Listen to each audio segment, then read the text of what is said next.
birthday is going to be exhausting, huh? The other way around.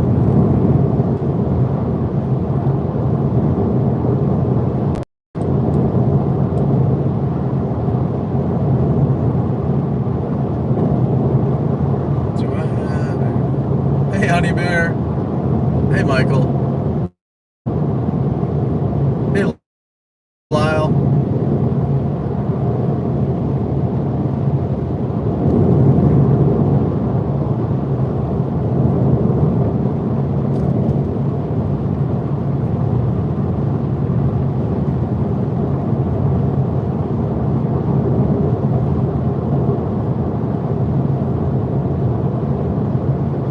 Living in Memphis, kind of concerned. Yeah, you're probably going to get some action nearby.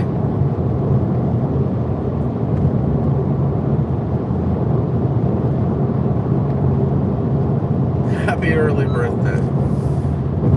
There we go, that's what we like.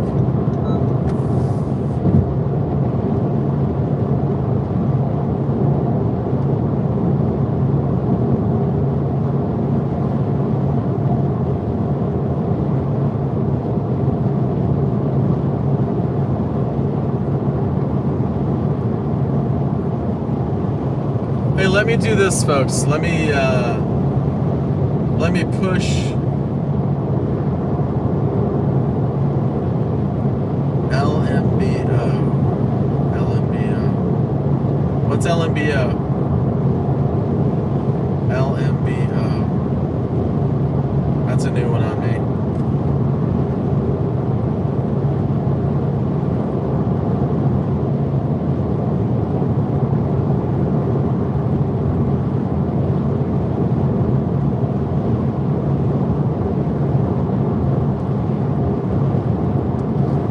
There we go.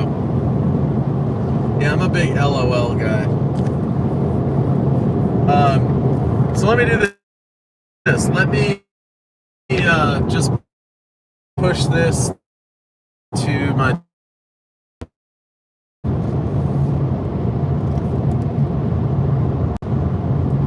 See if we can hold this for a couple seconds here.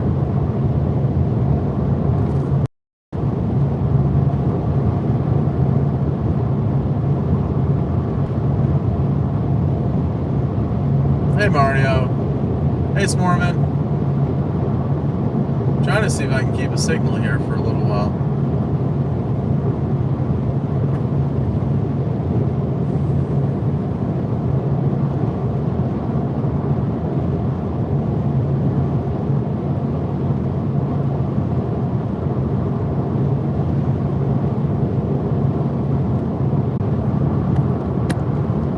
That's weird. Oh, this thing is acting weird. Give me a sec.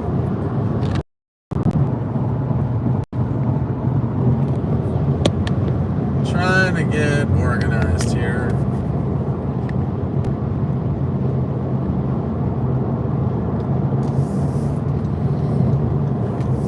Oh boy. Just a lot going on lately. So how's everybody doing? What's going on out there?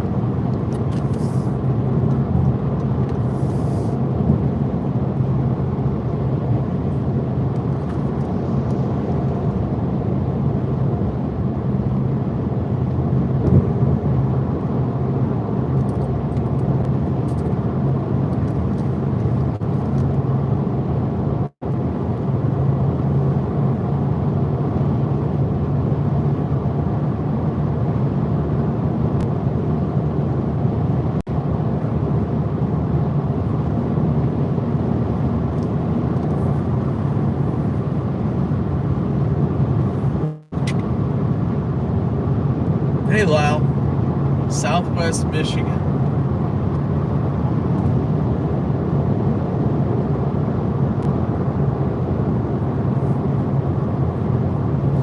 Yeah, does a cold beer taste better on a warm day? I think it does.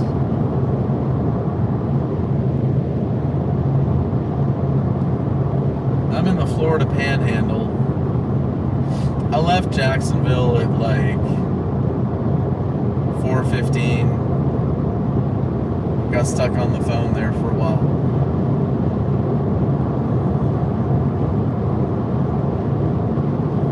Oh boy. Everybody have a good Thanksgiving?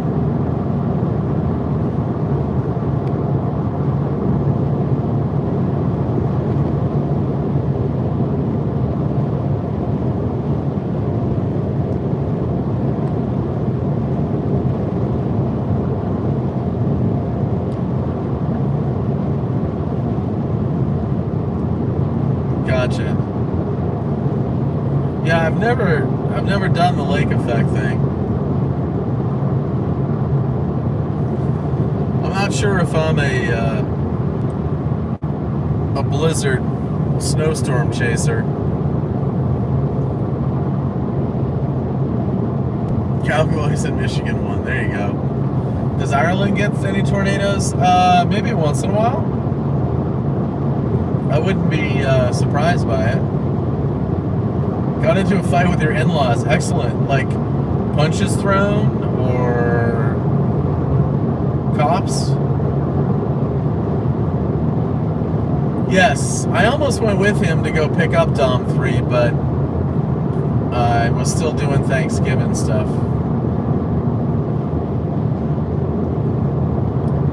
Plans were up in the air.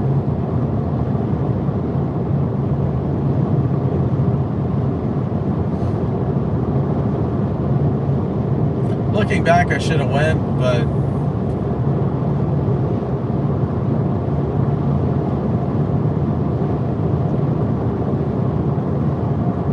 Thanksgiving was good, thanks.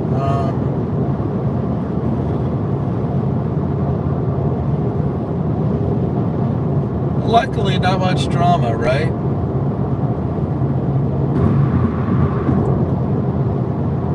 Feels good to get out chasing.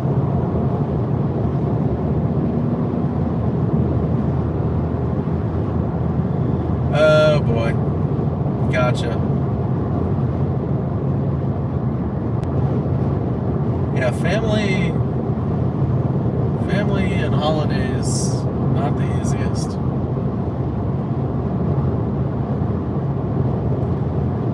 So I'm in a 2020 Honda Civic. A blue Honda Civic. Electric blue or whatever you want to call it. Snow Devil.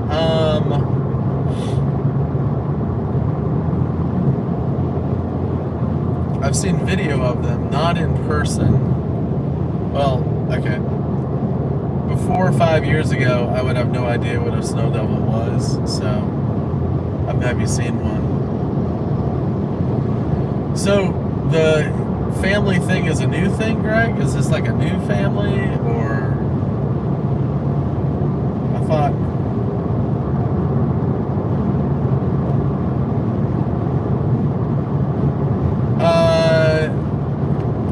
No. I mean, what he paid to own the Dom 3 outright, he could have bought a car with that.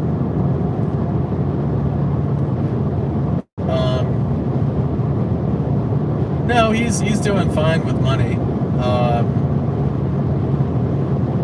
The Subaru is going to take a long time to fix. No, it was the timing of things that I guess Sean wanted to sell the Dom 3 or something, and Reed had part ownership or something. You know, I don't know all the details, but no, so that would not be correct, what you said.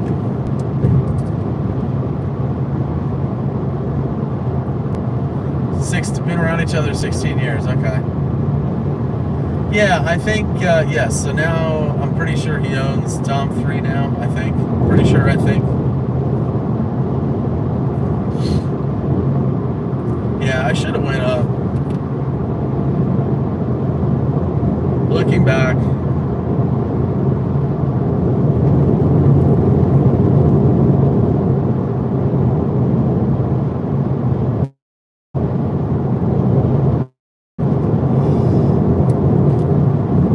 Alright, I need to set cruise control here.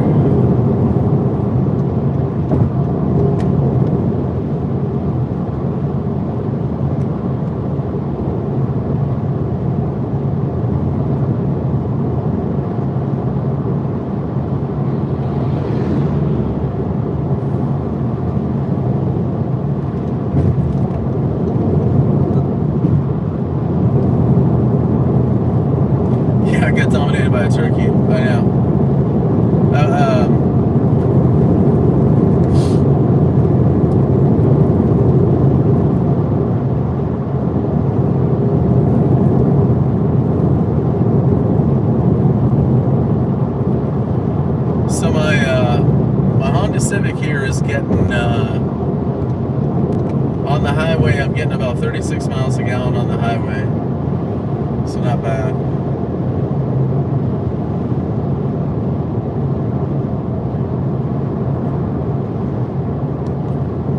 Let you check out the sunset.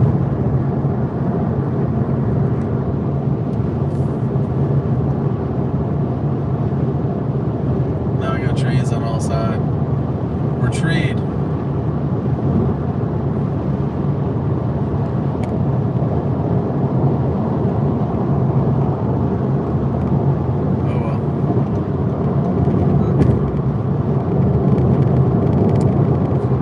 So I'm almost in Live Oak. Quad State tornado, no. Was that the Mayfield tornado?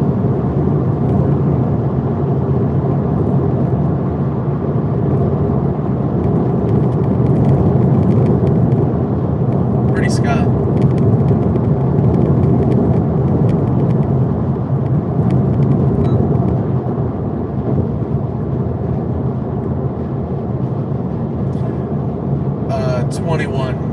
Not 22. Yeah, so that was the Mayfield, Kentucky tornado. No, I would have gone. My daughter had a couple soccer games that weekend. I was chasing a lot then, but I, had to be a dad. But I would have been right up on that thing. A lot of people had trouble staying up with it. Traffic and whatever. I think I would have done all right. Yep, dead first. Although, that was a tough one to miss, definitely. Unfortunate. Catastrophic.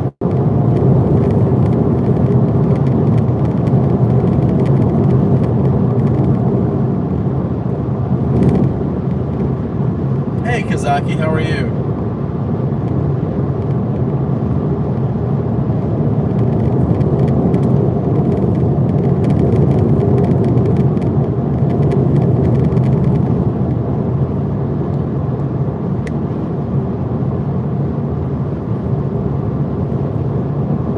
Pretty sky.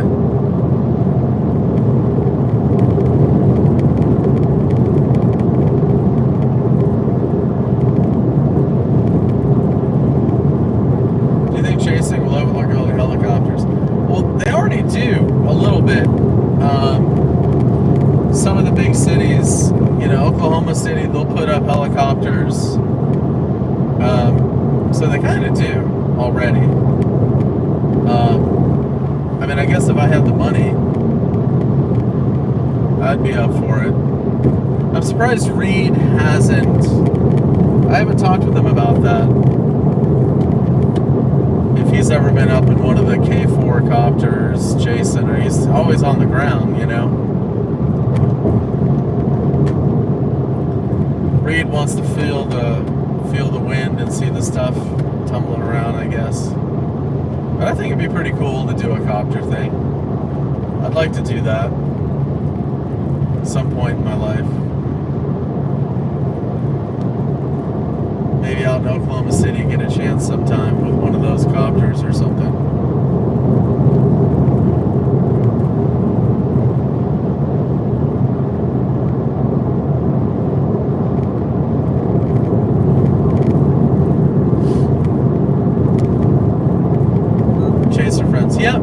Yeah, good friends with Reed. Reed was at my mom's house with me at Hurricane Ian.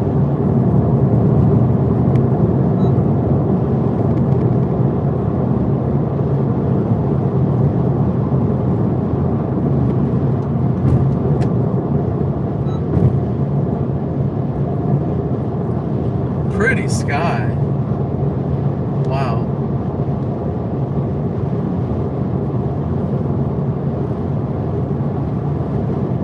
Getting near that pretty time of day.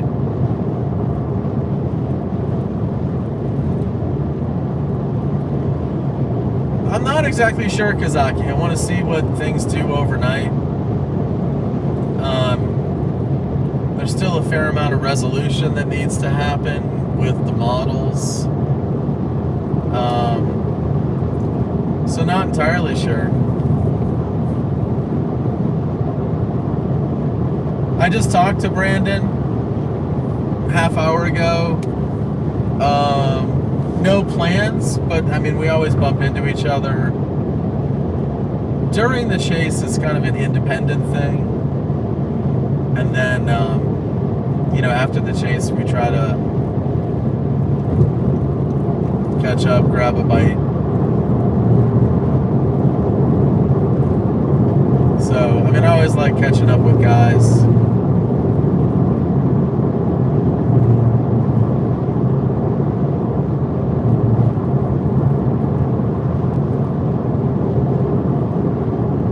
So pretty out.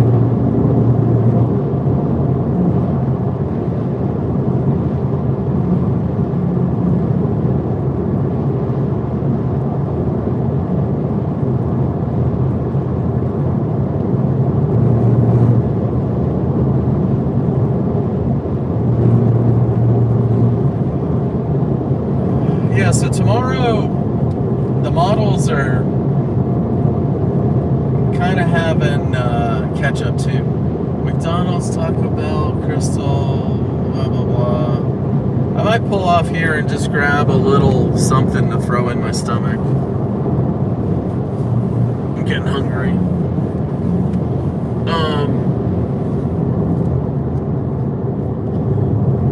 Vince asked if viewers would like to see a group chase with several of you guys talking back and forth. Yeah. Oh shit, I'm not looking. Left. Everything's left. Nothing good happens after sundown. Greg can attest to that. Alright, well that's the B restaurant, whatever it is. I mean the whatever. Gas station. What is it? Busy Bee? Alright, so we got McDonald's, we've got a couple of food marts. I think I just want like a hot dog.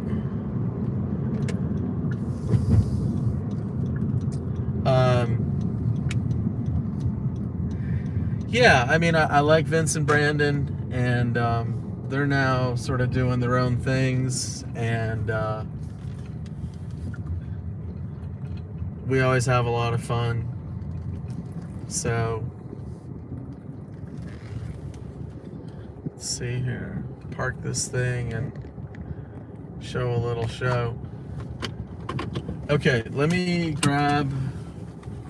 I'm gonna let the phone roll. Just trying to figure out what I'm gonna do here. Got the key in my pocket.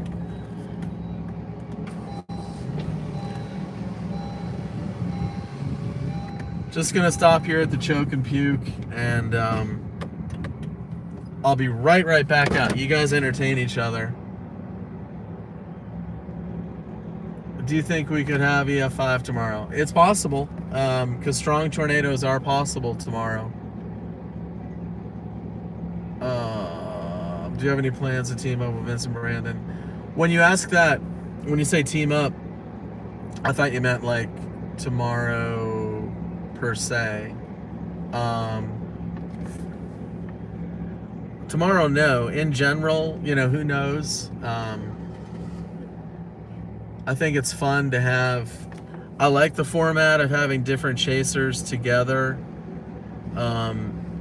If there was a way of doing like live TV streaming where we're all doing something, that'd be pretty fun. Hey, Miss Vicky. All right, I'm just gonna run in the gas station real quick. I'll be right back.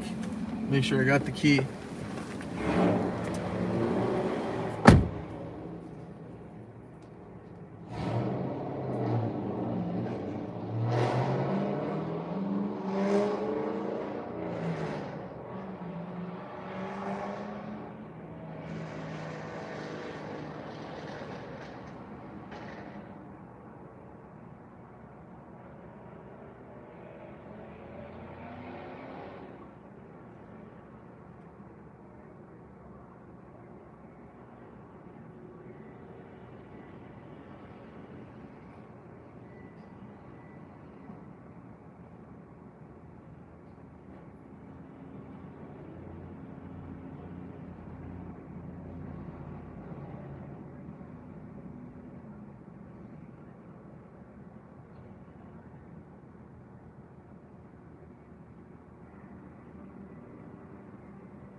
Hey folks, Ixnay on the hot dog nay. Check this out, I get a pretty badass car this time.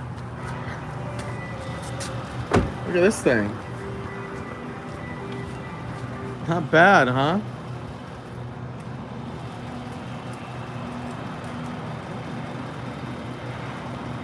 Here, we'll do like the kids do, right? Get down low. Anyway, my exciting rental. Hot dog was,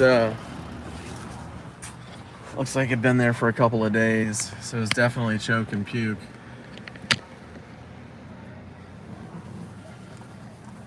Yeah, Brandon locked his keys in the car. No hot dog noises.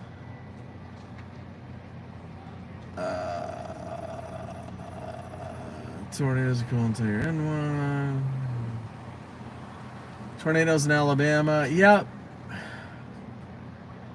Do I have plans to team up with Reed tomorrow? No, we typically don't. No. I mean, sorry, I go literal. I get very literal sometimes. Team up, like chase together? No. Will I see him and bump into him? Probably. We always do. Will I see him after and grab a bite? You know, maybe. We all like to be the captains of our own ships. You know, I like to drive where I like to drive, chase, you know. So that's why we're all driving our own cars. And we're going to end up in different places. And depending on where we end up, you know, maybe we'll grab a bite together. We could end up 20 minutes away from each other. We could end up two hours away from each other. There we go. McDonald's with a sunset. What do we got here? Nuggets, blah, blah, blah. Hello, what's your time I take your order? Yes, hi. Let me see here.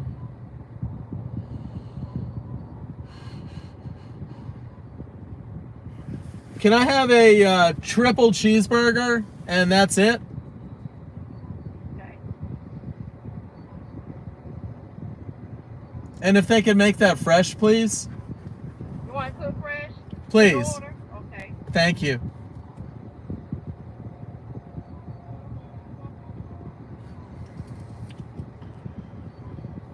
All right, give you a total.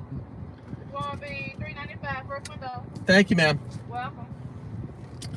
That's my new thing is I always ask to get cooked fresh. Although they probably don't have triple cheeseburgers sitting around. Right? Is that rental going to hold up? Heck yeah. There you are. Hello, it'll be $3.95. I couldn't remember if you said first window or not. So I had to look. I'm like, yep, okay, first window.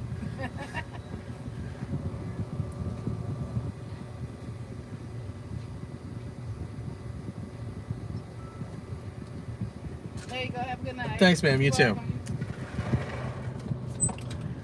All right, so let me catch up on the questions here. I am near Live Oak right now. Is that rental gonna? Yeah. I prefer a small vehicle actually to chase. I want something that's gonna stick to the road. I don't really do the dirt road thing. You don't really have to do that much. Seems like the dirt road thing screws you up anyway. You end up in the mud and whatever, and so I like a smaller car.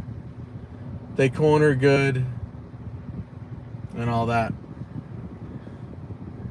Yeah, you know, I was the same as you. I always wanted to see a tornado, and 4 years ago, 2019, I decided to go.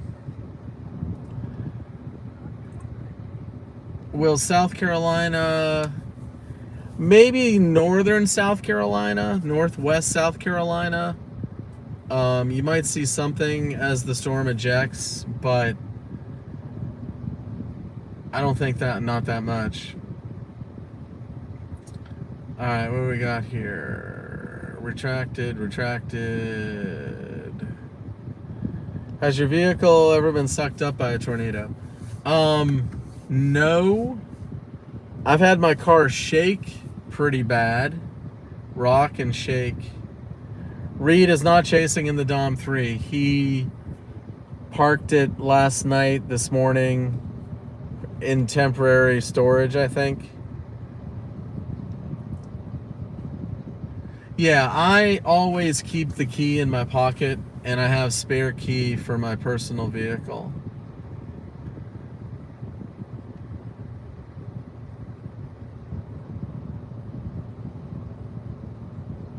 Yeah, Vicksburg, Yahoo. I mean, right now in my mind, I would be surprised if I didn't end up in Vicksburg at some point. Maybe even Northeast Alabama on I-20 early. And then as the day goes on, more towards Yahoo City, north of Yahoo City. But this situation's been changing a lot, so I don't want to, today I'll probably end up like west of Mobile. Are we gonna see a tornado tomorrow? Yeah, I think it's pretty likely there's gonna be a tornado tomorrow.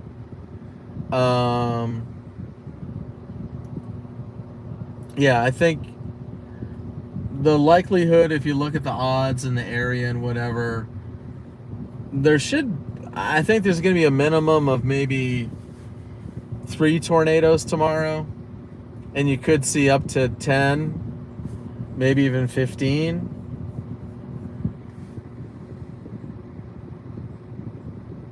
Hey Jeff, how's it going, man? Everything is going all right. Too broke to chase. I hear ya. It's a hobby or a job? It's a hobby. It's first a hobby. I don't want to do if it's a job, I don't want to do it. Like if it becomes too much of a job. But it's a hobby that sometimes will pay for itself. Sometimes I get to chase for free because I haven't done the donation pitch. But, through donations, I make money through donations, selling videos. Sometimes I'll work for somebody for the day. Like Hurricane Ian, I was actually working for the Weather Channel that day and the day before. So sometimes I'll work for the network if it's a big event. How do I sell the videos? It's just a lot of work, making contacts with the networks and knowing what they want. And speed is very important. Yeah, don't have a wife, so we're clear on that one. But I have an understanding girlfriend.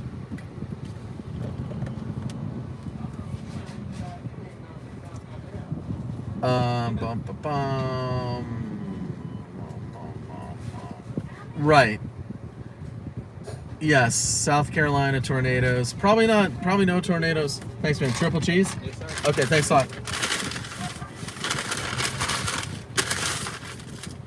Doesn't feel like a triple cheese. It looks like a double cheese. That's a triple cheese. All right. There we go. What's this thing that's over on the right side? Oh well. Let me get back on the highway, kids.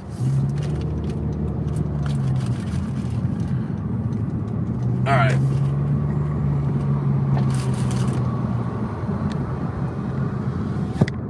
There we go. All right, so back to the chat here. Tallahassee to the left.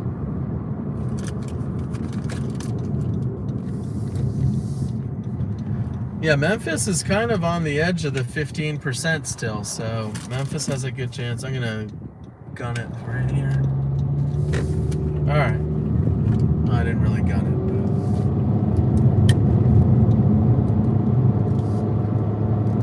pretty sky.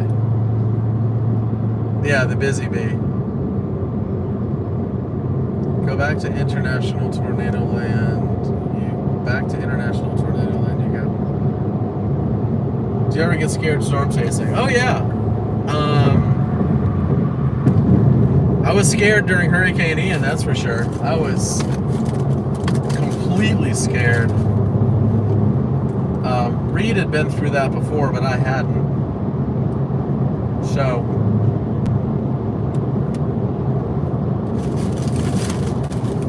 I got so busy during Hurricane Ian, I forgot to live stream. Just too much was going on.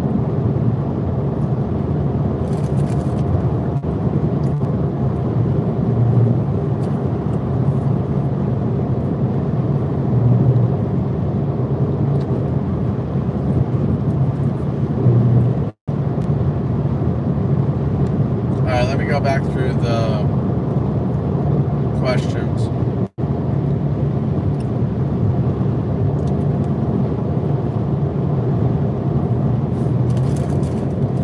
Yeah, tornado in Memphis, it's possible. It just depends on, conditions are quite variable.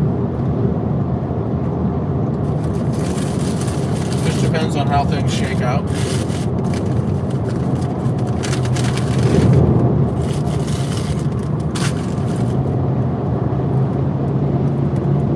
Alright, we're going to give the Civic a little test here.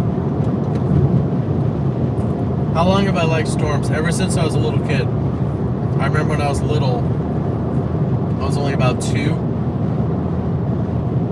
I lived in Illinois, outside Chicago, and I remember the black sky, and my mom being scared about some storms, and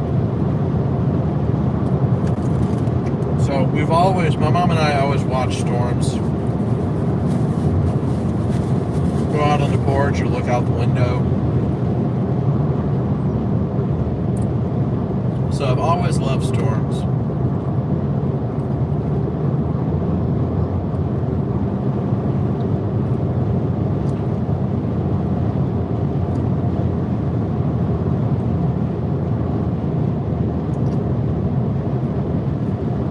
Northeast of Memphis. It's tough to say, Kazaki. I mean, it's in the 5% area. So there's a chance. It just depends on, you know, looking at the morning update. Even overnight, there's going to be uncertainty. You know, when they come out with the 1 a.m. update. It's not going to be until that morning, and even mid-morning, they'll be able to put up some weather balloons and get a better track and handle on what's going on in the atmosphere. So right now it's guessing, and tomorrow it's guessing, but tomorrow guess is going to be a lot better. Right now, just go off of what the SVC says. Same thing with tomorrow. And they'll keep updating it.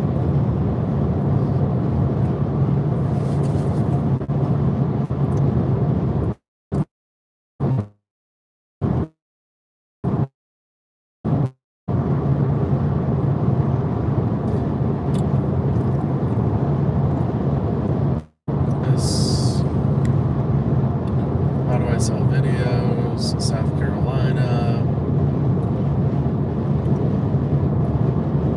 Yazoo City.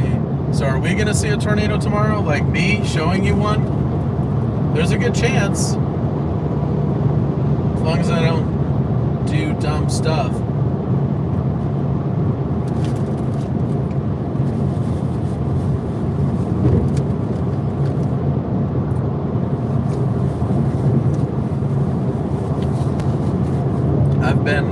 I've been doing a good job finding the tornadoes. This year I've done pretty good. Alright, let's keep going back here looking at messages. speed is not chasing in the Dom 3. Short range models. There we go. Alright, so I'm sort of caught up there.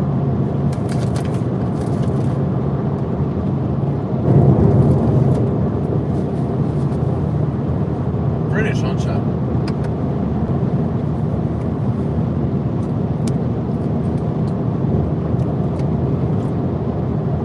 So tonight I'm gonna, I want to get past Mobile tonight. I don't know. Somewhere between like Mobile and Hattiesburg.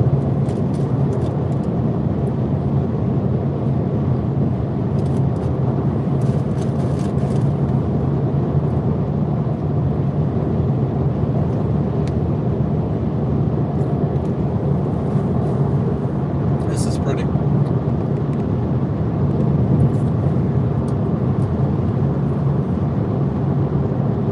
That's cool. I would love to. I mean, anything. And yeah, sometimes you do forget about this stuff. Snow devils, and it's pretty crazy. All the stuff that nature does.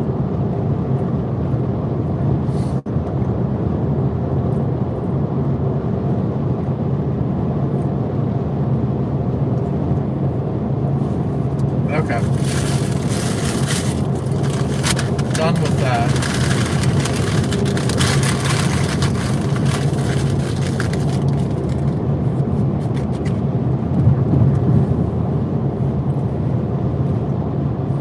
Pretty sunset. Yeah, so I think this is the first Honda Civic I've had.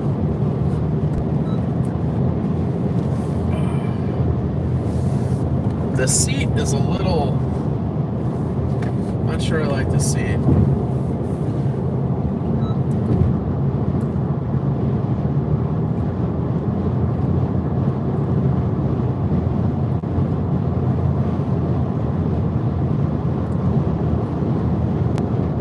But tomorrow the big thing is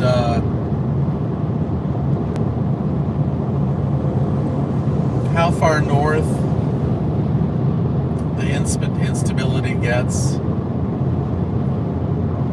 How far north the instability gets, how much rain there is.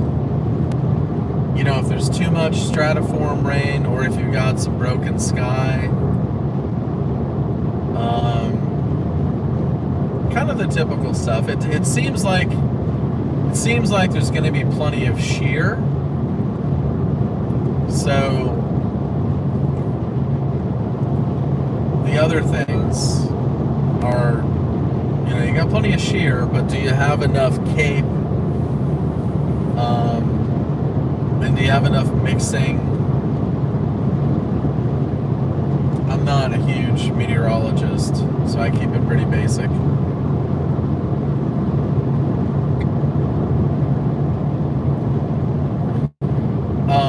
What time is this supposed to start firing up? It looks to me like storms are going to start like by 1 p.m. I don't know. The HRRR always seems like it's a bit aggressive. You know, it shows things firing up at noon and then it doesn't happen until 3 or 4. So, but tomorrow seems like an earlier day. As days go, look at this pretty sky. Holy smokes.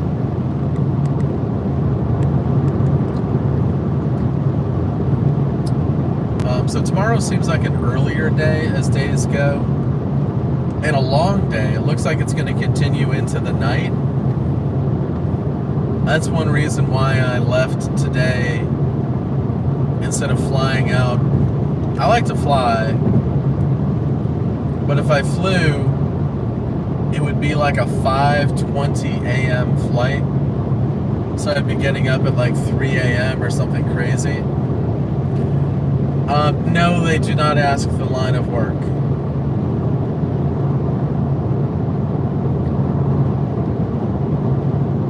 So the outbreak is going to start to start like 1 or 2 p.m. Eastern. The peak is going to be probably 4 to 7 p.m. Eastern, roughly, is the peak.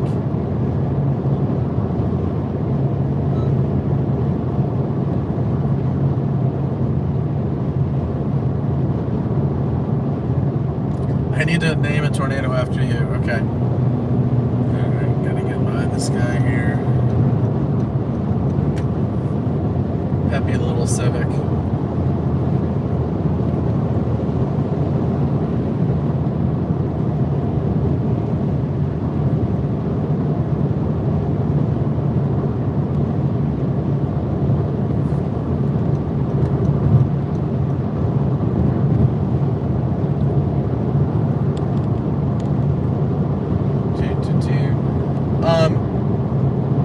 If you're new or not, please do me a favor and subscribe to my channel and subscribe to notifications on YouTube.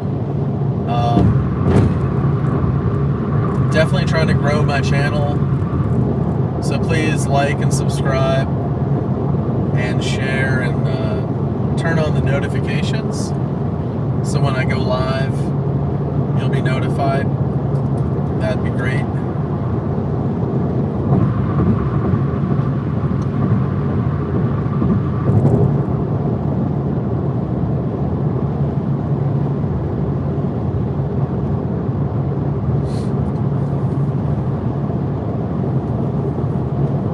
Thanks, Michelle.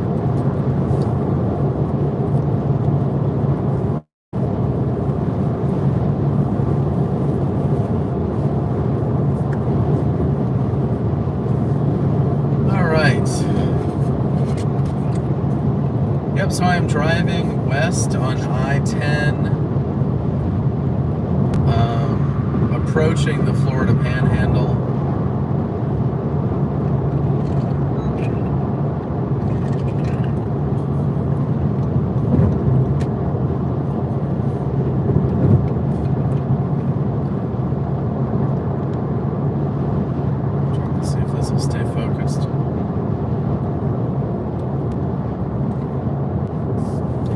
Yeah, so my options, I like to fly a lot of times. I don't use a chase vehicle of my own. Oh, Miss Vicky. I'm sorry. Yeah, it's kind of the same with Facebook, actually. I'll get notifications like 8-10 hours later, and I'm like, okay, that's really helpful. It's almost like the platforms got so big, they just can't even maintain their own notification. Twitter's really good with notifications. Those will be quick, but Facebook is pretty slow. Thanks, Michelle. So anyway, so I like to fly out, like the tornado that was in Sulphur Springs, Texas. I flew to DFW, got a rental.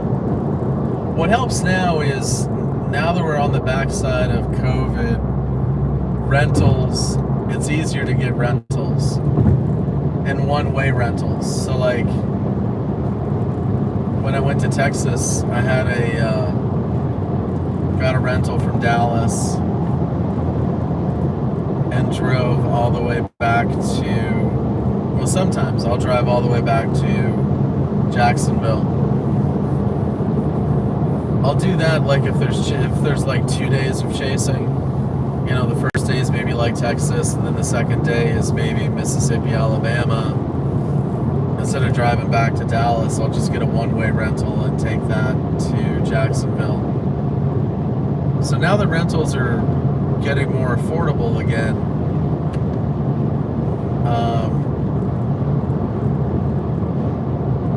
It gives you more options for travel.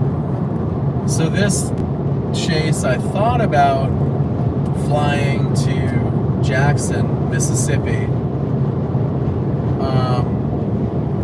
There were two problems with that. One is that if I flew tonight to Jackson, the flight wouldn't have got in until 11 something, and the rent-a-car place closed at 11:30.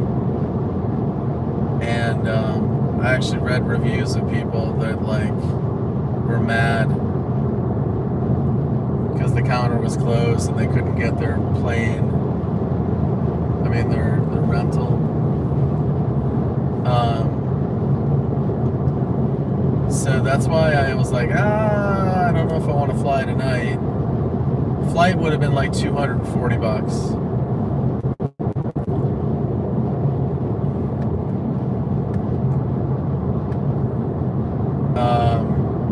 Or I could have flew in the morning.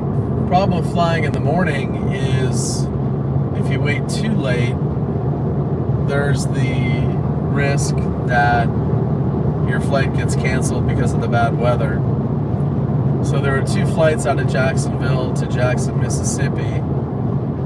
One was like 5:20 in the morning, getting in at like 8:30.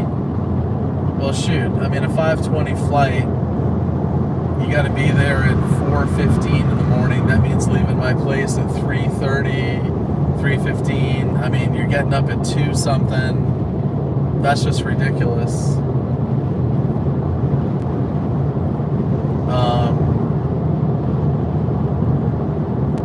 Because this could be a long chase tomorrow. The chase could go into the evening and overnight. And I want to be fresh. So the flights didn't look good. The flight options. So I didn't make my plans until I make my rent-a-car plans early for my different scenarios, and then I cancel what I don't need. So this was actually one of my last plans, because originally the storms were going to be... Storms originally were East Texas. Then it turned into like Little Rock, and it keeps pushing east.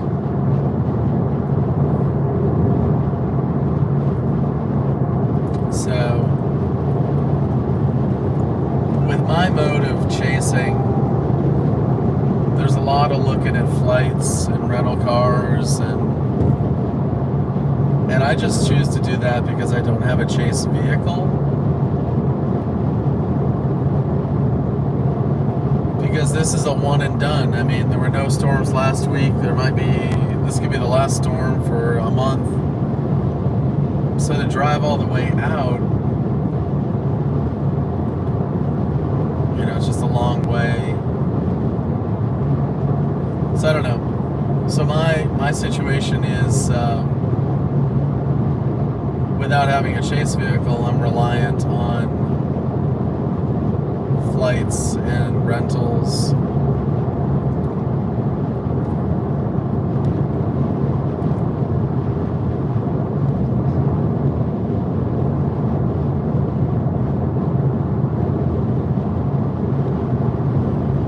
So anyway, Jackson, Mississippi looked like the closest airport. I mean, there's New Orleans, Shreveport, Little Rock, Memphis. I think Reed was flying into Memphis. Hey, Dennis. I am here.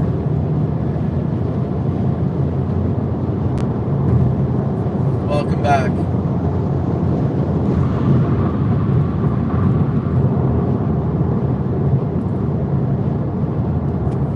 If I had a chase vehicle, what would it be? Well, I don't know.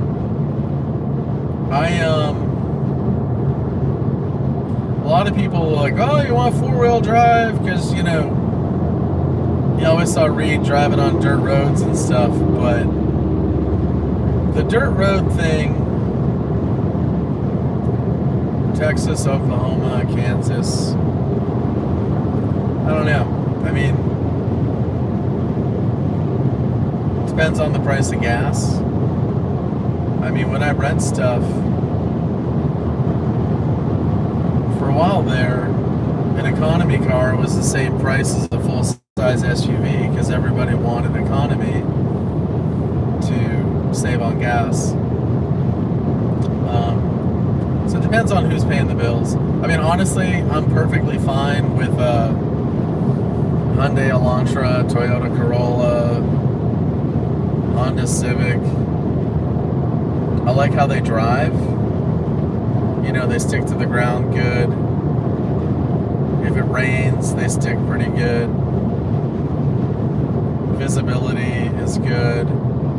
When you start getting into the SUVs, I mean, they're not bad as well. I don't like something that's underpowered. I mean, I had a Nissan Kick or whatever it was. I mean, that thing could barely do 80.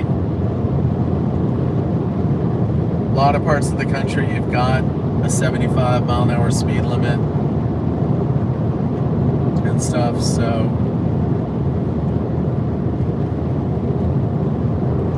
but there again, you know, if I had a chase vehicle, I mean, I'd want something that would have enough room for all the equipment. I mean, I drive a Chevy Tahoe. Exactly. Hey, jackass!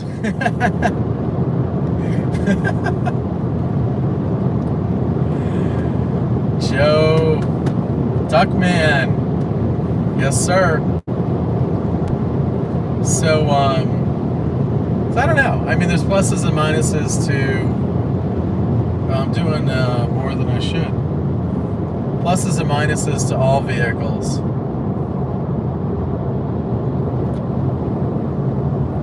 But even in the muddy dirt roads out in the plains, I mean, you can have four-wheel drive and still get stuck in the slippery mud. So what I've learned is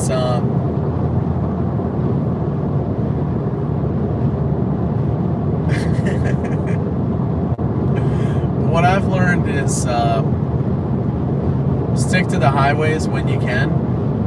You can always make time up on a highway, typically. You get off on those side roads and you introduce problems. You know, you lower your probabilities. So to stay on the chase, and oftentimes that's the important thing. I mean, if the thing's dropping a tornado right there, and the only way to see it is take a dirt road, well, yeah, take a dirt road. But if it's still cycling, if it's, you know, nothing imminent, you know, then stay on the highway and stay up with the storm as you can. Because more times than not, you take that dirt road, you take that side road, you know, there's a tree that's knocked over, you know, there's 2 inches of mud, the stream is out, the bridge is out, and then your chase is over. So, staying on the chase, you know, you want to keep yourself in the game. So like in Texas with Reed, the Idabel tornado, that thing crossed the road right in front of us and we got treed. You know, big ass tree dropped right in front of us and our chase was over. There was no way to get around. That was the Red River, North Texas, Oklahoma border. And, you know, the one road to go to cross the state line, a big tree, so it would take an hour to go all the way around. So with chasing, a lot of times it's like a chess match and you're thinking ahead. You want to always keep thinking ahead so you keep yourself in the game. Try to stay ahead of it. You're always looking at roads.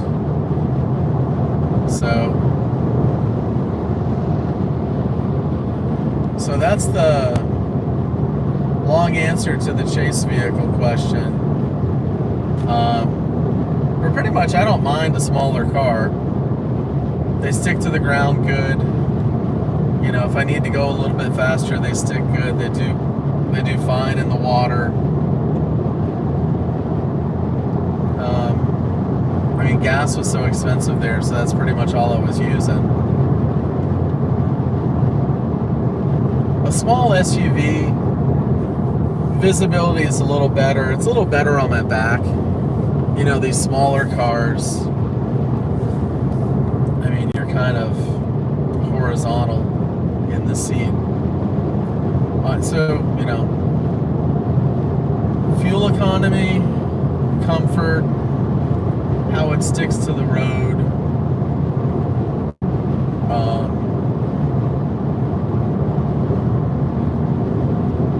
I mean, if I had all the money in the world, you know, I don't know, I'm in a 4-wheel drive Tahoe or Suburban or whatever that would, you know, carry equipment, whatever. But I mean, I'm kind of like Reed, you know, we keep it simple. A couple of phones and a backpack. He likes the Subaru. I never drove the Subaru.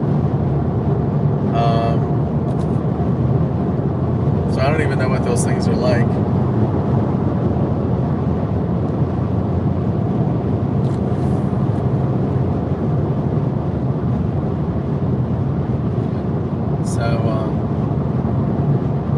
Maybe someday. I don't even know if they rent them anywhere.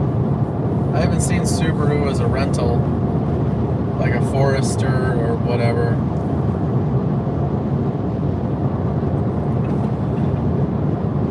Duckman. Thanks for showing up, Joe. Tomorrow, if you got some time, tune in tomorrow. 1, 2, 3 p.m. It'll get going sometime around then.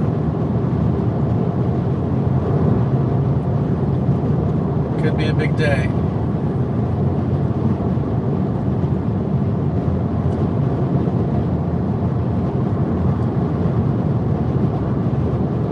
This thing goes fast. I've got to pay attention. I've gotten up faster than I should be going. I got to get settled into this car.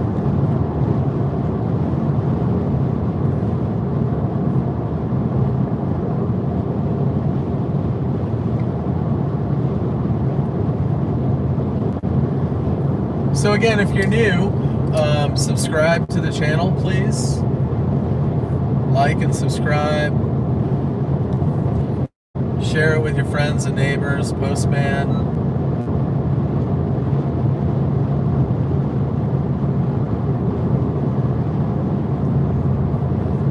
Cashier at 7-Eleven.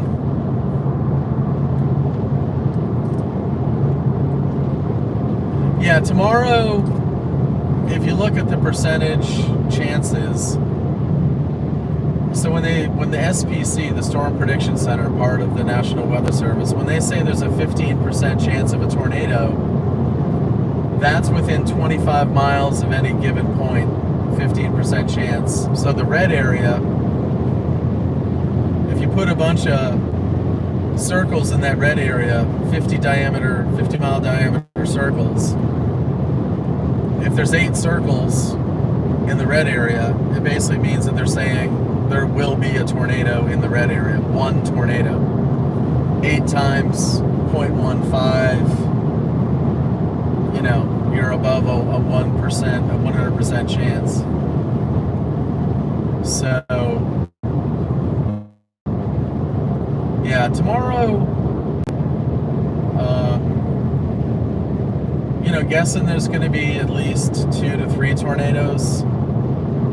And it's just whether or not the day, if it performs as it should, if it outperforms, if it performs.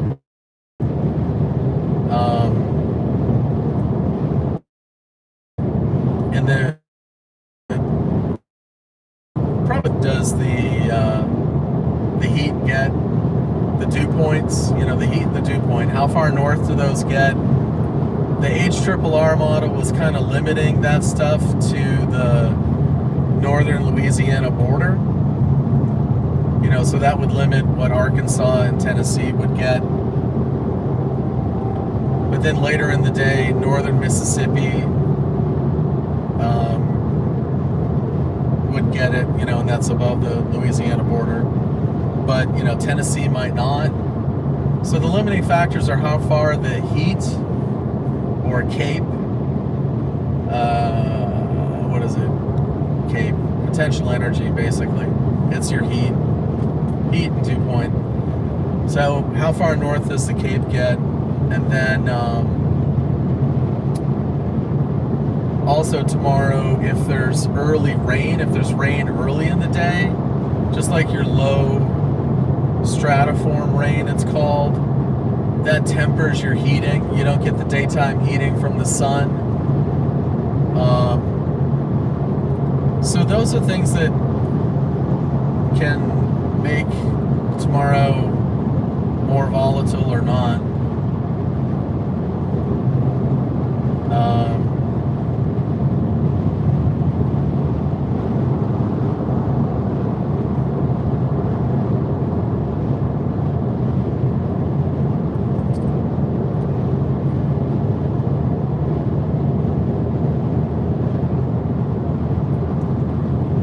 Yeah, exactly. You know, and then different models, you know, the way they look at things, they can overdo things, they can underdo things. I'm not an expert on that stuff. I mean, the statement you just made there is probably even more educated than a statement I would make. But 15% the day before an event is pretty high. That's pretty darn confident. A lot of times you'll only have a 10%, like a yellow, and then the next day it'll get upgraded to 15%. So who knows? You might see tomorrow that 15% might, the next step up from 15 is 30%. So who knows? Maybe you'll see an upgrade to 30 tomorrow. There might be a small area of 30% north of Jackson, Mississippi. But who knows? Who knows? But 15 is pretty high the day before. That's pretty strong confidence. Yeah, I've chased in a 45%. Alabama, Mississippi, Silas, Alabama, they bumped up to a 45%.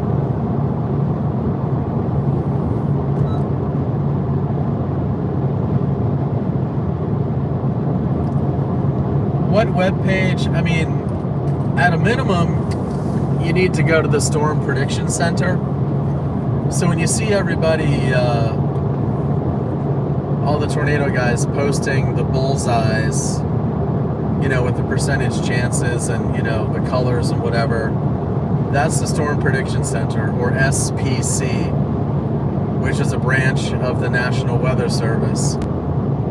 So at a minimum, you should get familiar with the SPC, and you look at the forecasts.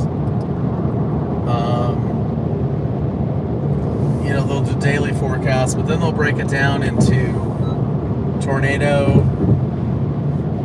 Make sure I have my lights on here. They break it down into tornado, hail, and wind. And so for tomorrow, you know, they've got tornado as a pretty high risk. They've got wind gust at a pretty high risk. Hail, tomorrow's not a large hail threat. Chance of hail, but not large hail per se. So Storm Prediction Center, I mean, that's the first step for everybody. Then on Twitter, NATOcast, NADO, like tornado, NATOcast. They do a good job with machine learning forecasts. So NATOcast, their forecast is quite different than the SPC as of right now. SPC is focused on northern Mississippi-ish, and NATOcast is actually southern Mississippi and into Louisiana. So there's still quite a bit of disagreement, and both could happen. But NATOcast has done an excellent job improving from machine learning and algorithms and whatever the past couple of years. So if you take the average of the SPC and NATOcast, it pretty much puts you at like Vicksburg, Mississippi, Jackson, Mississippi, somewhere around there.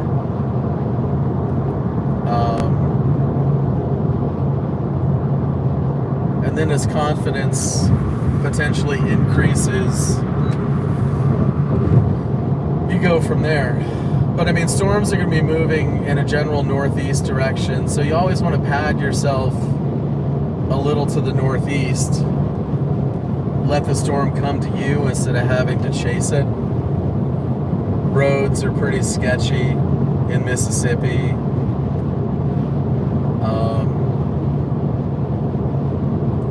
Tomorrow is Tuesday, so traffic, unless you're in Jackson or Vicksburg, you shouldn't have to worry about traffic too much tomorrow, unless you get near a city.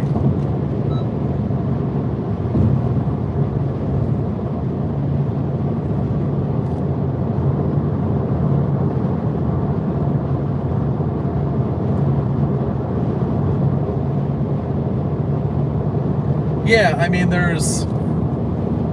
you look at the SPC, you know, they've got a large 5% area in brown. And normally I'll chase a 5%. I mean, sometimes I'll even chase a 2, but 5 is nothing to sneeze at. You know, 50% of the time, you know, you'll get a tornado in a 5% area, something like that. So, depending on the size of the area. So no, tomorrow's got a lot of potential. If you don't go, you don't see anything. So, as Reed says, you got to get yourself into the arena.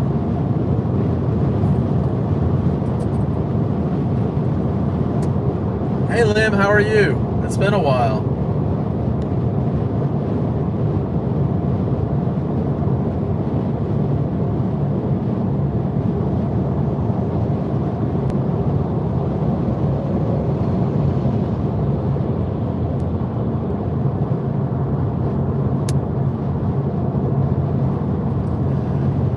Yeah, I mean the percentages, it's funny, I've had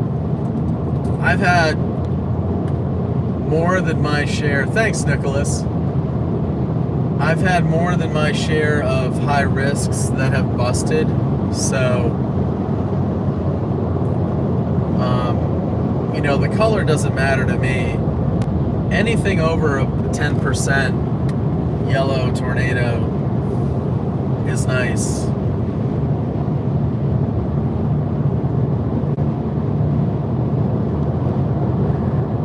Yeah, Lim. Yeah, doing fine. I'm happy to get out chasing. Are there many hills in West Mississippi? No. I've been around the river, along the river. No, actually the hills are more Central Mississippi, South Mississippi, Southeast Mississippi,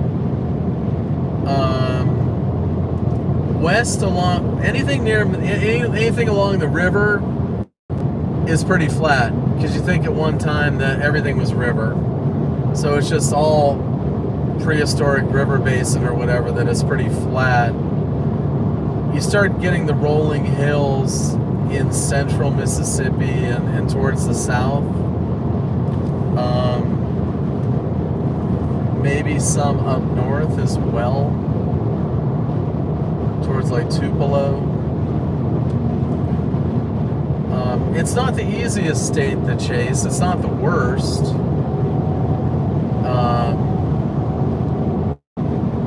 I don't really complain about where I'm chasing.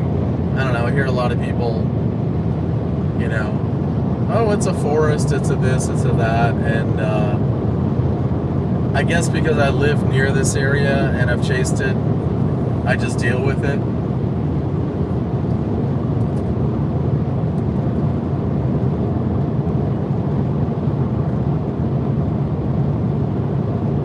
Yeah, right, Carrie? I know.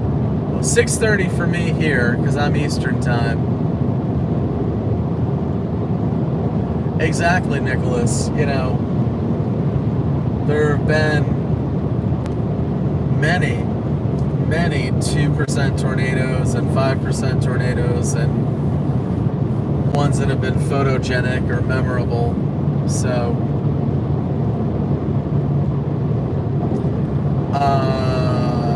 no, not Oklahoma. I'm heading to Mississippi. Majority of my time tomorrow will be Mississippi. So tonight, I'm on I-10 West, and I'm going to get west of Mobile. I don't know. Tonight I'll be somewhere between Mobile and Hattiesburg.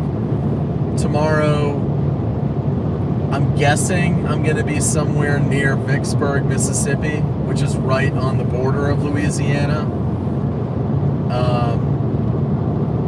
So the bullseye tomorrow is going to be northeast Louisiana, close to Mississippi, and, you know, but pretty much Mississippi. It just depends on, you know, is it central, is it north, is it northwest, is it south central? But Mississippi looks like it's your highest probability. Problem with going into Louisiana or southeast Arkansas is you've got limited roads bringing you back over to Mississippi. So that's where chasing gets a little tricky. So you kind of want to stay on the Mississippi side of the river if you can, and then adapt from there.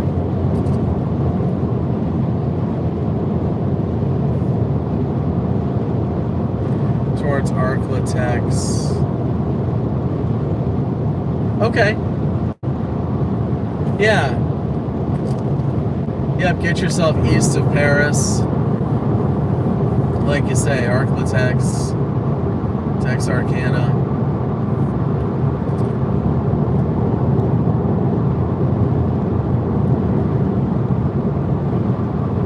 Well, thanks, Kazaki. AJ. Welcome, AJ.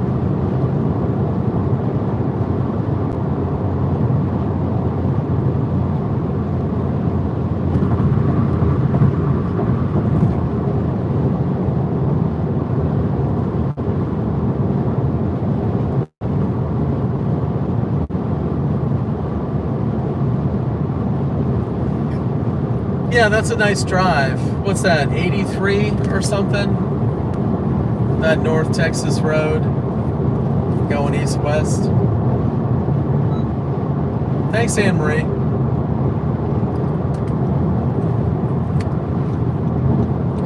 I'll be chasing tomorrow into the night.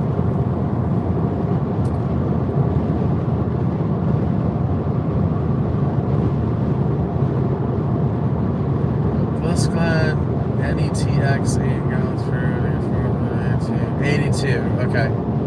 You lost me on the NETX thing, Carrie.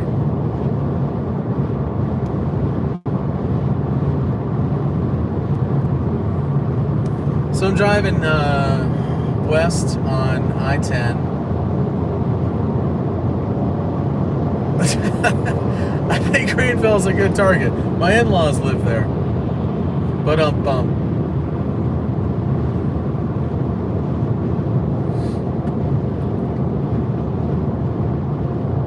Okay, gotcha. Sorry, Carrie.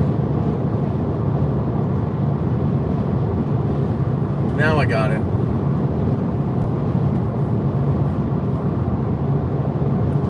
Yeah, I'm lucky if I know what I was doing yesterday.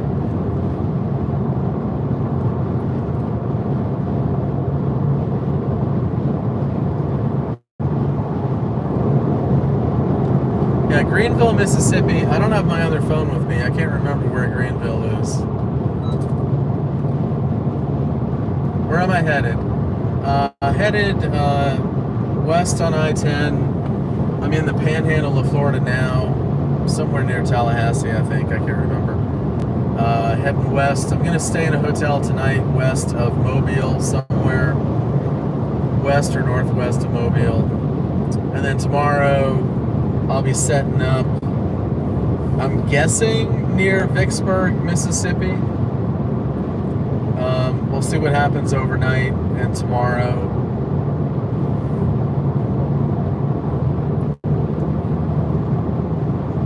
Z run. Yeah, you know, I haven't even checked out the 18Z yet. Like I said, I'm just going with my main phone right now instead of hotspotting. It was just easier. I'm kind of sick of hotspotting. I think I'm just gonna have to take my backup phone and just get a phone number for it and pay the bill.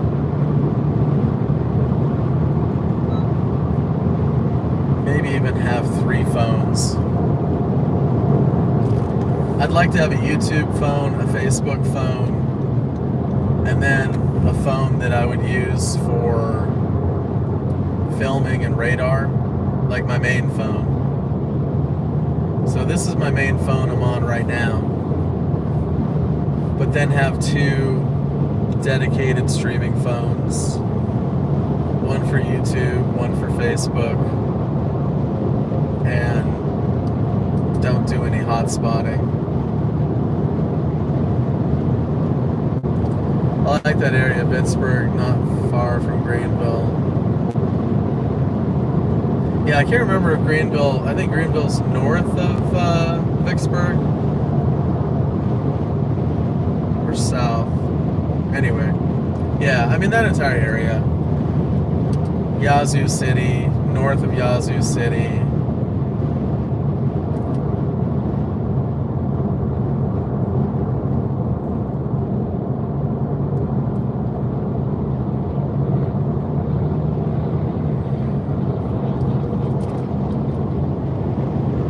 Greenville is like an hour northwest of Yazoo City. Yeah, Greenville, yeah.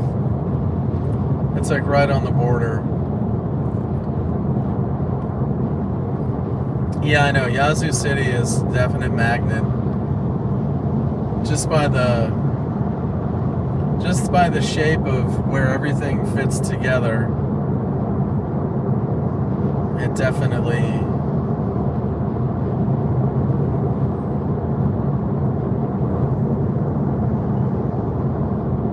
it's right in there. Yeah, so how many phones I'd like? I mean, probably 3. And I might do it. I mean, I just buy used ones. My main phone, I wanted it as a good one, so I can take video. So I've got a 12 right now. I mean, 12 is plenty fine.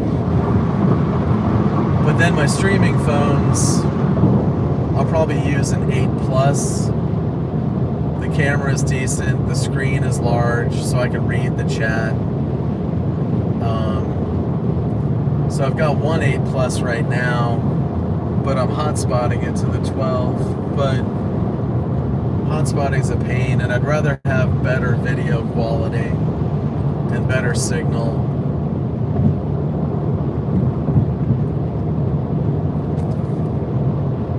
Is it going to be higher than marginal? It's tough to say. I mean, they might have an area of enhanced as their confidence increases with the forecast. But from what I understand, the system is ejecting pretty fast. The shear is ejecting. Because this system has a lot of shear, and that's why they have the confidence to go with the moderate red because of all the shear. But apparently that shear is ejecting tomorrow, or not, like tomorrow night, like overnight.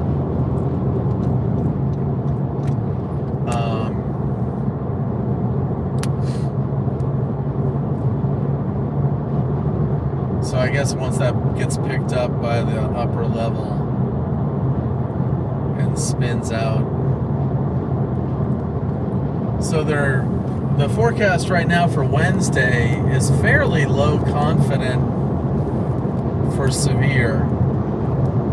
And if there is severe, they're talking about wind and not really tornado for Wednesday.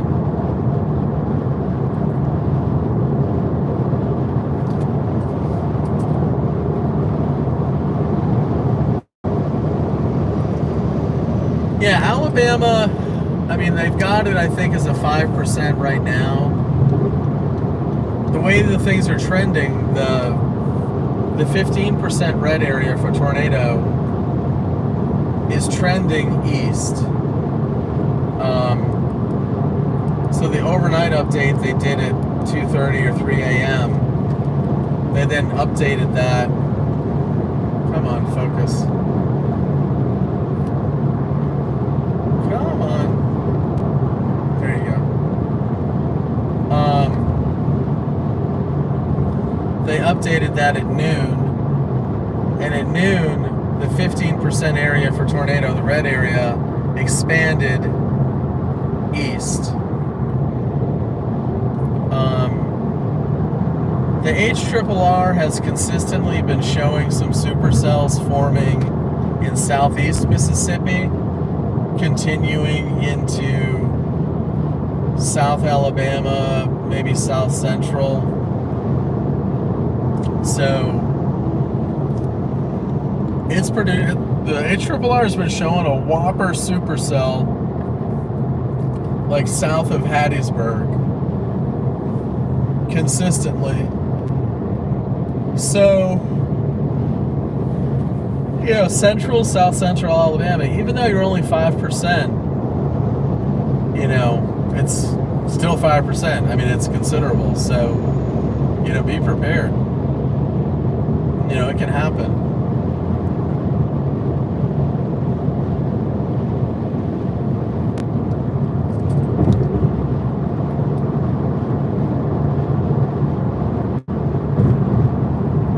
Yeah, so Pivotal weather is excellent. Pivotal shows you the models, okay? So if you kind of models give you a lot of information. And so it's like, okay, do you understand the information that it's giving you? Depends on how knowledgeable you are. When I look at models, I keep it pretty simple. I'm looking at reflectivity, which is where will the storms be. So it's whatever the frickin' word is, not comprehensive, complex, whatever. I can't think of the word, reflectivity.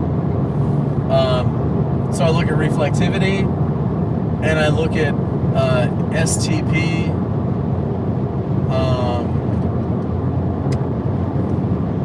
Significant tornado potential, which is a composite index. So it depends on the model. Certain models update every certain amount. The HRRR,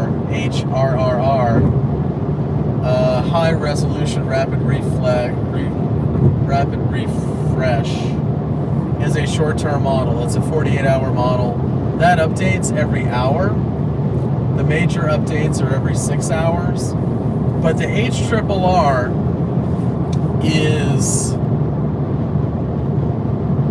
it's a pretty darn important and pretty accurate model. So, I mean, if you're going to look within 48 hours, the HRRR, you check out complex reflectivity. What is the company?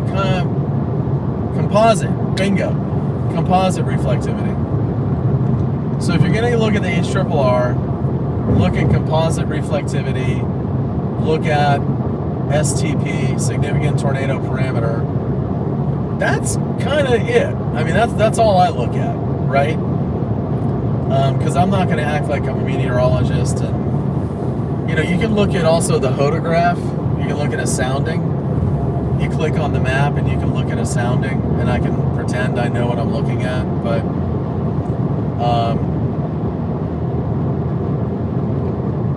you know, so there's the HRRR, there's the NAM 3K, then there's the other models, the WRF models. Those are convective allowing models, CAMs. And then the non-convectives are the RAP and the other NAM, the original NAM. So I don't know. It's easy to get lost in models, and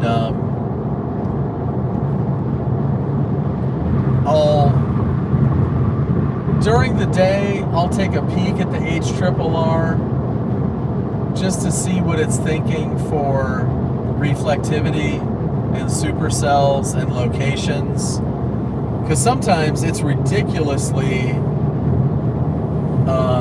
accurate. I don't know if you remember the one storm. It was a pretty tornado. I think it was near Lockett.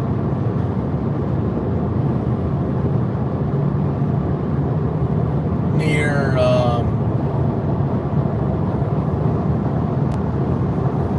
I haven't had any caffeine today. My brain's a little slow. Saving the caffeine for tomorrow. Near anyway, near Vernon, in that area. That that tornado out there that was really pretty a couple springs ago. A lot of people got video of that tornado. The HRRR was ridiculously accurate for producing a cell, and it did. And so anyway, so I keep an eye on it. I'll check it during the day.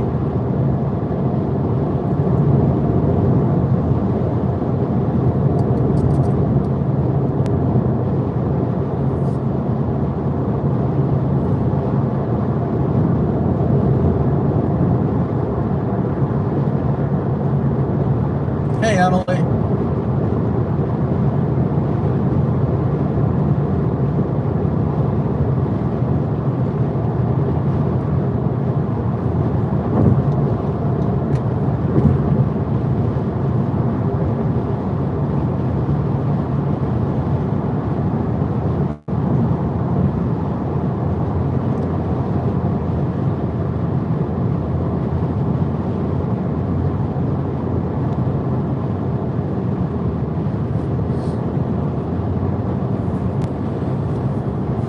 Alright, so where am I? I have no idea. I appreciate you folks going on the ride with me here. Helps pass the time. Like I said, if you haven't subscribed to the channel, please subscribe. I am self-funded. I do not have any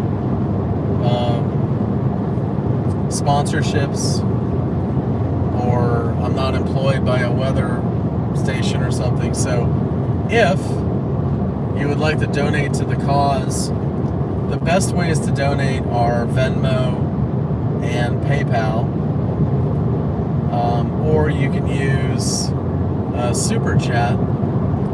There's a $sign button, I think lower right hand side, where the chat is and whatever, and you can donate that way. That's pretty easy. You know, if you're gonna do like $5 or something, $5 or $10. Super chat is really easy.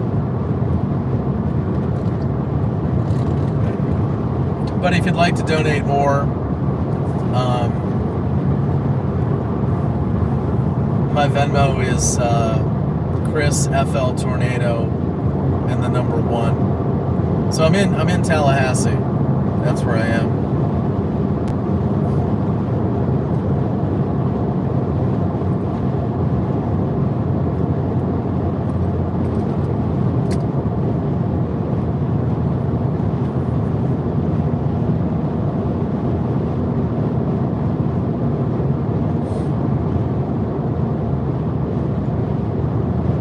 So it's 7 o'clock local time. Yeah, I'll probably drive. I'll drive at least until midnight. Maybe 1 a.m. Kind of easy to drive at night.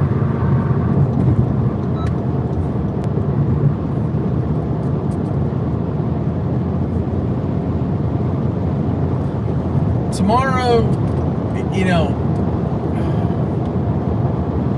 realistically tomorrow, if I had to give you a number of what time will be the first tornado,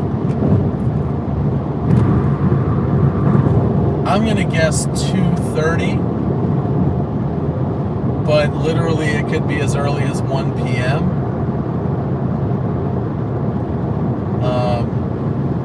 The models are even showing storms at noon. But some of the, the HRRR tends to be a little aggressive on time and whatever.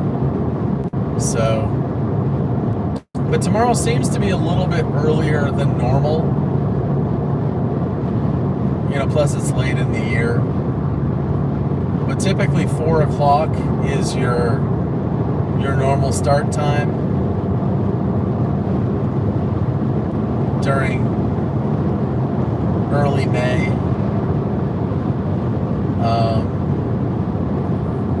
But this one could be as early as, like I said, 3, could be 2.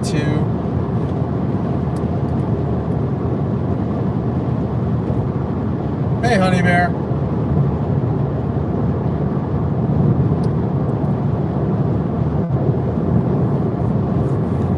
But it's funny. I don't know. I've been wrong.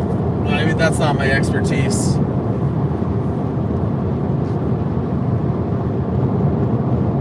But in reading the language also of the SPC updates, when they say afternoon,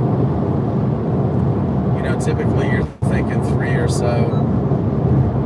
The language, afternoon, then late afternoon, early evening,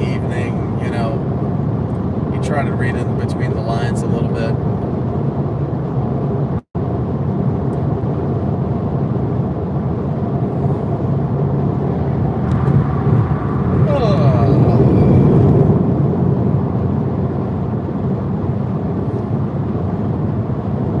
Yeah, the HRRR, it started forming storms around 17Z. So, ATZ is 1 p.m. 17Z is 11 a.m.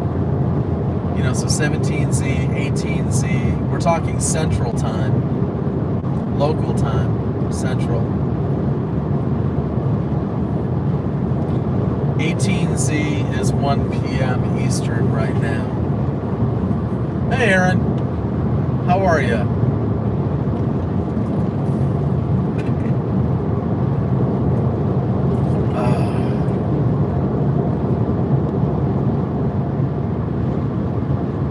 Where are we now? Jackie, coming through Tallahassee, Jackie. Awesome. That's great, Aaron.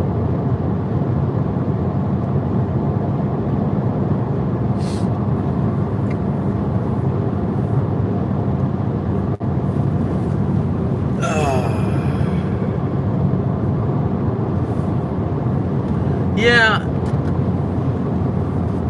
so it's definitely on the earlier side. Yeah, definitely. It depends on the sun. You know, how much daytime heating is there going to be? And it's kind of that combination of, you know, storms. How early the storms form? Are they rainstorms? Are they?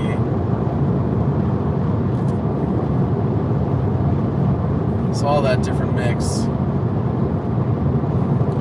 Gasoline, $2.99 at the Pilot. Wow. $2.99 a gallon. Is that this exit? I don't remember.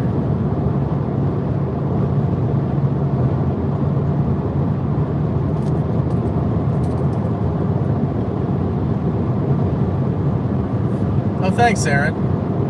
Thanks, AJ. $2.95 near you. Wow. Where was that Pilot? Anybody? I probably just blew right by it. I haven't bought $2.99 in a while. Near the Jacksonville airport was $3.59.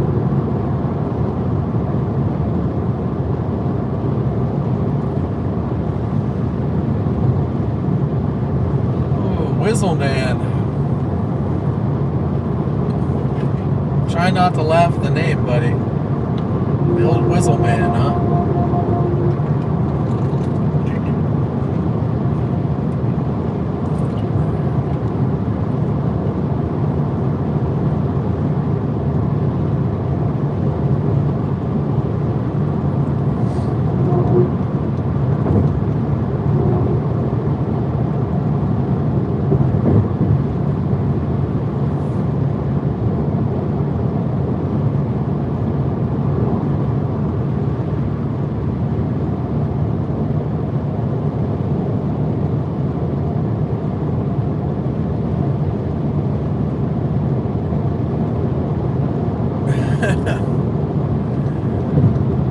You gotta explain that shit.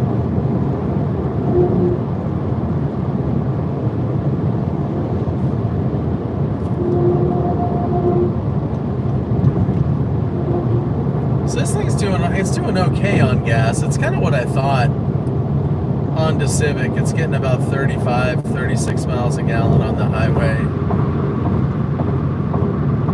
I still prefer the Hyundai Elantras. Those things get like 43 to 45 miles a gallon.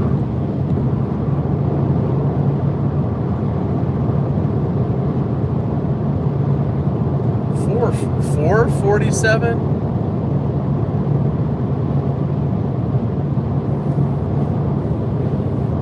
I'm trying to remember where you are, Jackie.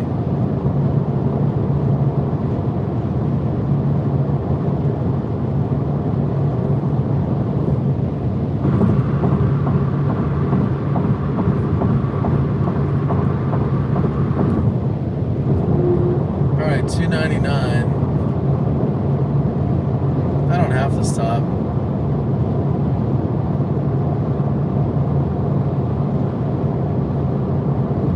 I'm doing fine. I still have half a tank. Do I have to go to the bathroom? Nah, I'm alright.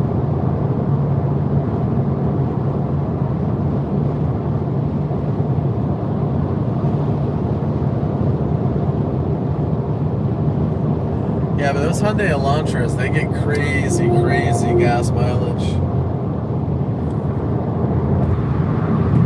I just don't trust the engines.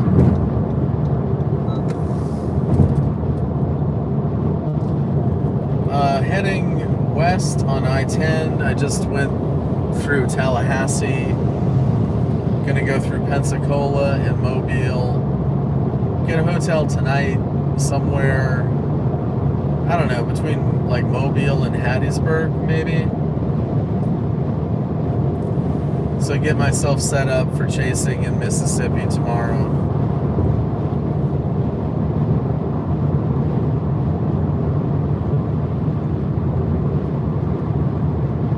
Hey, Melanie.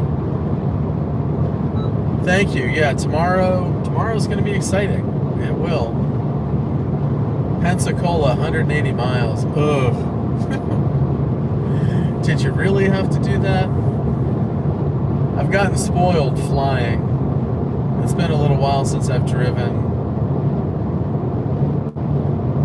Oh, thanks, Susan. Yep, you too. Be safe.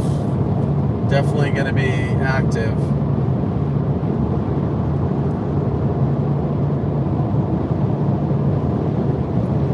Big thing about driving is I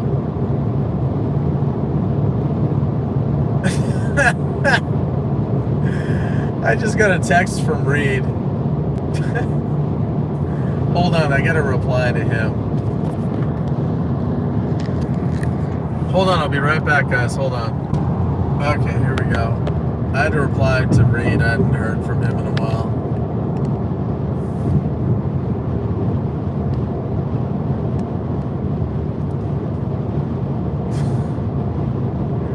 Hey, Honey Bear. Yep, Reed's doing good. I think he's on an airplane or something.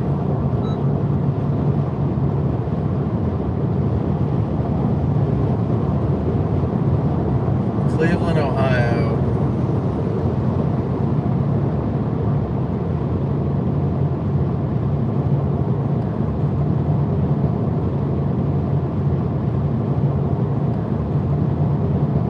Yep, wind on Wednesday. Wind on Wednesday.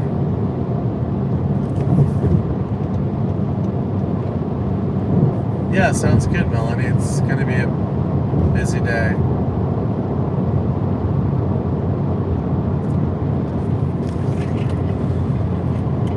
Yeah, Reed. He's been a little busy the past couple days. He loves Deadwood. Deadwood's his party home.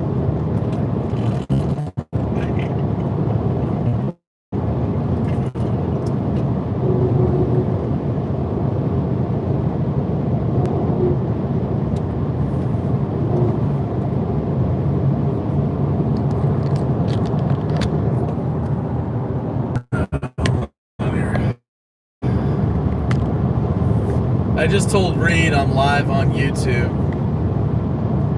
Told him to come by. We'll see if he comes and visits.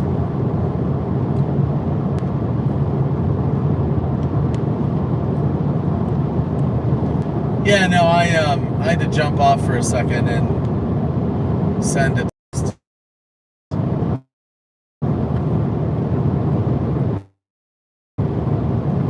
Sorry about that. Your husband teased me earlier. I told him, hold on. I told him I'll be watching day off, and he goes, "You have a car, go chase some storms." I told him to not tempt me. Excellent.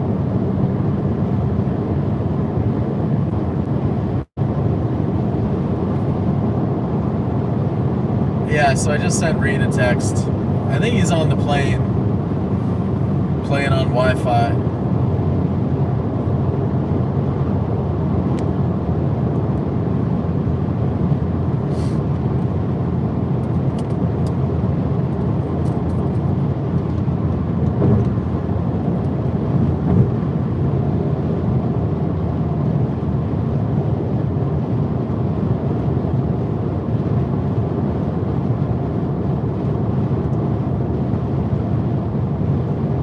So Pensacola, actually the distance to Pensacola is probably off a little bit because we might not go into Pensacola. That's alright, it's an easy drive. Tad out of your area. Just a tad. Just a tad. Next update, they won't do tomorrow's update until 7Z, which is 7 hours past 7 p.m., which is around 2 a.m. Eastern. Well, but that's the 2-day. So day one will be like maybe 12:30, Eastern, 1 a.m. Eastern.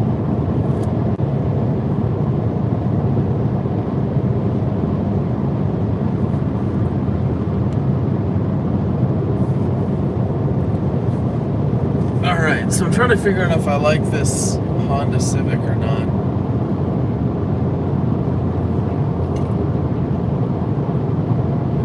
The seat needs help. I'm trying to get comfortable in the seat. Yep, there's a chance it could go high risk. I mean, they had enough confidence to go moderate already the day before. So there's a chance. Trying to figure out what seat position is good.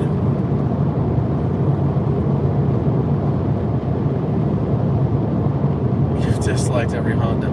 Yeah, I tend to... just went through some burning, whatever.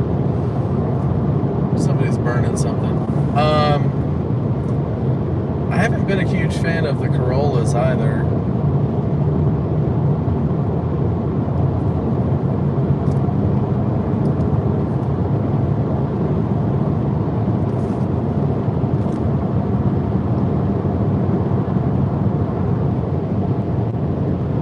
You have a Mazda. Yeah, they, what's funny is all the rental cars say, yeah, mid-sized car similar to a Mazda 3 or whatever, and then they never have any. So I've never driven one. They tend to have a lot of, honestly, the Nissans, I guess they're not so great on reliability, but for the day, I don't have a problem with the Nissans, like comfort-wise.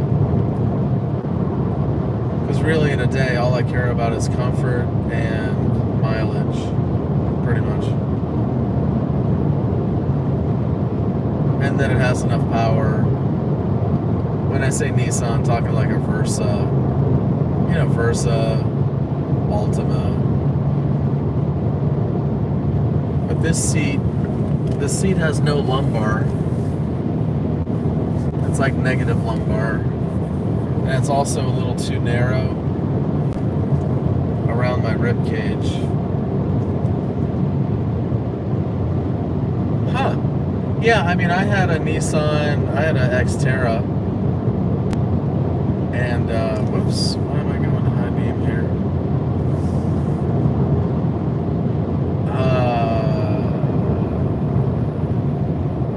Kia Sorento, Nissan Armada.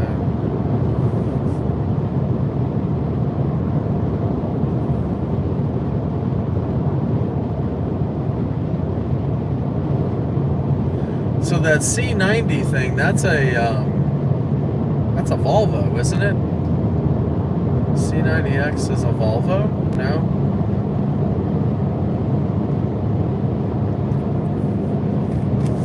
Honestly, I pretty much choose whatever gets the best mileage. That's what I like about Hertz, is they're like, pick any car in the row, and they'll literally go through and start Googling what they get for mileage, within reason.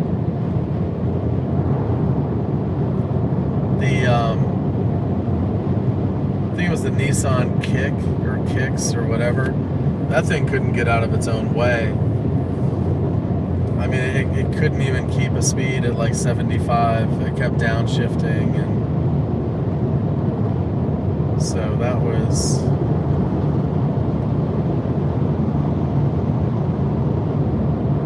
no-go.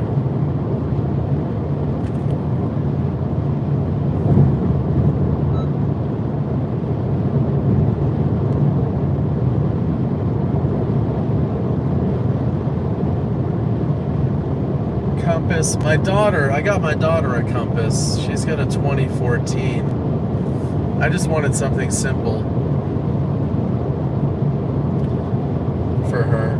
It doesn't have a CVT. It's got the automatic transmission. I didn't want a CVT. I really, honestly, I wouldn't personally want a car with a CVT. I just don't like the transmission.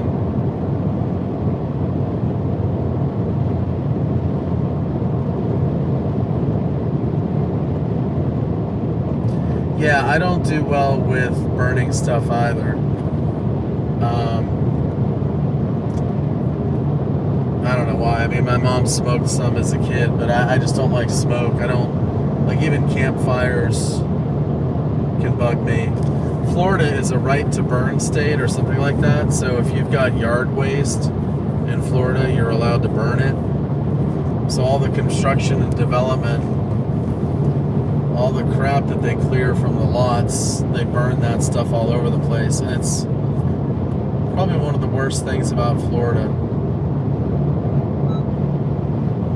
Especially, it just always seems like when it's nice weather out, somebody's burning something. For me, it's a great way to ruin a great day. My great day.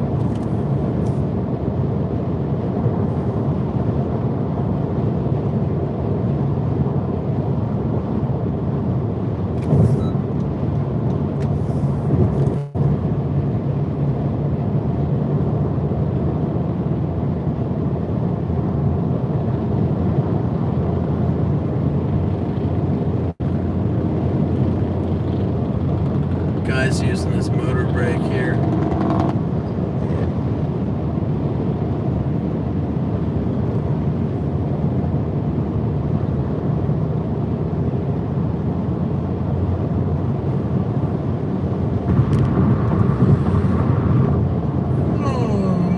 Yeah, I can't do candles either. It's rare that I like perfume. Only certain perfumes. I can't wear cologne.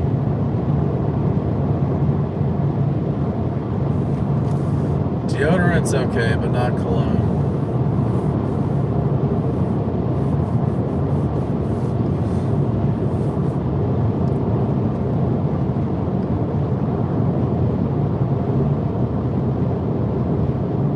Okie dokie. Hey Crystal, how's it going? Thanks for popping in. We're all just shooting the bull here.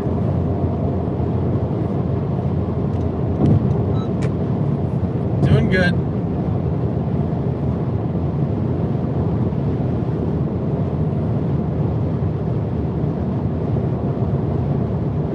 Just got the cruise control on, going for a little drive.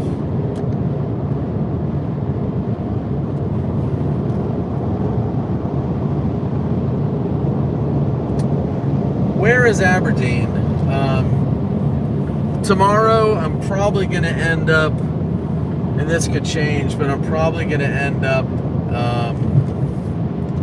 Vicksburg, Jackson, and it's just whether or not, I don't know if I'm chasing north or central or south, but you can make a case. Reed's boarding his plane.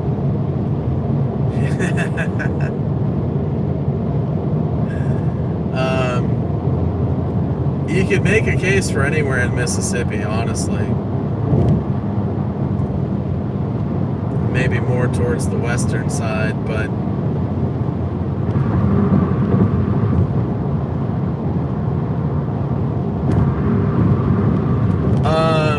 let's see, it's about 30 miles south of Tupelo. Yeah, you're probably going to be pretty active tomorrow. I'll probably end up in Aberdeen at some point.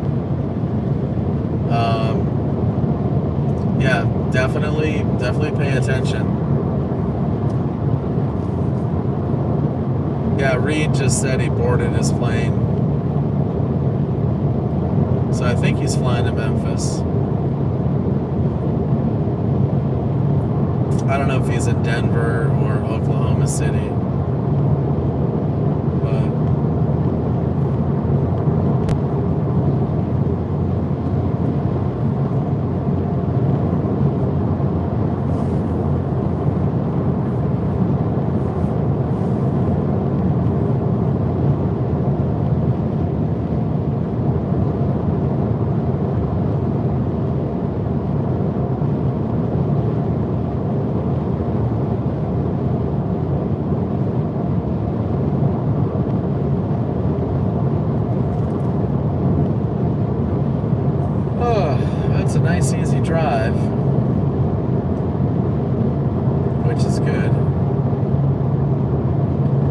I thought about flying.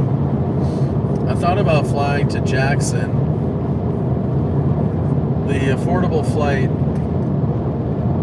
left Jacksonville tonight at about 8 p.m. Flight got into Jackson about 11 something. Jackson, Mississippi. But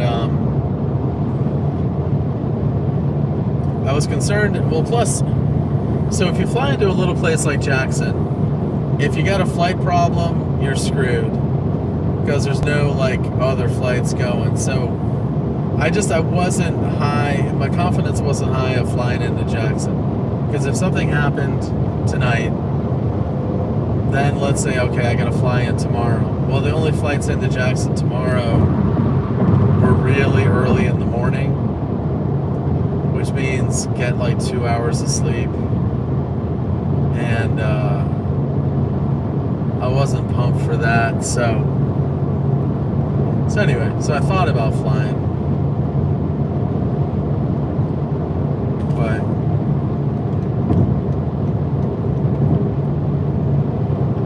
so Reed's going into Memphis. We'll see if he drives a little bit, or maybe he'll get up, get a hotel, and just get up early. Oh yeah, no, the airport. I mean, for Mississippi, I mean, I looked at Hattiesburg. You know, there's nothing much. But I mean, Memphis is 4 hours. Little Rock is 4 hours. New Orleans is 3.5 hours. Shreveport is 3 hours. So I was just looking at the different options, and they were all kind of the same. Either get in later tonight or very, very, very early tomorrow. So I just didn't like the options, and I figured I could drive. You know, I'll get west of Mobile somewhere. Maybe get a hotel on the west side of Mobile. Just depends on how tired I get. How entertaining you guys are, right? Oh, hey, Melanie. Welcome back. Thank you, Honey Bear.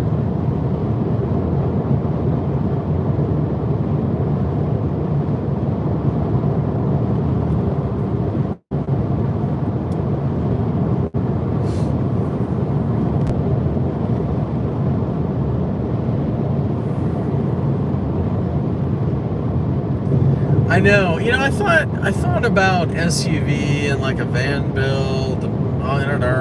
You know, I've thought a lot about it. I've thought a lot about, you know, do I want a chase vehicle? Do I want a van? Do I want to live out of the van? You know, and you know, everything is pretty much everything. It's a financial justification, and then like comfort and functionality and all that. And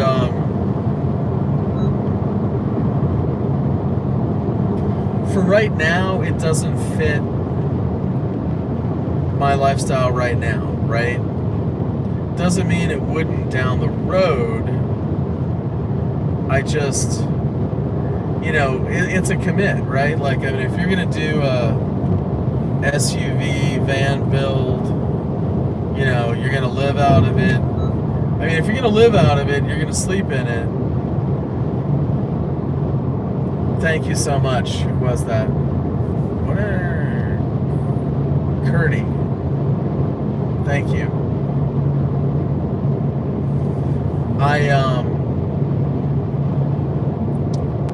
I mean, I really enjoy a hotel, right? Okay, so I don't mind hotels. I really love air conditioning. I love a clean bed. I love a hot shower. Like, that recharge at a hotel for me is a lot, okay? Like that's helpful. You know, so I've never been a RV guy, a live out in a van guy or whatever, but like if I did that, I would want something that has some kick-ass air conditioning that can run all night off of some sort of Jenny. You know, I don't know. I just don't. I'm just not sure if the quality of sleep and the quality of lifestyle. I mean, like, you know, you wake up and you're in the vehicle that you're going to drive all day. Like, I kind of think I would go cuckoo. I need like the change of scenery,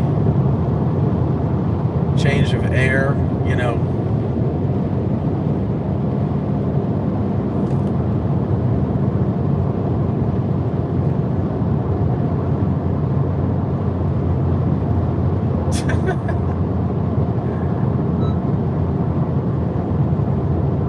Hey, Curdy.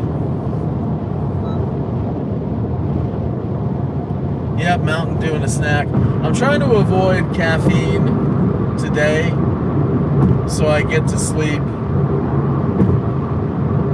Caffeine, I'm really sensitive to caffeine, so we'll save that for tomorrow.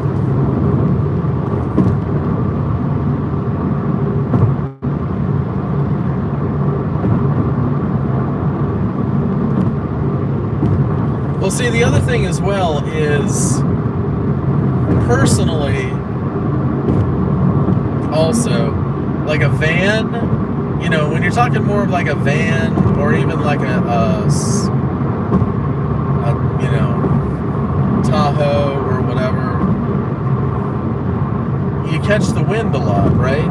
So you're chasing in storms, you know, the wind is going everywhere. I kind of like something with a low profile. I mean, I hear you. You know, the money, you save money. I don't know. You know, like, if I can get a rental car that gets 45 miles a gallon versus driving a Tahoe that gets 15 a gallon, you know, when you chase, you average 500 miles a day. There's your difference in gas right there. You know, so the hotel is free. So, I mean, I've studied it, but also I know me, you know. I mean, I like, you know, the crisp sheets of a nice hotel, and, you know, that, I don't know. So I could change down the road. I could maybe change down the road, but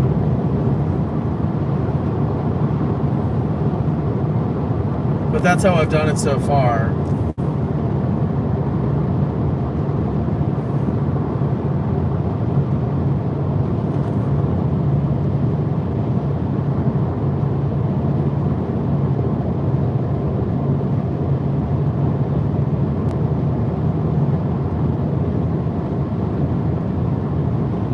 Yeah, I mean, I did study it.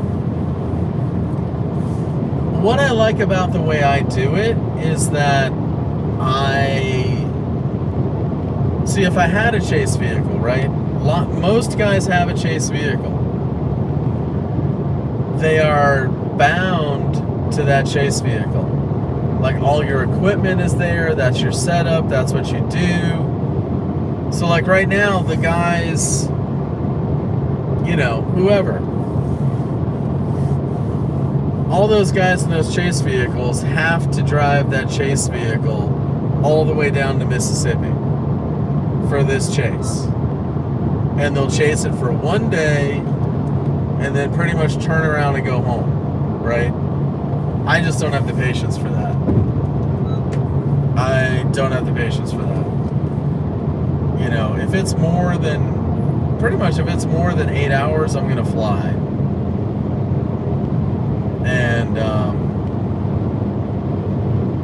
And it's funny because the economics of it, you know, a lot of these guys that are driving, you know, they've got Explorers, they've got Tahoes, you know, whatever. The most they're getting is 20 miles a gallon.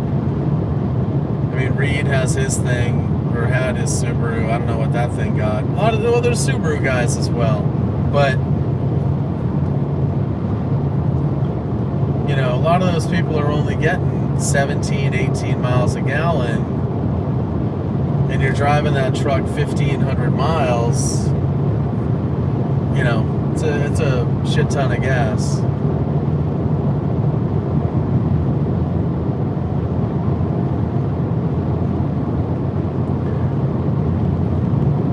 So I try to optimize it. Financially, I really do try to optimize it. What I like about how I do it is I have zero car expense. Like, I don't have maintenance, right? You know, so a lot of these guys, you know, the transmission problem and steering problem and whatever problem, I have no problem, right? I drive the car and then I give it back. So, I mean, it'd be cool, fun to have a chase vehicle, I think. I mean, it'd be fun to have all the cameras and all the rigs, and, you know, I could get a wrap, you know, and have fun with it. But I would only do that, like, maybe down the road in my life. You know, maybe I would base myself, I don't know. Let's say if I lived in, like, Arkansas or something, somewhere central, you know, like Little Rock, okay? Pick Little Rock. Well, Little Rock, I can chase, you know, Mississippi, Alabama. I can chase Texas. I can chase Louisiana. I can chase Kansas, Oklahoma. You know, so if I was centrally based geographically, then I would be a lot more focused on having a chase vehicle. But because I'm so far to the east, you know, 9 out of 10 chases, or 4 out of 5 chases, typically are at least 8 hours away. So that's where flying comes in, and the rental. And like I said, I love a good hotel. I mean, if I was younger, I mean, honestly, if I was younger, you know, maybe do the sleep in the car thing. I don't know. I just don't think I would sleep well. I don't think I'd be enjoying myself.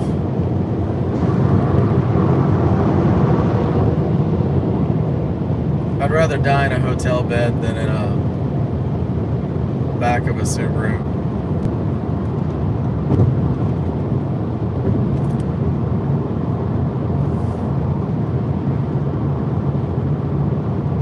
Thank you, Fire Captain. That's very well put. Well, I mean, I'm talking about, you know, like, creature comforts.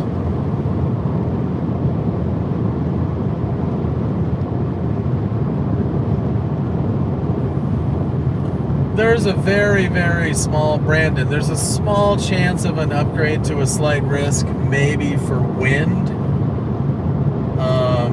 I don't really know the geography. Maybe for like northwest South Carolina. Probably more likely for maybe Tennessee. I don't know, like eastern Tennessee or eastern Kentucky, wind. West Virginia, Appalachian area. I'm just sort of guessing. But that's only for a chance of wind.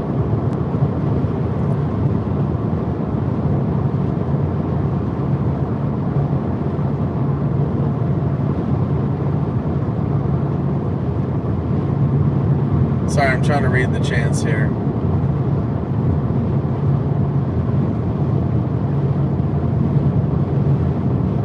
Curdy. No, actually, Reed has a lot out of pocket. I mean, he has sponsors, but he also has big bills. I mean, he flies a lot, he drives a lot. The Dom 3, you know, he's put a lot of money into that recently, so he's got a big operation. It's not cheap to be Reed.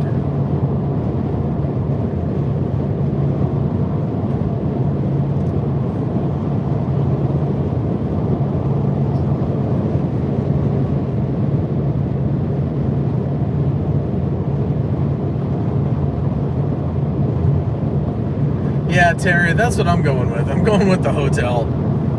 Because, I mean, it is a hobby, you know. Have fun with it.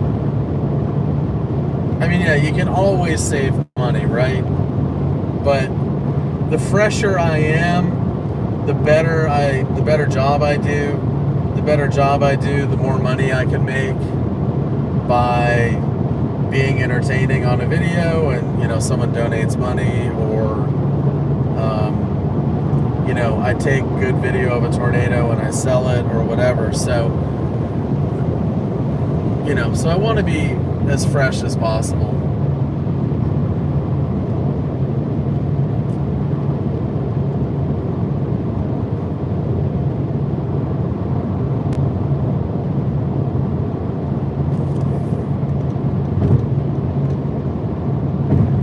Oh, the summer road trip. Thank you. Yeah. Okay, so that's a different setup. You know, chasing versus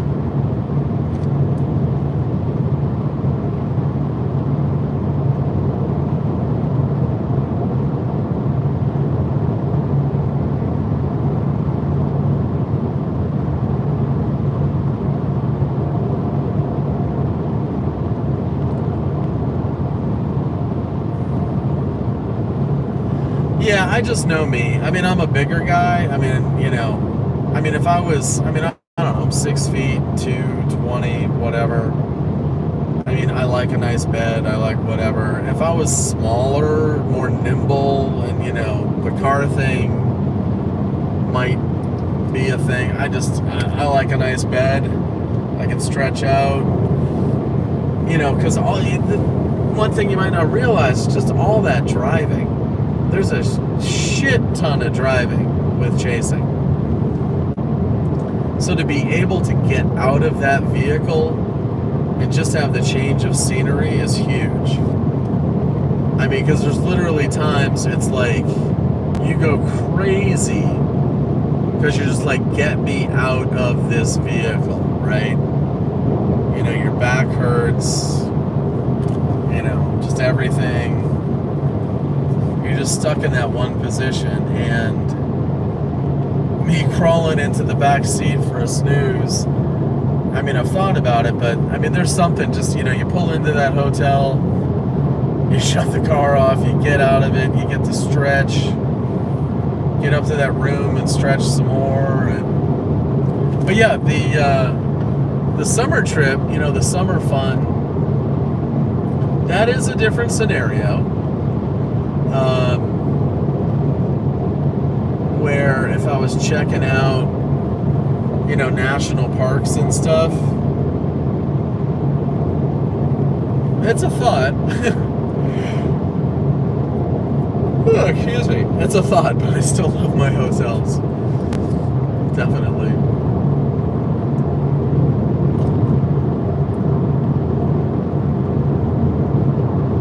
You're either 6 feet tall or 4 feet tall anytime you want. All right, I need to understand that. Yeah, I mean, in May,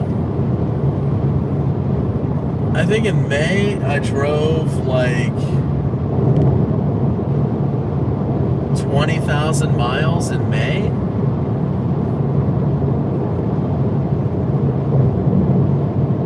And that included 2 flights to Dallas.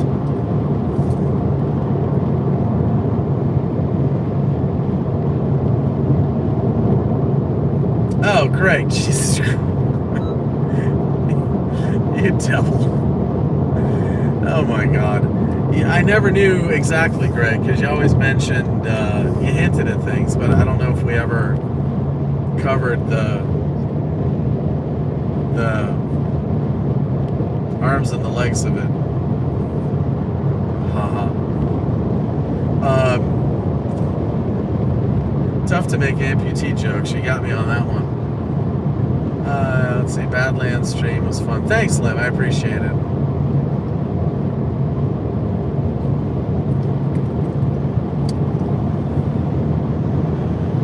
Well, I'll be a good boy, Greg. I'm not making any jokes. You can make all the jokes you want. That's like I'm Polish, right? So I can make the Polish jokes.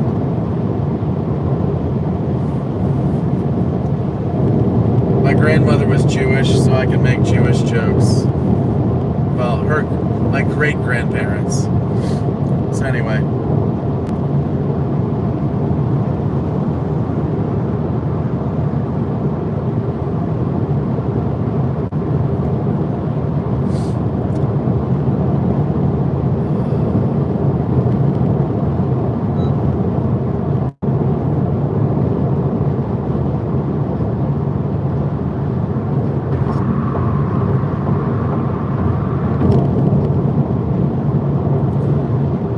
The prairie dogs. Yeah, I mean, I love that stuff, and there's a difference, like right now, I mean, I'm driving at night,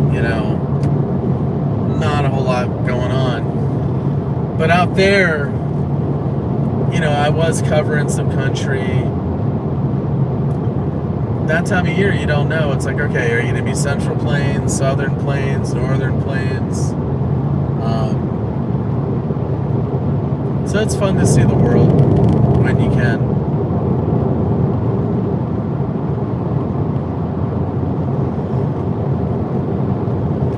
Oh.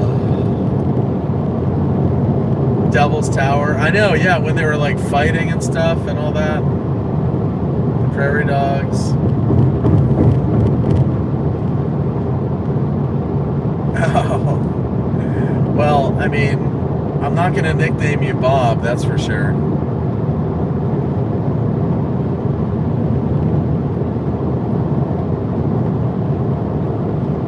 Yeah, it was a great trip. I'm glad you all liked it. I liked it too.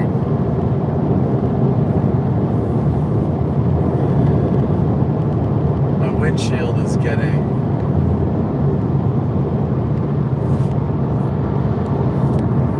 Let's see how that's doing.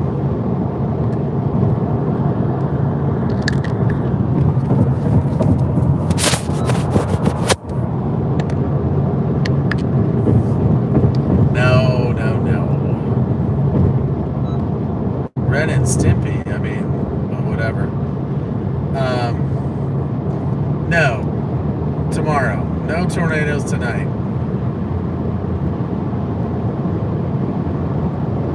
I know, buffalo, bison. You guys told me what the difference was. And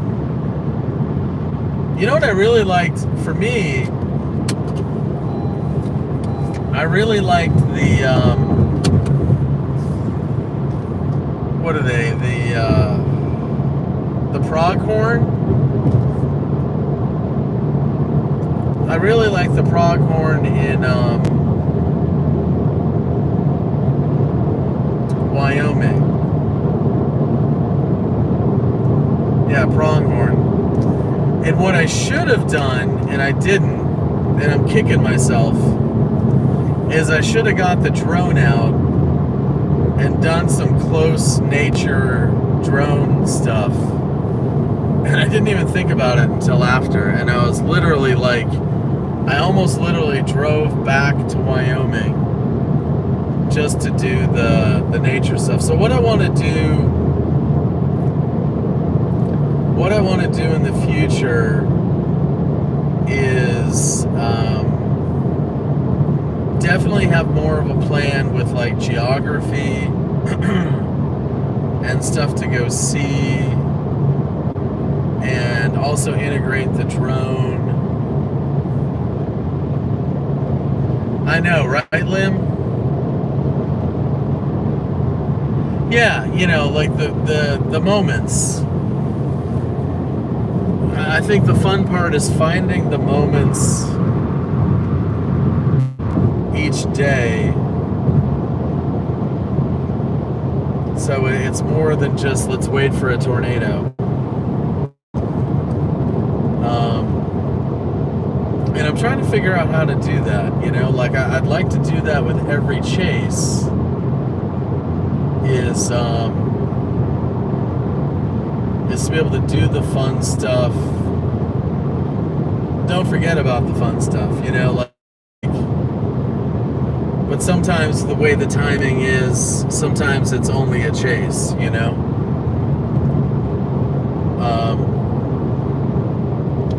But that's where funding, honestly, it comes to funding. I mean, if I didn't have to go home and make money, I could take time and do more of the other stuff. And you guys are great. I mean, you donate what you can when you can, and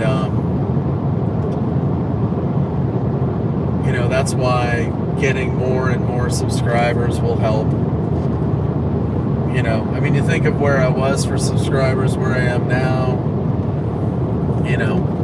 So if I can get subscribers up to, you know, if I can get up to like 20,000, 30,000, you know, then the funding allows more play, and playing is fun. I mean, even today, I was thinking of having to work today, and I was maybe going to drive to Orlando and go do some stuff, and then, you know, I'd be out until midnight, and then go try to catch the flight at 5 a.m. So I'm trying to balance, trying to keep a balance financially of chasing and having fun. So, but in time, I mean, subscribers, you know, we're doing pretty good, but we'll get more. Keep doing fun stuff. I'd also like to do more with the videos I have, you know, the videos I take, you know, and produce different things. It's tough. I mean, you start, there's a lot of things I'd like to do, and then it's like, okay, find the time and actually go do it.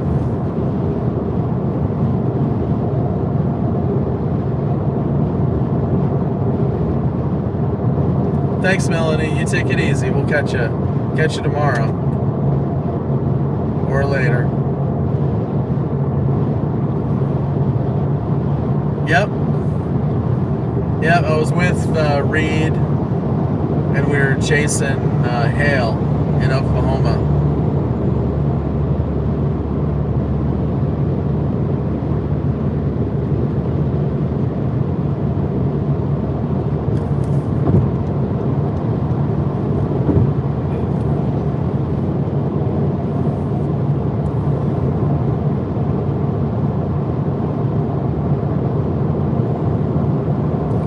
There's a lot of places I want to see,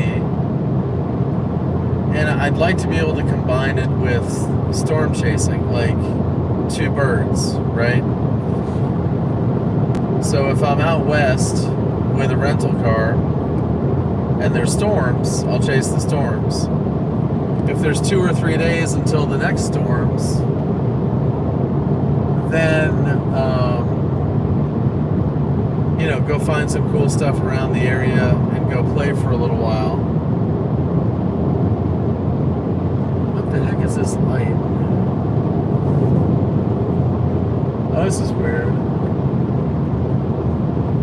Honda has a little red light here. Just realized it in the interior cabin.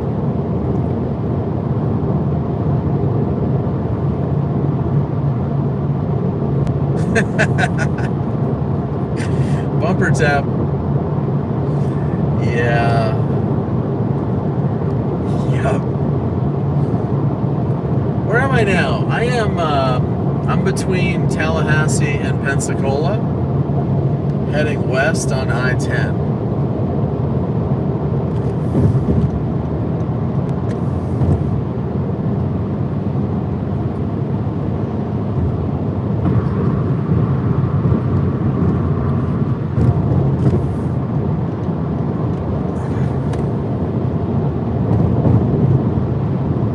I know, the drone. I forget about the drone, and I'm really mad at myself because I think it would have been a lot of fun to fly it around pronghorn and bison, not at a national park, but well, I guess not bison, but pronghorn, just out at those open farms and stuff. And I really spaced. That was a big mistake. I'll probably get the drone out tomorrow. A lot of trees and stuff, so I want to do more with the drone.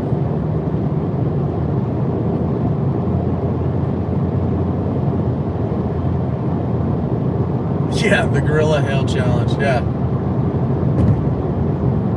Seemed like I won.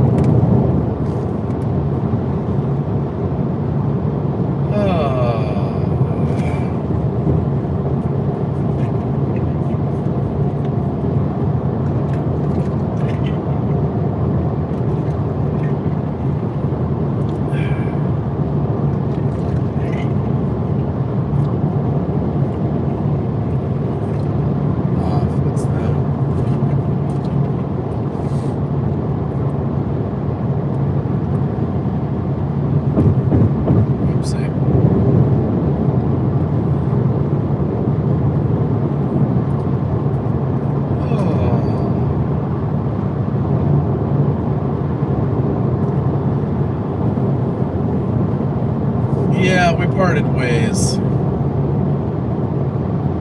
A lot of people have parted ways lately. Not a good scene.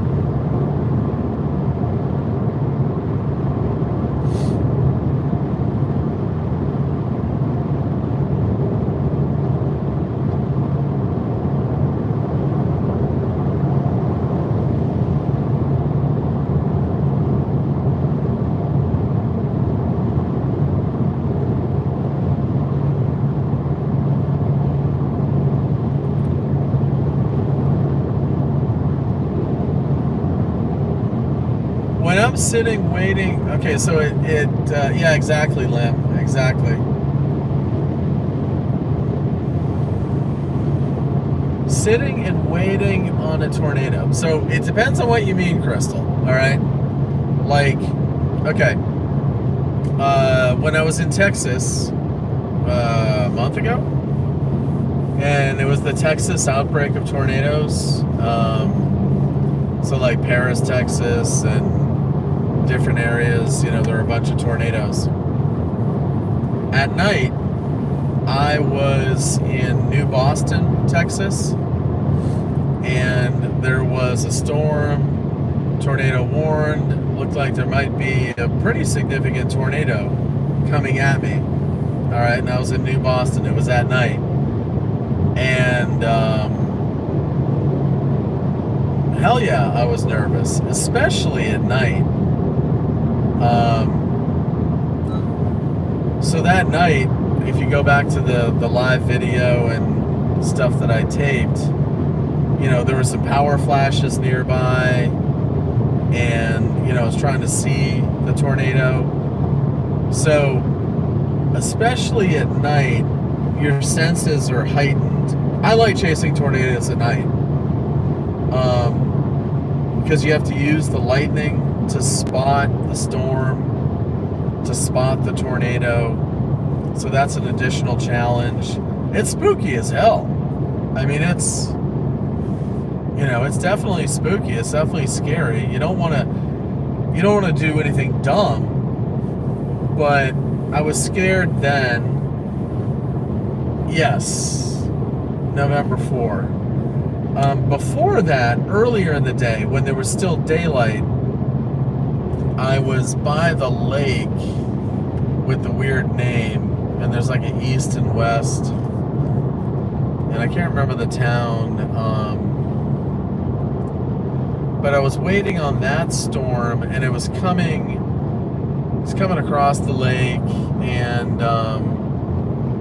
yeah, no, I mean, and even the one with Reed when we were near Idabel, but that was actually more towards night. That was like right after sundown. Oh no, I mean they.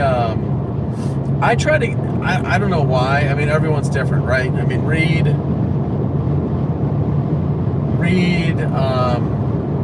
Reed's a yeller, right? And it's not an act. I mean it's just him. He'll start screaming and just scream. He has no idea what he's saying. I've talked with him about it, and he's like, I don't even know what I say. He has no idea what he says.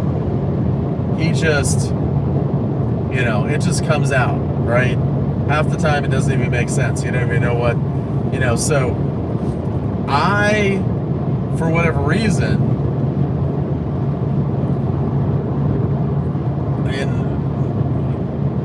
most of the time I'm chasing by myself, I am on the quiet side, right? Like I'm not going to be very entertaining like Reed is,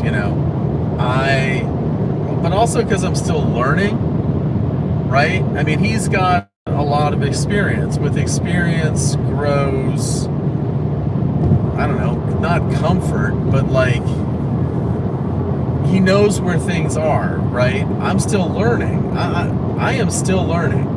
So I need to pay the F attention so I don't end up in a tree somewhere or, half a mile away.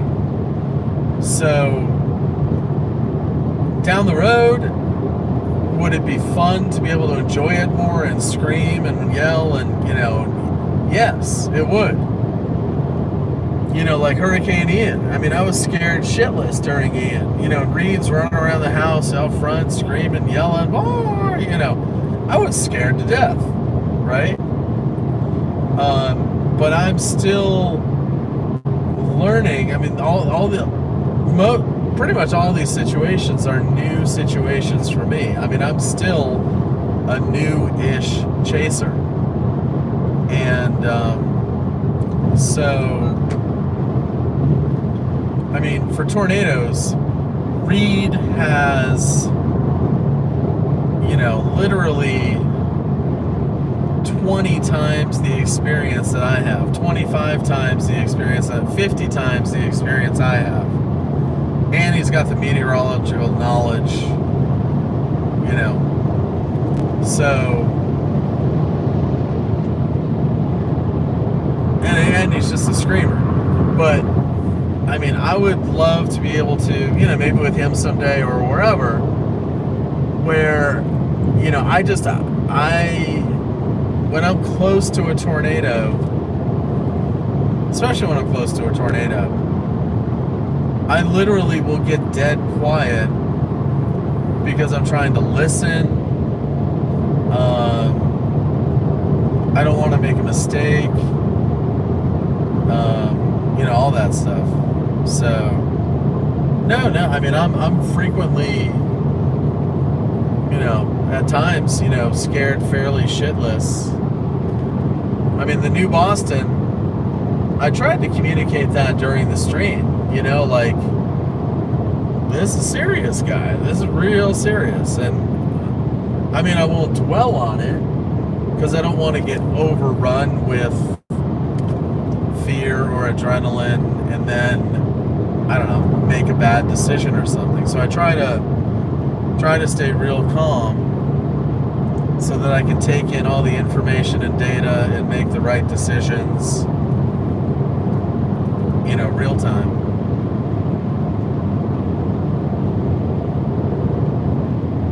Yeah, he doesn't, frequently he doesn't remember.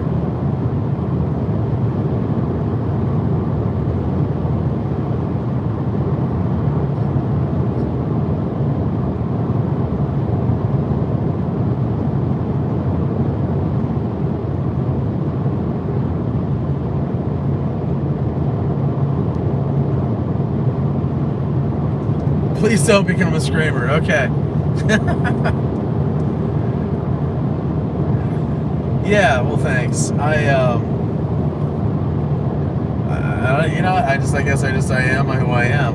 And what's funny is, like, I mean, in other situations, like if I'm at a concert, I mean, I'll scream, I'll yell.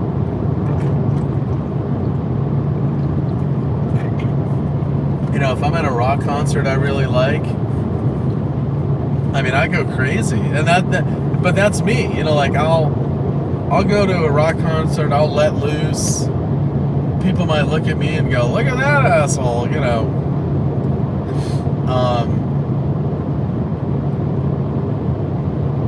But for me, for Reed, it almost seems like tornadoes are like an epiphany, like a high point, right? And when he hits the high point, it's like, whoa, and everything comes out and everything, For me, that might actually happen more. Not that tornadoes aren't my favorite thing, but like I'll act like at a concert, like I'm really into music, rock, whatever. But I think also just because I'm still learning, the storm stuff. It's still so new that I'm like, wow, my jaw's open, my eyes are open, and I'm just like, wow, right? So I'm still it's still in the wow phase. Hey, Truth. Thanks for stopping by. Only been to 3 concerts. Oh, man.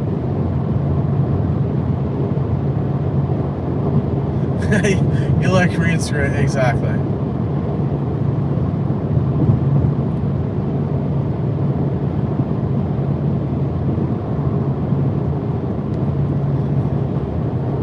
Three concerts. Yeah. Not that I've been to a ton. I haven't been to many in the past 10 years, 15 years. But before that, I went to a good amount.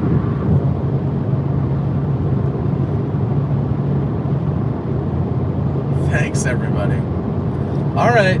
No, I mean, I am who I am, Popeye. I am who I am. So...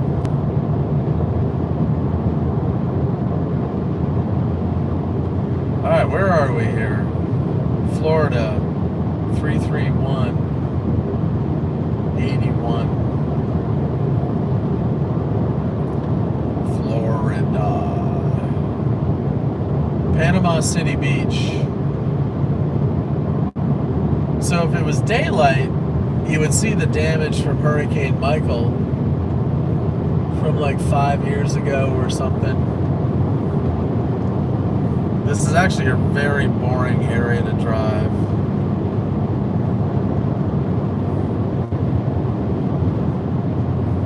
We haven't gone through the hills yet, have we?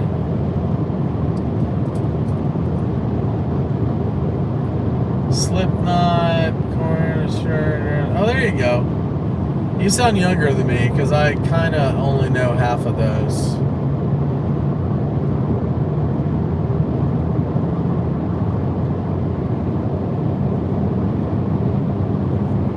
I was a big deadhead. Nope, you're 50. Oh, well, so there you go. I was a big deadhead and fish.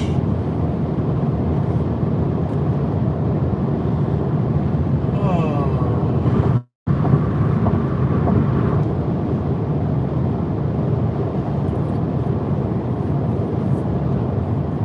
But also just good rock and roll. Anybody? Aerosmith, Chili Peppers, REM.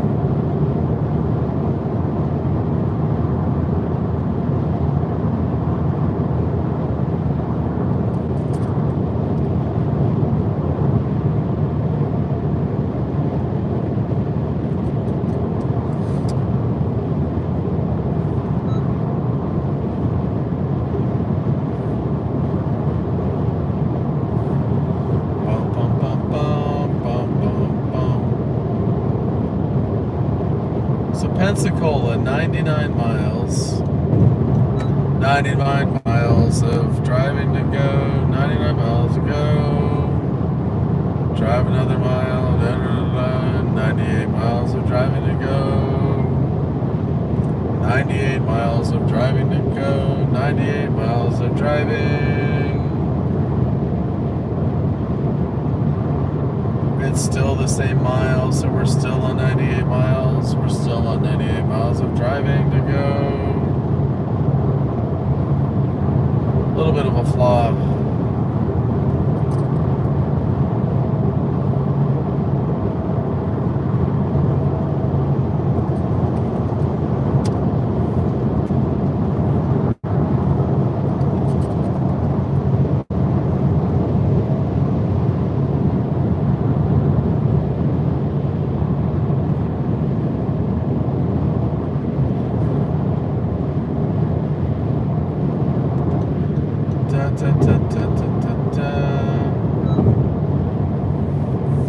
They'd probably give you a decent seat, Greg, right?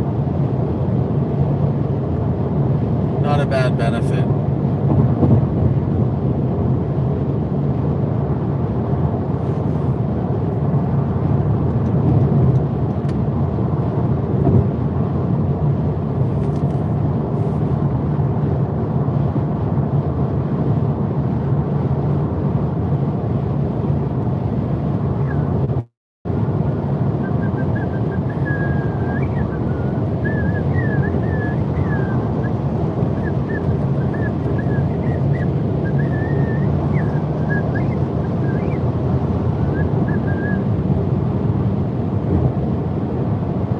Well, not takes advantage, but it just seems like a lot of venues, those seats are in decent places.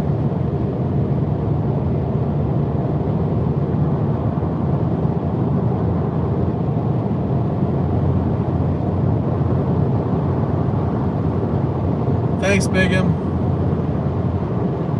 I do hope.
Oh, thanks, Pammy.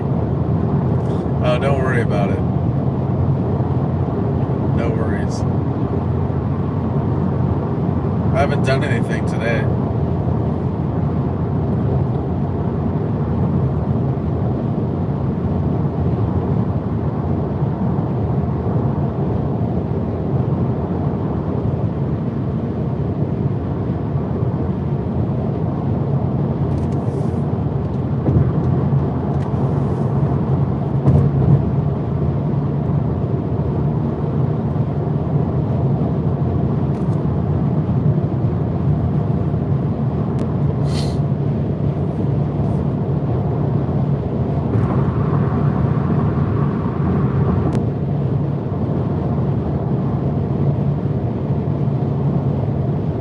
What did I eat? Oh, I had that cheeseburger. I think I'm getting hungry again. Hungry, hungry.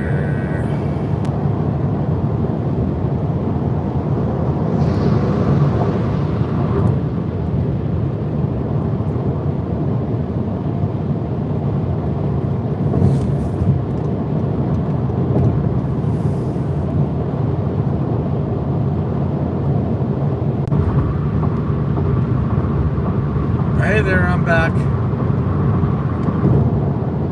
What was I gonna say? Oh, Vicky, thank you so much for the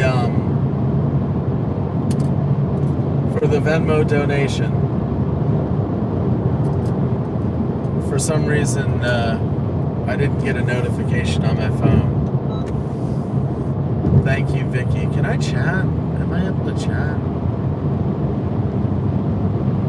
All live, top chat, super chat.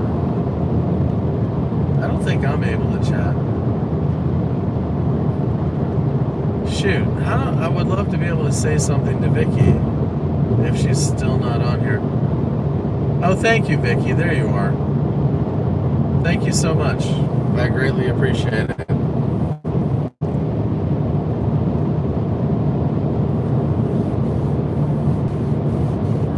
Yeah, that's one thing I want to do is I want to get an updated system. I mean, because you see like Vince and Brandon, they they got the cool setup when they stream and they got the things and whatever. And I would like to have something like that so that if somebody, makes a Venmo donation, the technology and all that. I don't know. What do you guys think? What do you think? Do you think the screen that Vince and Brandon have and Reed has while they live stream, do you think I need something like that? Everyone vote.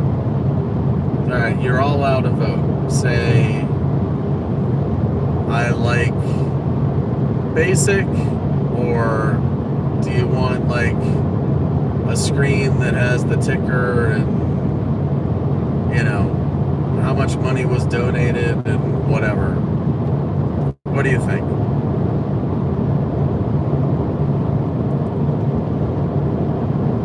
Well, right now I just stream direct to YouTube, and I'll stream direct to Facebook also down the road, but I don't use a software. So you like the basic. Vince and Brandon's screen are too busy. Okay, all right, keep going. We got 2 votes.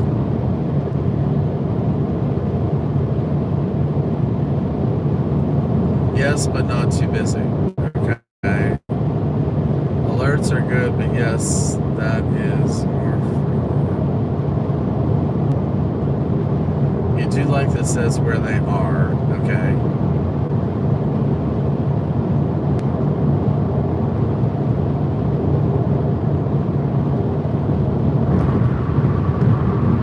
Stay as you are. Okay.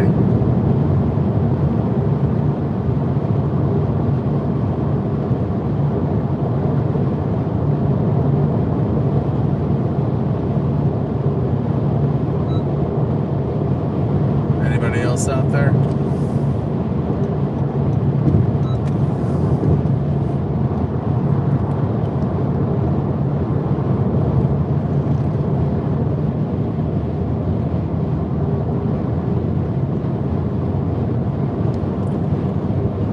So what I don't know, all right, this is what I don't know, is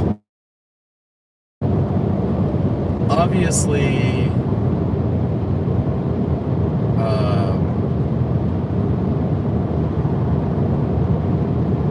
right, Greg, isn't all the equipment expensive? It depends.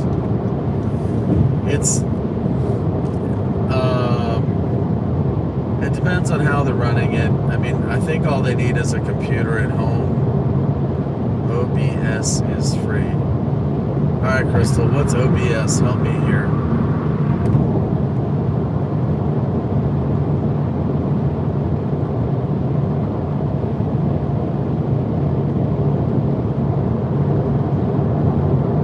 Thank you, Honey Bear. I need about 1 million honey bears, right? Just surround myself with honey bears. OBS is a streaming platform.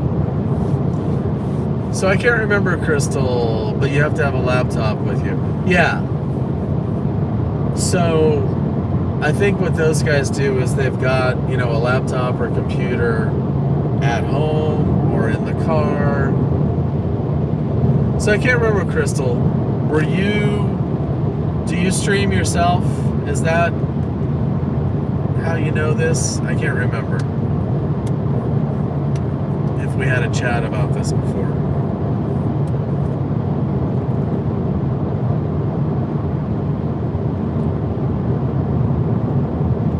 Thank you, Betty. Location on a map would be nice. That's right, Twitch. So I think we talked about Twitch. You're a gamer. Okay. Crystal. Do you live in England? I can't remember. No, you're in the States. You must be in the States. You're seeing all those bands. I can't remember where you are.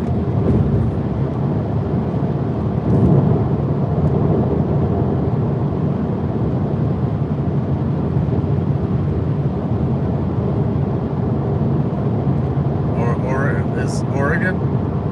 Yeah, so I used Streamlabs, which was fairly terrible.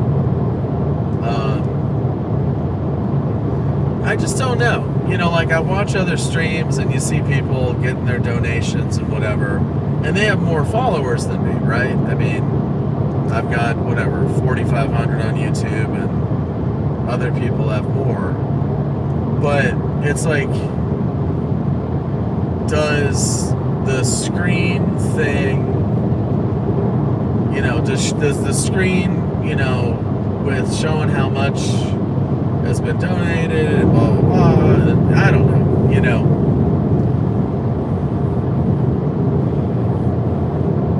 Because obviously the more donations, I mean, it helps, right? Everything helps.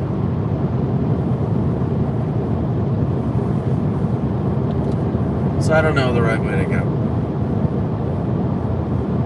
It's interesting that a lot of you enjoy basic. So that is telling. So maybe I just don't want to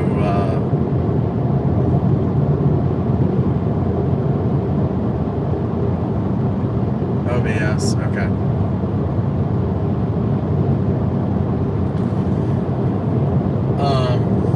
You know, so maybe I don't want to be like everybody else, you know.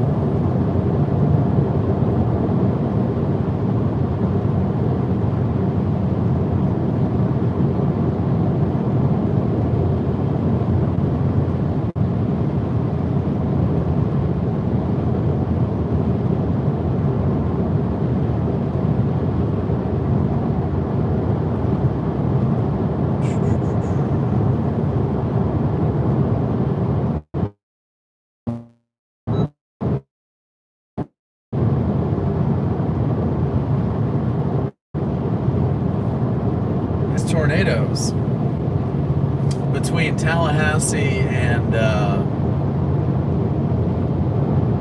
Pensacola. This is a decent tornado area. Chipley, Bonifay, Mariana, something like that. You get tornadoes out here. And oftentimes they'll kind of somewhat parallel I-10.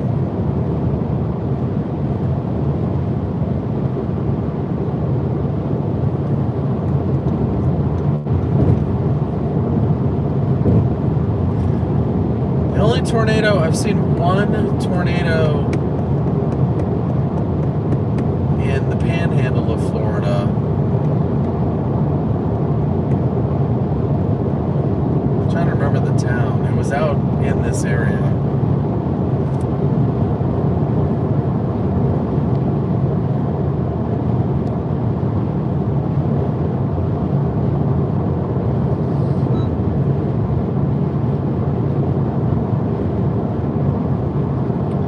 Hi, Flown.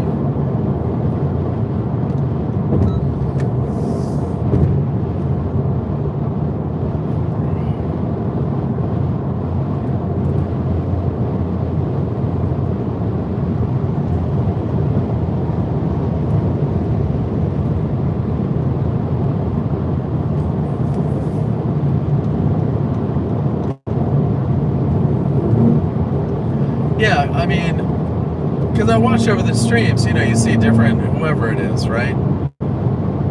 And it almost seems like sometimes the donations feed off of the donations, right? So if I don't have anything showing anything,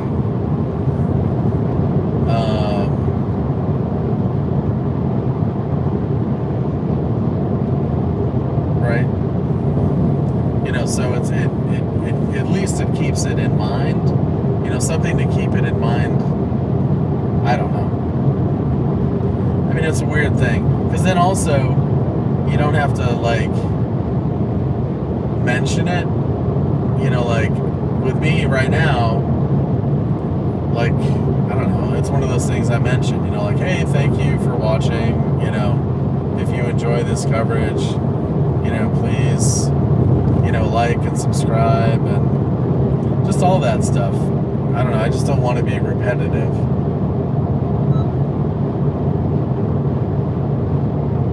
So if it's on the screen, then you don't necessarily have to be repetitive. I feel like sometimes I'm like the Jerry Lewis telephone and, please donate. Because if you don't say anything, I mean, Vicky donated and I very appreciate it. But, like, if I don't say anything,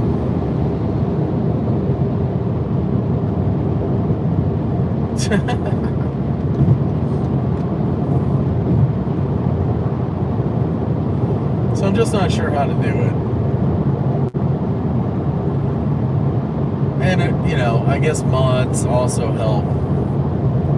If the mod had something that they would put in the chat.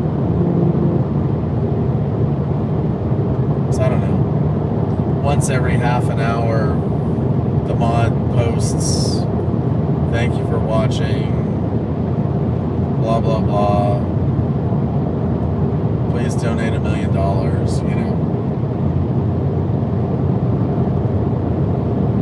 So I'm just learning.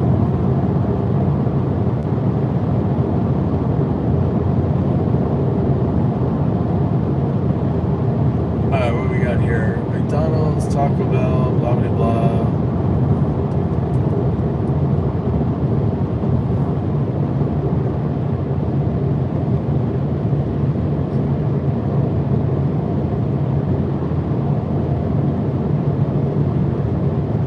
Oh, thank you, Lim.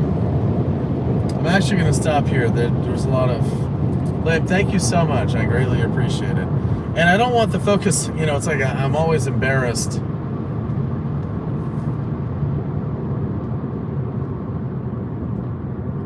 I totally did not pay attention to the signs.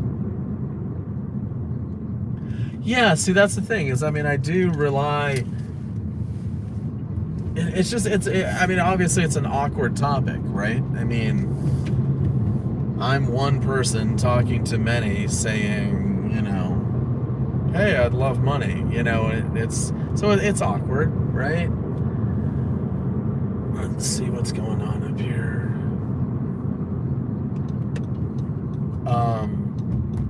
So that's why if it's on the screen, or if the mod, every once in a while they say, thank you if you enjoy this, blah, blah, blah.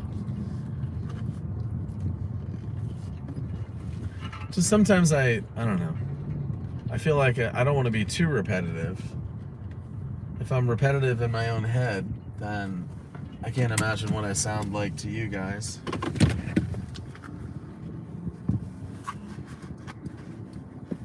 Thank you so much, Lim.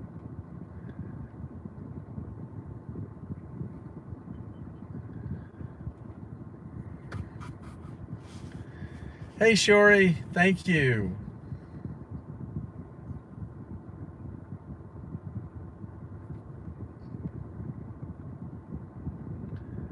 Yeah, donations or super chats breed donations. Exactly. So that's where it's like, I kind of would like, okay, so super chats, right? You see a super chat, sees a super chat, and bingo. But like, PayPal or Venmo, I think that also breeds it as well.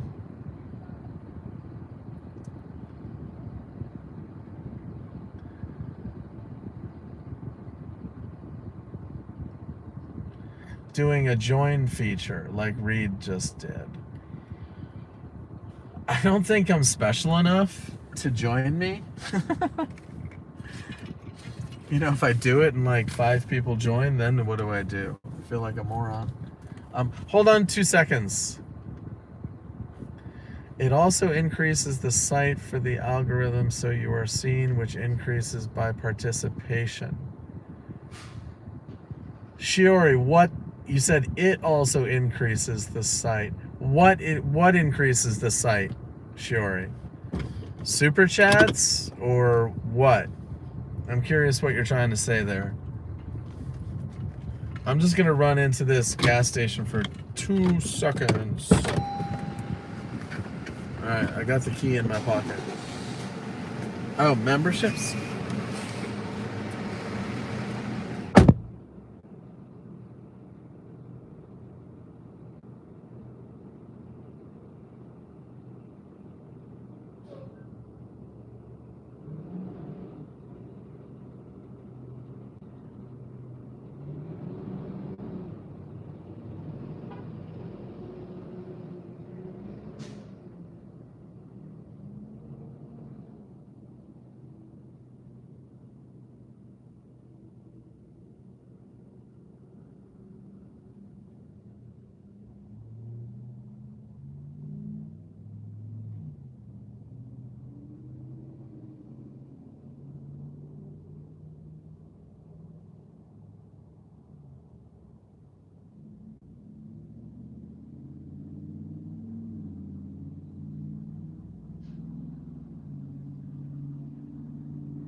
Alright, I'm back. Alright, so memberships and the algorithm and So what was that again? Super chats and members for the site increases for the algorithm. It's all about the algorithm. Big brother of the algorithm.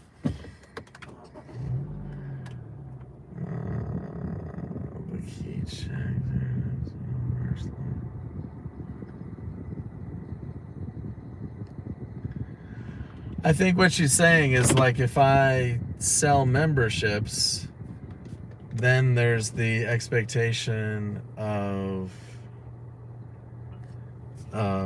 me being special. Like, what am I getting for the membership, right?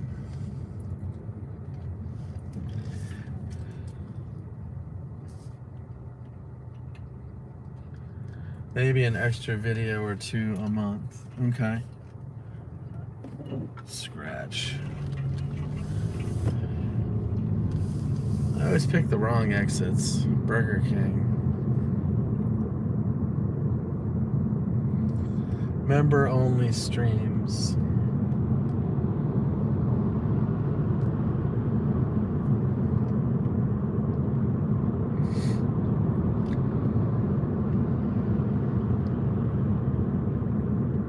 Alright, I need to pick somewhere to go to eat. Line. I just wanted a hot dog. Why am I having so much trouble finding a hot dog? I need to go back to the highway. All in credit union.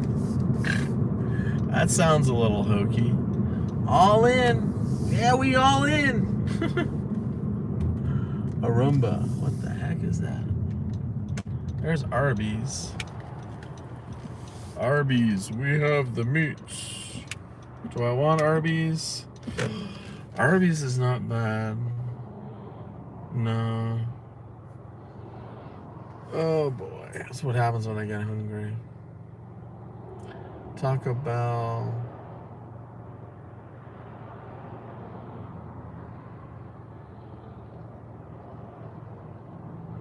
Okay, so maybe I should get into the membership thing.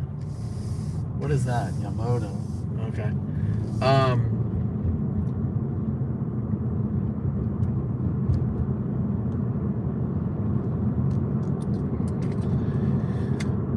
Okay, so that's something to think of. And I've thought of, merchandise. I don't know. I mean, I guess I've got to talk with the guys, and people have said that maybe there isn't much up front. I'm a member of Reed. Vince is Brandon. Vince does his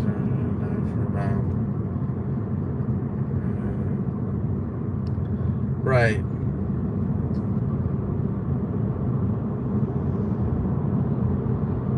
Okay. I guess the part that's new for me is that people would actually want to pay to listen to me. Like, I don't know. Like, I'd be a little concerned that I start memberships and then nobody gets one. It would be embarrassing, right?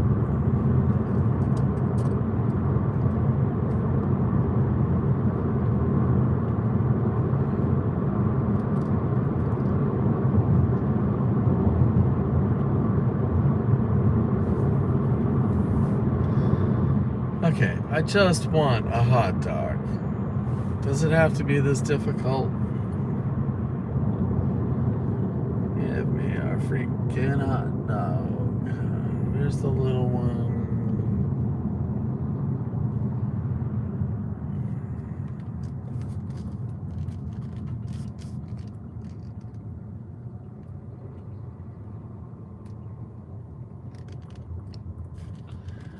So what, how much, well, Reed's a different character. I mean, in my book, he's a different character.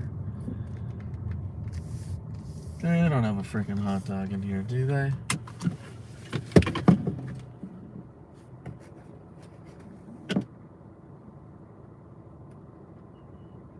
Okay, hold on.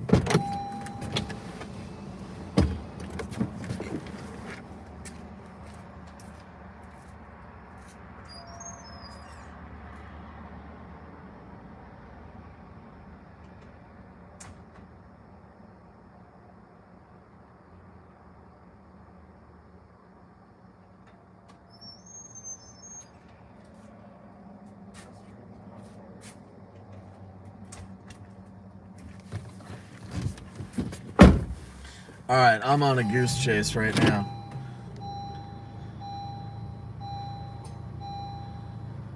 Tier 2 for Vince, $10 a month. Reed.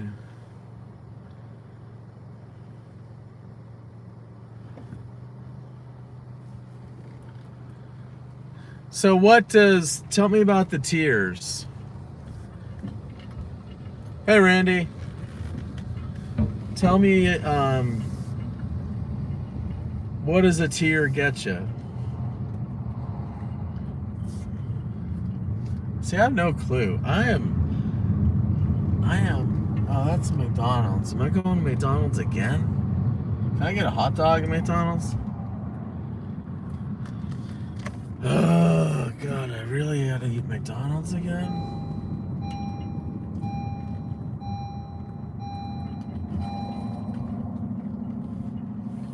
Should I go to Whataburger? I was gonna get a chicken sandwich.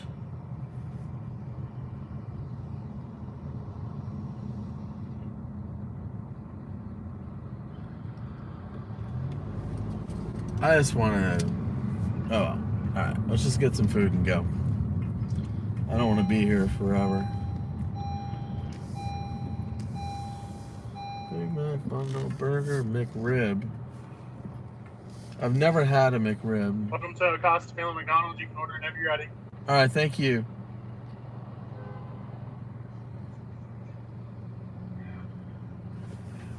Can I get a deluxe chicken sandwich, just the sandwich?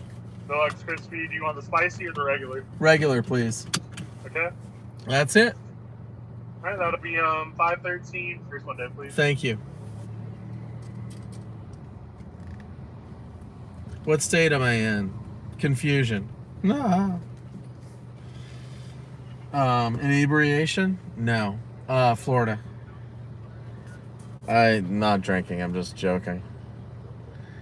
Experience the McRib. Yeah, I didn't want to be tonight. I didn't want to have fire coming out the end or whatever.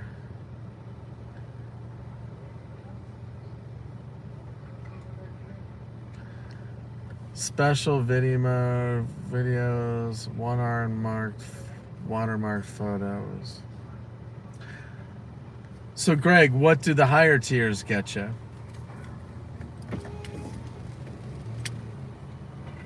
Are you toast to be $5.13? Okay, thank you. Thank you. Did I give you the right one? Yeah.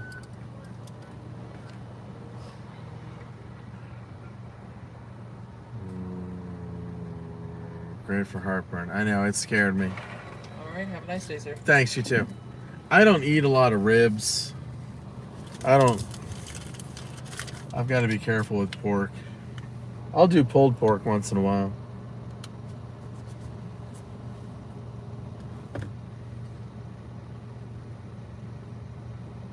So I'm in between Tallahassee and Pensacola.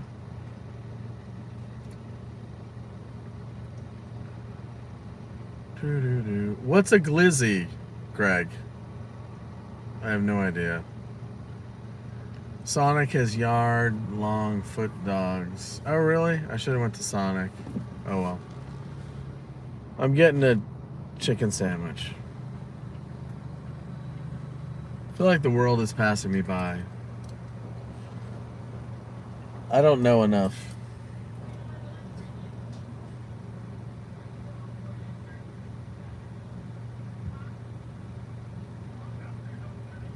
I am... Oh, Inverness. No. I'm up on I-10.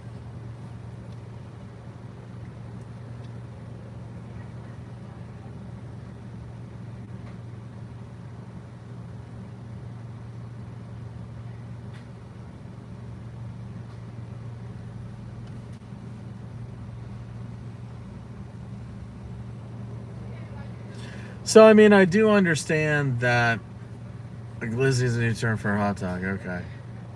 I mean, I understand that, like, a membership would breed, like, more regular touch points. Like, you're staying in contact with your customer. Like, where if I'm not chasing, like, you don't see me until... The deluxe for some chicken. Yeah. All right, thanks.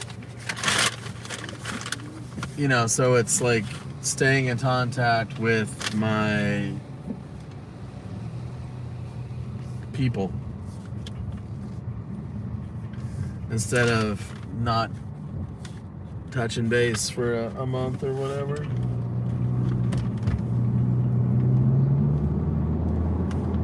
Oh shit! Oh well, whatever. I just need to get on the road.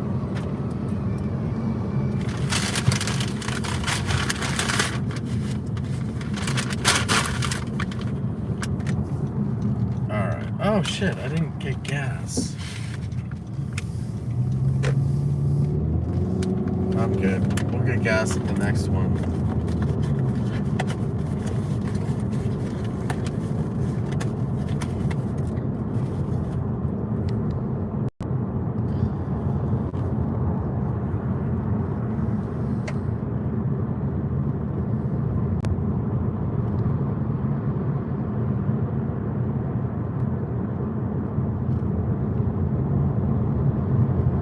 Okay.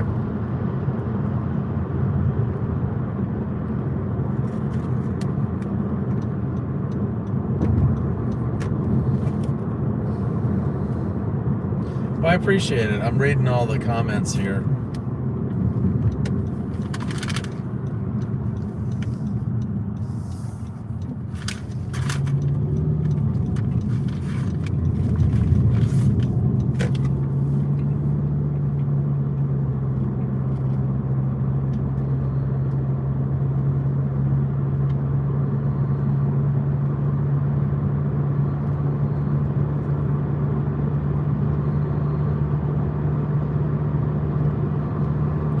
Right, so once a week at a minimum. Okay.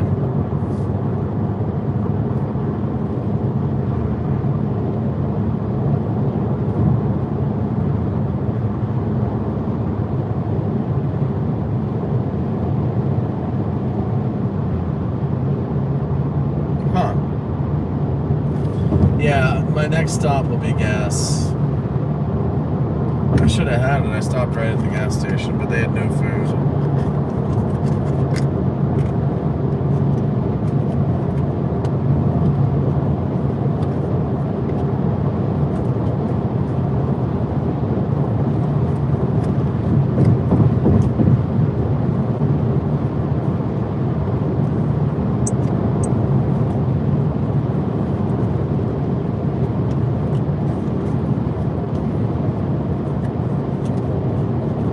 Okay, so let me ask all of you. Excuse me.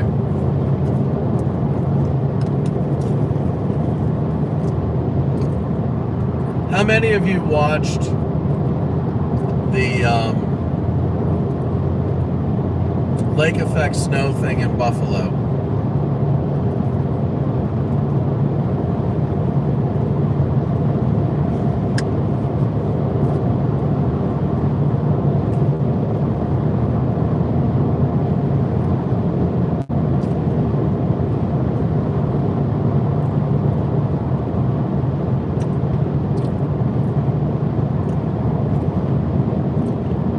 How much did you enjoy the lake effect stuff? I mean, I'm wondering, like, you know, should I go do things like that?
Okay, so like the snow stuff, okay? Like when I was watching the guys do the snow stuff,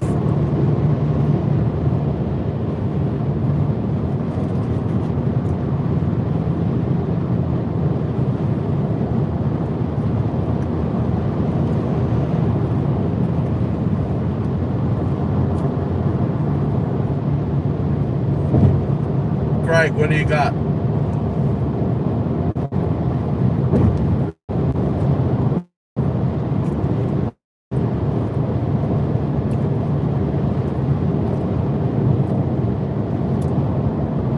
Oh, okay.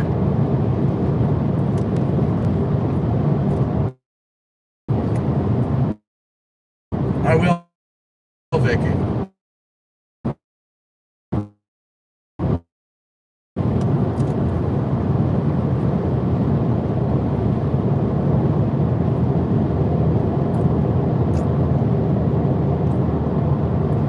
Is it really erupting like right now?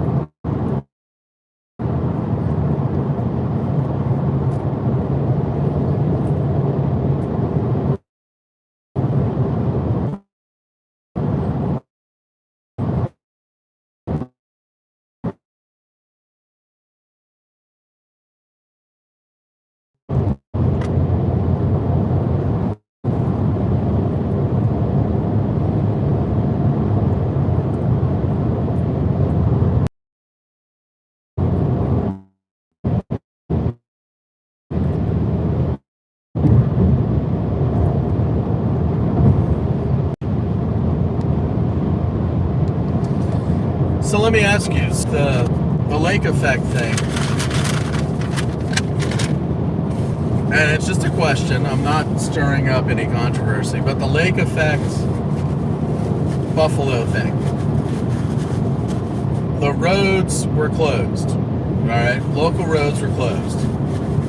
But yet guys are driving around in whatever. So part of me was like, well, I shouldn't be there because the roads are closed and I wouldn't want people screaming at me, you know. And I don't have a chase vehicle with my blinky lights and my wrap and whatever. So, like, I don't know. I've never done a winter chase before. So I just didn't know, like, if there's going to be backlash on the whole, what are you driving on? They don't want people around here. But I guess, but part of what I'm learning is, I mean, I'm acting like the media, right? I mean, I'm not that different than a news reporter. Yeah. Or like just people being pissed off at me. Like, I mean, I'm a news outlet, right?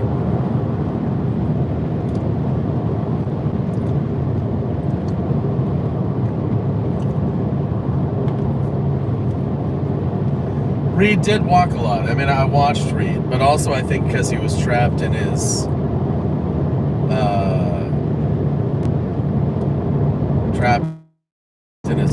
parking lot.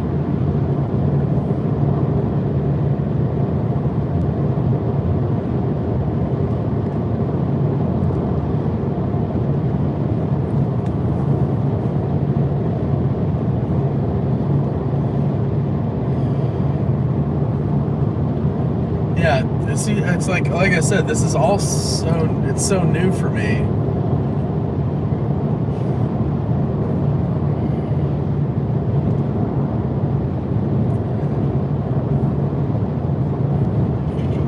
Right, and I mean,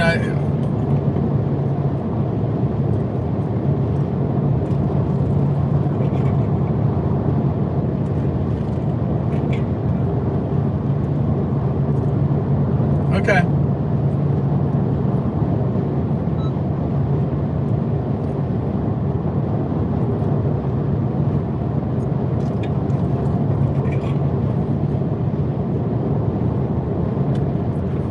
Okay, I've never done a winter event. I mean, I grew up north, but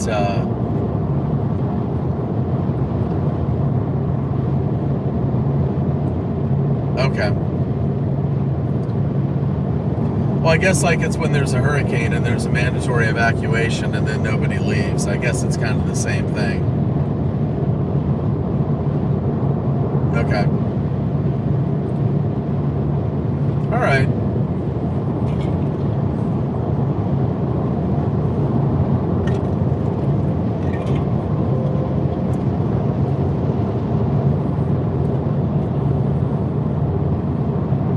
So I guess if I did it, I would just rent a big, heavy SUV, four-wheel drive SUV or something.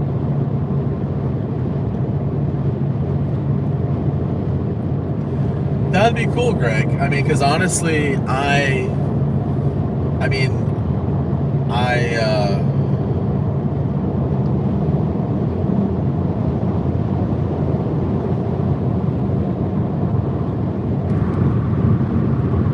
right.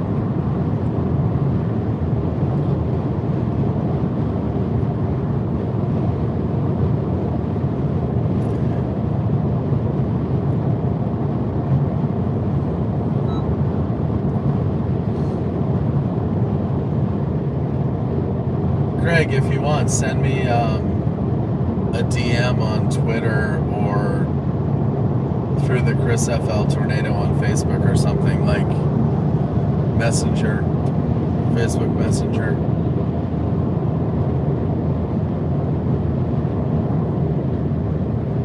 And funny thing is, I've actually got one of those blinky yellow lights.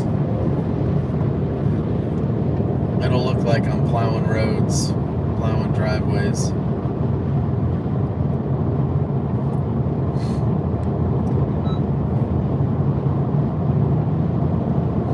Yeah, I just sort of feel like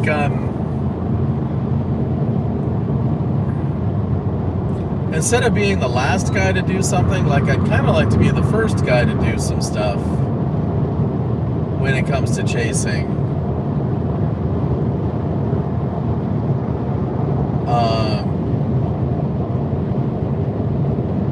Hey Nathan, you know, I'd like to, whatever it is, I would like to do things. Thanks, Shiori.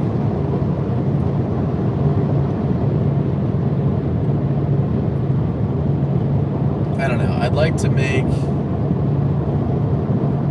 Well, first off, I try to be very interactive. All right? I mean, I don't have 500 people watching at one time or 1,000 people or whatever, but when I was a fan of Reed's, yeah, I'm still a fan of Reed's, but when I would watch Reed, you know, the one thing I would notice is like anytime he interacted with the chat, that was a lot of fun. You know, like I really enjoyed that. So one thing I wanted to do was, all right, you know, when I'm a chaser, it's like I want to interact on the chat when I can. Because what I want to do is share this experience as closely as possible. Share the experience of the storm as closely as possible. So visually, you know, video, sound, you know, but then also descriptions of what I see, what's going on.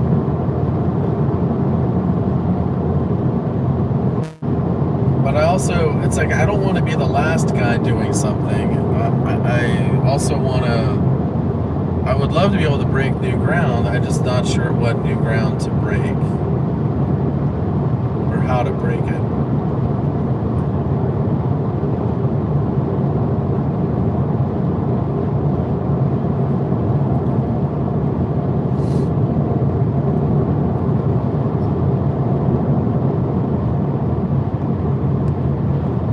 Anyway.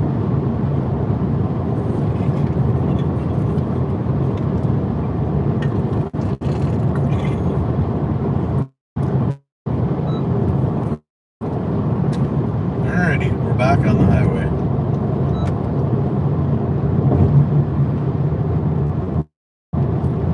Give me a sec. I want to see how far I...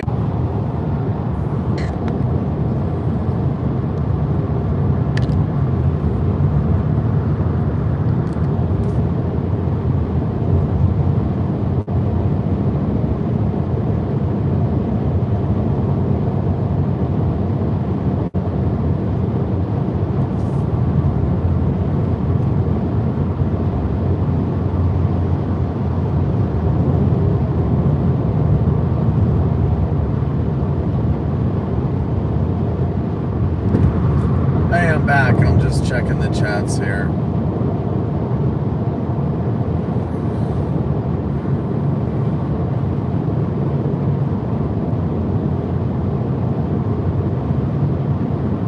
Thanks, Janet.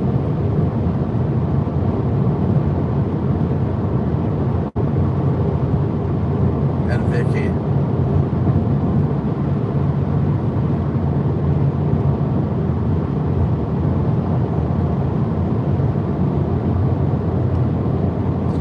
Hey, Liam.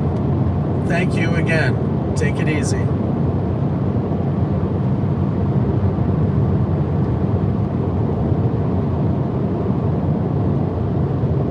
Thank you so much.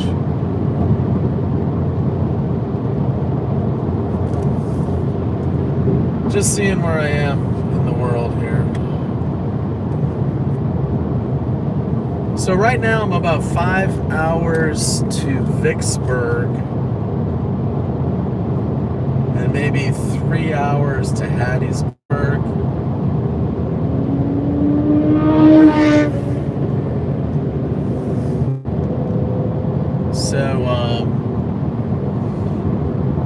at a minimum,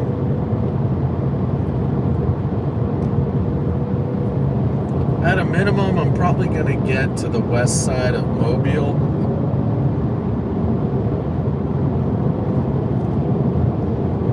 But I appreciate everyone's feedback, and I appreciate it because you folks,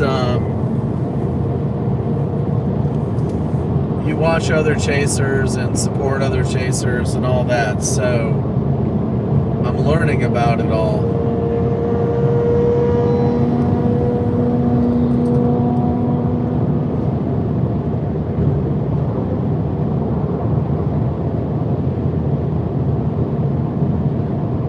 Yeah, Mr. Motorcycle is playing games.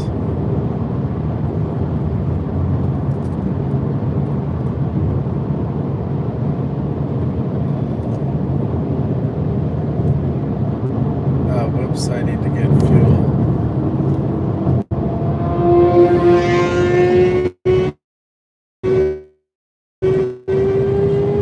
Office.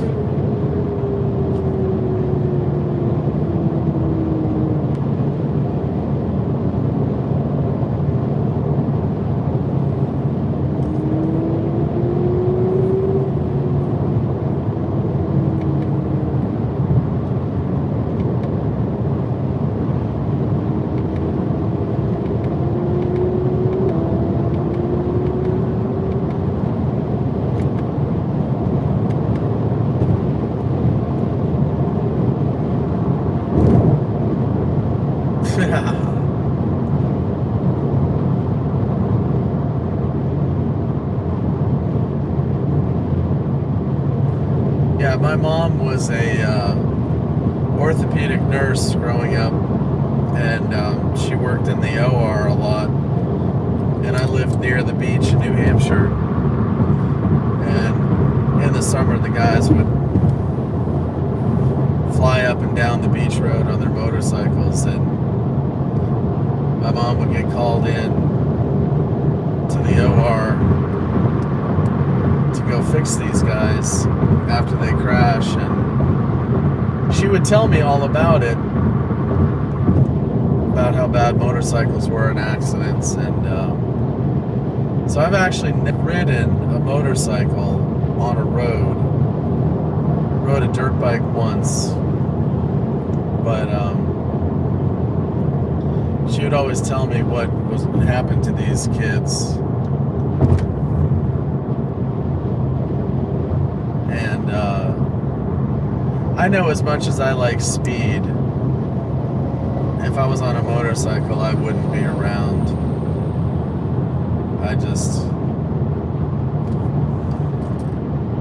Too easy to make a mistake going crazy fast.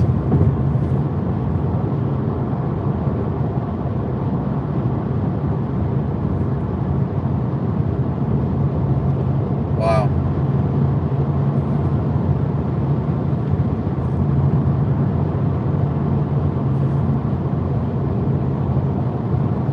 Yeah, and that's the thing, is with the motorcycle, you just don't have the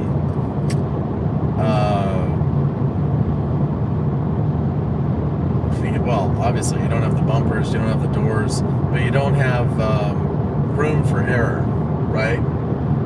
And it doesn't have to be your error, it can be anyone else's error out there. And I mean, I was lucky enough just to make it through to be an adult driving a car. All the stupid shit I did.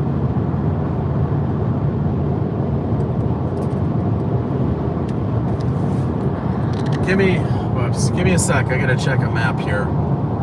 Looking for gas. All right, I'm back.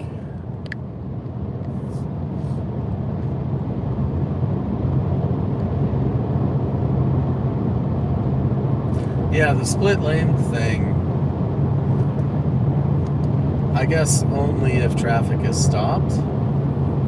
But I mean, it doesn't seem like a massive benefit. But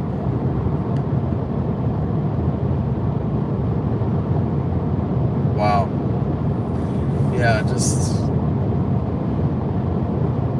scary stuff.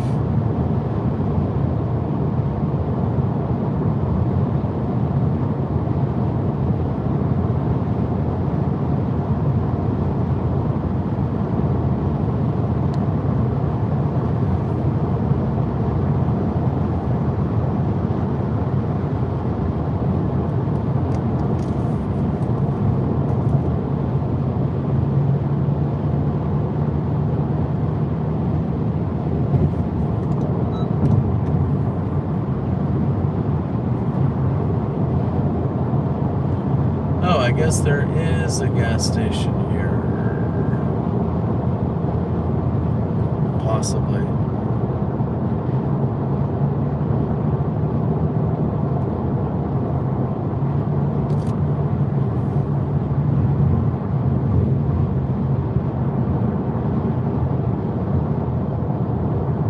Let's see if the gas station's open. Or if I gotta go to the next one.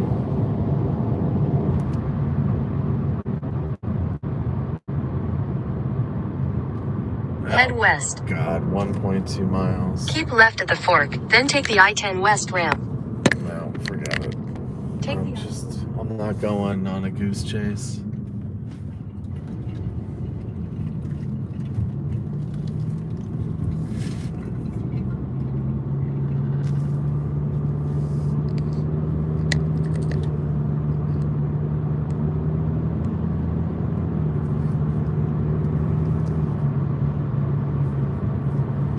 Oh, there we go. All right, I still have 24 miles range. I was freaked out a little bit because the car wasn't giving me info. Now I've got the info. So I'm good. I'll make it to the next exit.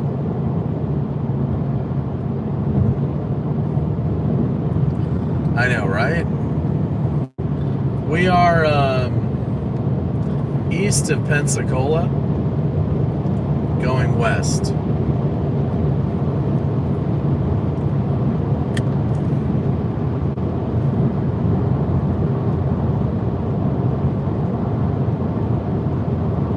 Yep, so I've got a range of 22 miles and I've only got 13 miles to go.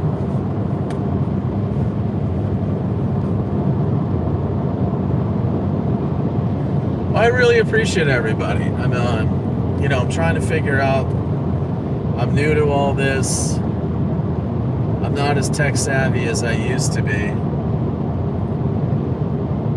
And, just trying to figure out what to do. I do realize that memberships mean more of a regular commitment for me. Which is fine. I mean, it's just getting my head straight on it. I just want to, I want to feel like I'm giving something for it, giving value.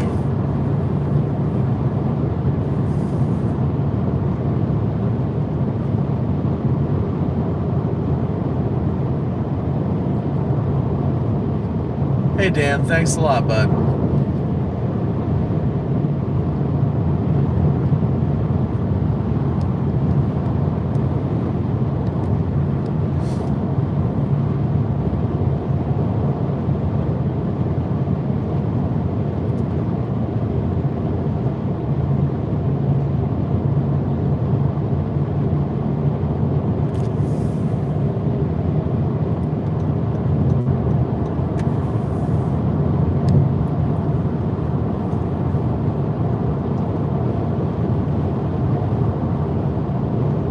Yep.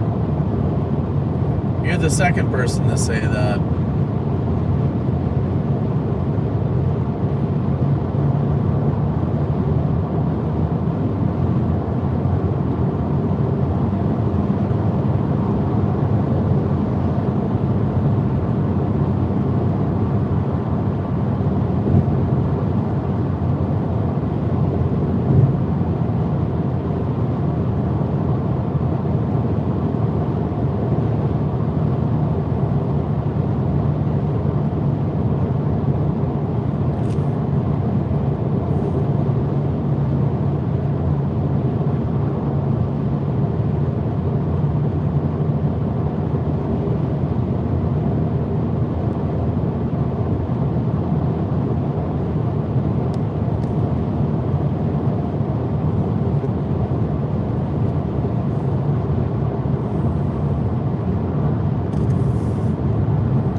All right, Shiori.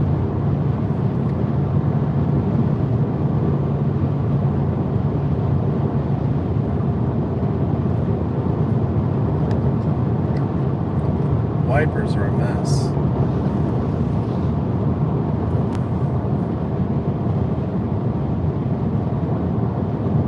Now I've got like permanent water.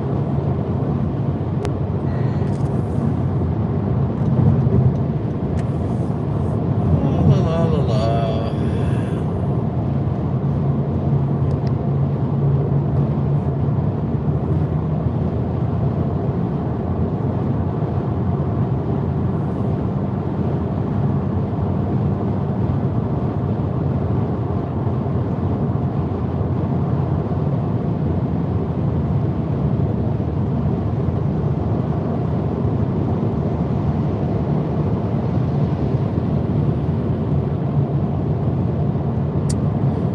Target, I'm not gonna pick a specific target until, well, not that you ever pick a specific target, but the problem right now is the Storm Prediction Center is kind of northern Mississippi.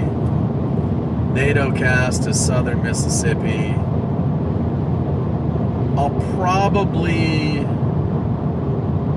At this point, I'm guessing I'll set up on I-20 at the border by Vicksburg and then adjust from there. Trick is you got the river splitting Louisiana and Mississippi. So it's like you don't want to get too deep into Louisiana and then realize that you want to get back into Mississippi. So, you know, probably hang out around Vicksburg, I-20 to start. But that's right now. I think still a lot can and will change with the models and with the forecasting. NATOcast sees something that the SPC doesn't. SPC sees something that NATOcast doesn't. NATOcast is pretty smart at times. And SPC is, you know, very smart at times. So you split the middle and it's, you know, Vicksburg, Jackson.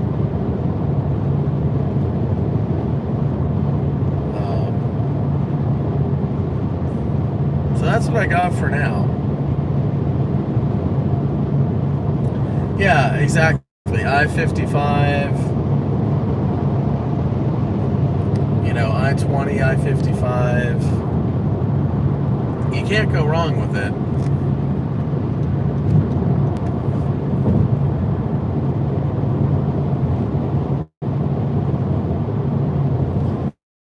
I mean, if you're on I-55, probably at some point gonna hit I-20. If you're on I-20, you're probably gonna hit 55 at some point. You know, that whole general area.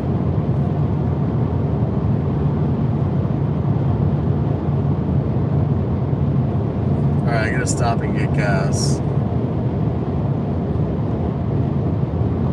No, sure thing, sure, no problem.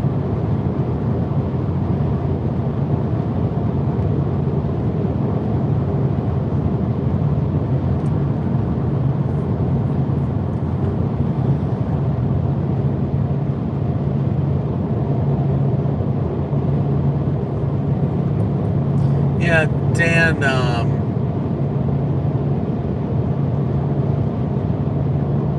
okay, 10 miles east of the river. Thanks for the info, Dan. I like that.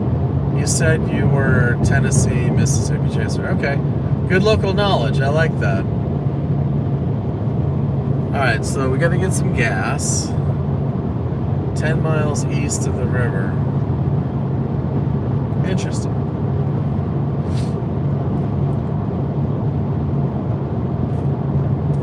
Our range is down to 11 miles.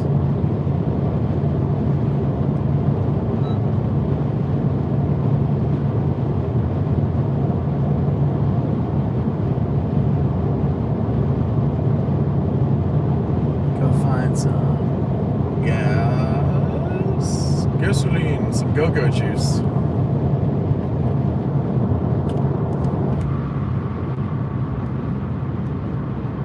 Is there water in the river?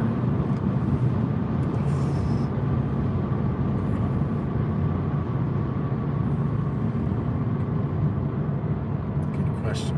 Very little. Alright, where's gas? We've got gas to the left and gas to the right.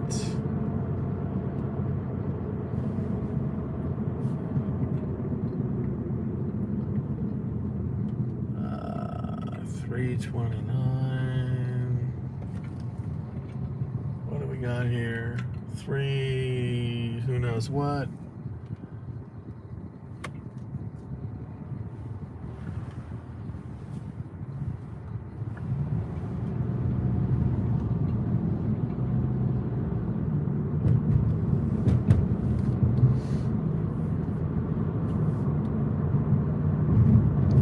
Let's guess 329, right? Nope, 321 at the BP, at the Shell. We've got unknown, but it's going to be 329. See what they say. 319. Woohoo! All right. Okay, so this windshield is not conducive for things. Okay. Trash. Car. I'm gonna do some gas and stuff. A little chilly out here. Gas.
Chilly. Definitely chilly.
20.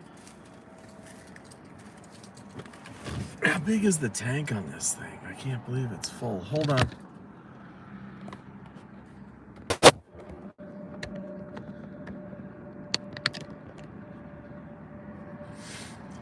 That is, it's crazy. The tank it's a 12-gallon tank on a Civic. It's cold. I might be going with the sweatshirt.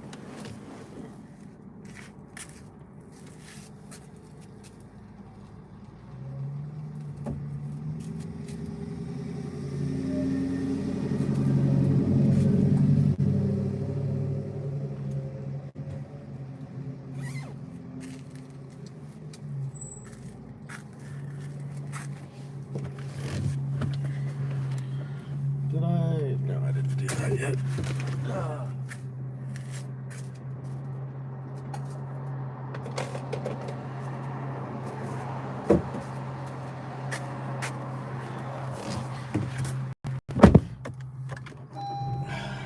12-gallon tank. Sheesh. That's the smallest I've heard of. 59 degrees. Alright, what are we doing here?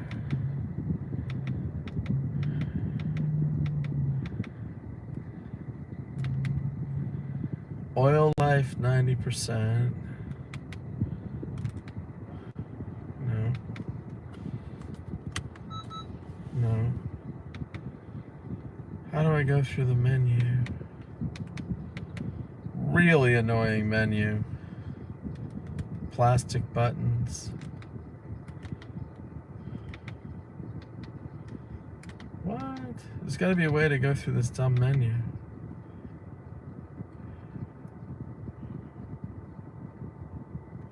How many storm chasers have I seen around my spot? Well, there's no storms tonight, bud. The storms are tomorrow. And so everyone tonight is just driving to get into position for tomorrow. Where?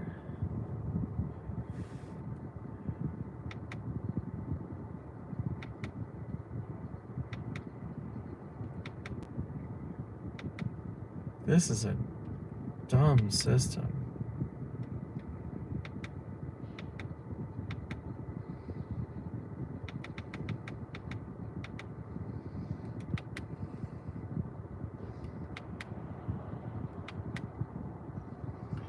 Range, average fuel. All right, I'm gonna be right back. Just gonna hit the bathroom for a sec. Maybe grab a whatever. I'll be right back.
All right, I am back.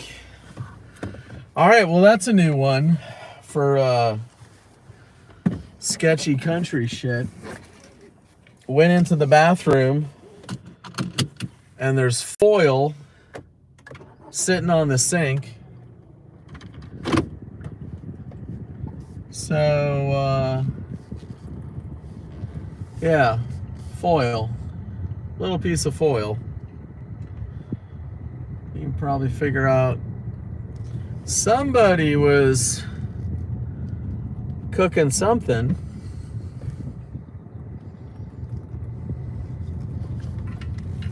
All right, here we go.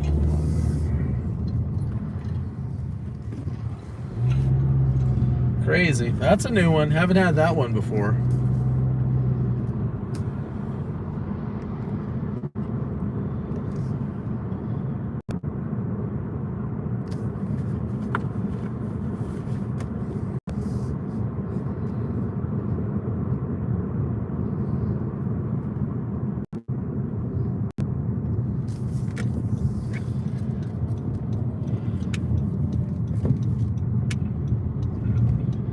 All right, here we go. Back on the road. Yeah, I have no idea. See any chore boy?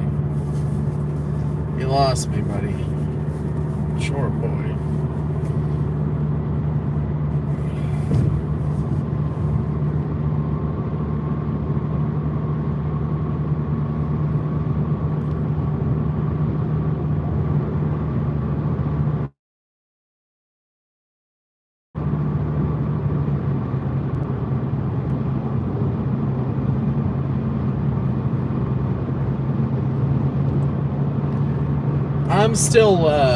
I'm still in Florida, so there's nothing to chase in Florida today or tomorrow, and probably not a whole lot in southern Alabama. So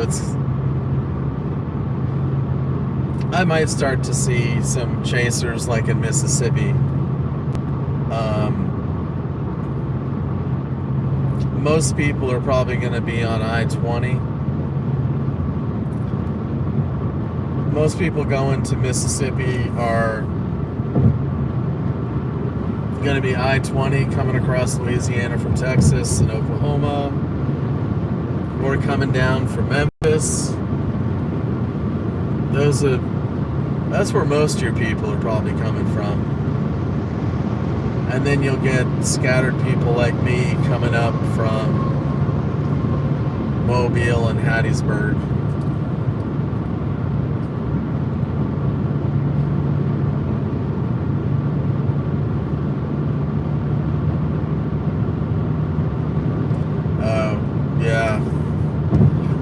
I don't know. I thought I was a tough ass way back when.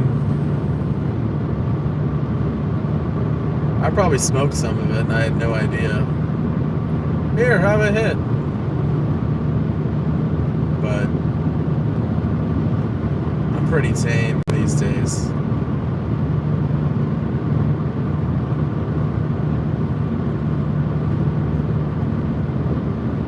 Became near death a couple times doing dumb shit, so that was all I needed. I'd rather come near death by a tornado. At least I have options. I can drive left, straight, or drive right.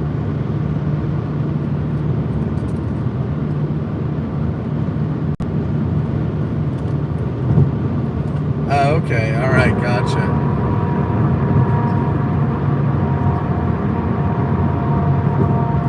I don't even know what chore boy is.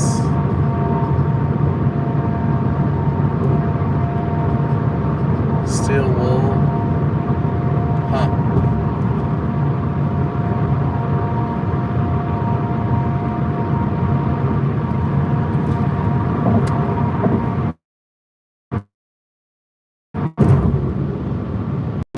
Yeah, back in my young days, I pretty much got as high as I could for what was available, and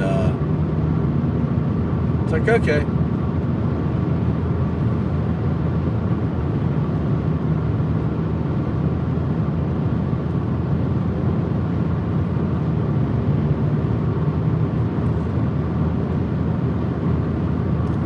have a better time off adrenaline.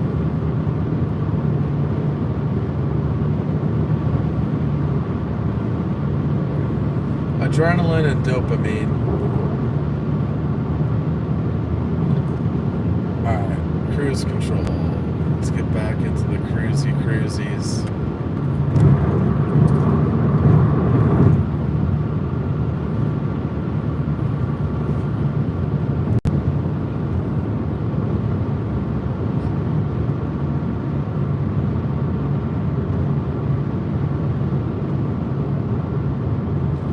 Grenada, lots of north-south options. Okay.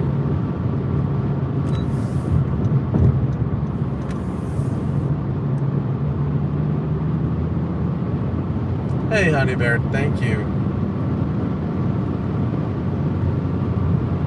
I'm gonna make Honey Bear chairwoman of my membership committee or something.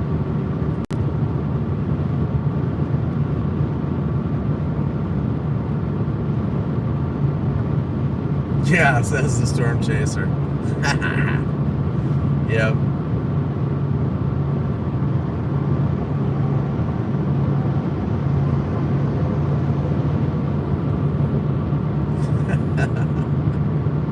Yeah, that kind of adds up a little bit, doesn't it? Makes sense. I gotta clean the inside of this thing off, get the smudges out of here. There we go. How about that? Smudge free. Or smudge less.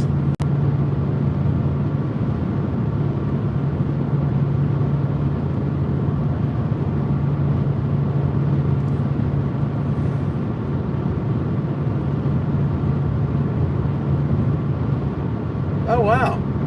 Dan, huge info, Dan. I-55. I like that.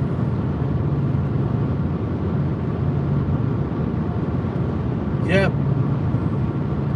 Mother Nature. You got it.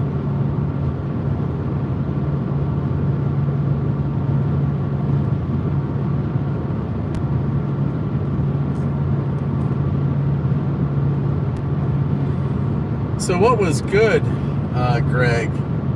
I rented an Altima. I think in Texas I had an Altima. The range on that thing, it had a big tank. Range was like 560 miles per tank or something. Definitely a good chaser car. That was insane. Altima was not bad. I know reliability is suspect, but I was surprised it was not bad. This thing has a range of about 350, 360. I guess 360.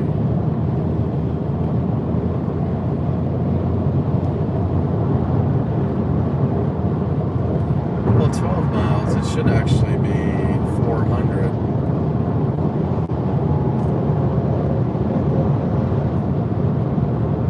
I have a feeling it stops you with a gallon. You still have a gallon sitting in the tank.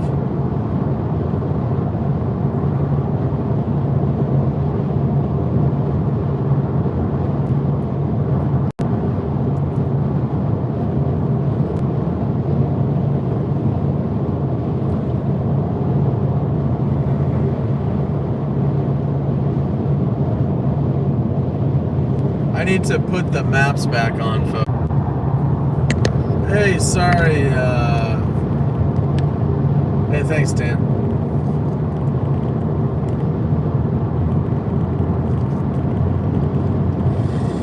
I'm back.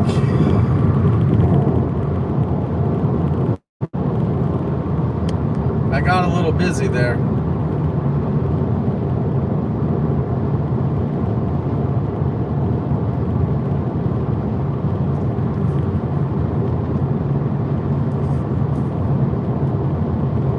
Hey, AJ. Yeah.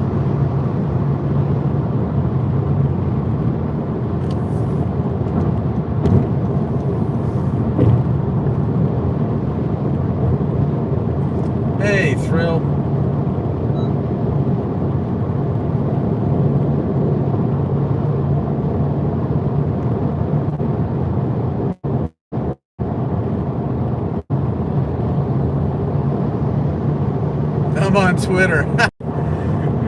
Miss Vicky knows.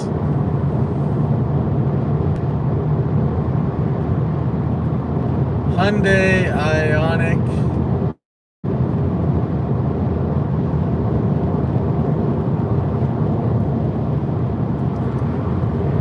Yeah, D-Man, I'm not doing Ryan anymore.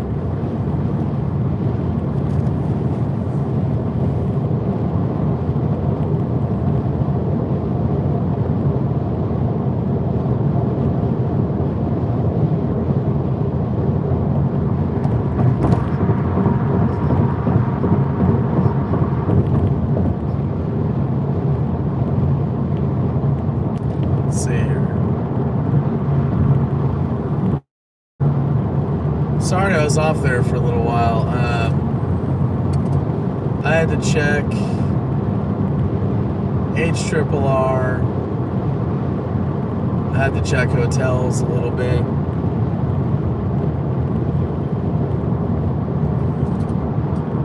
Why is that, D-Man? Let's just say... I don't know. What do I say? Because it's not cool.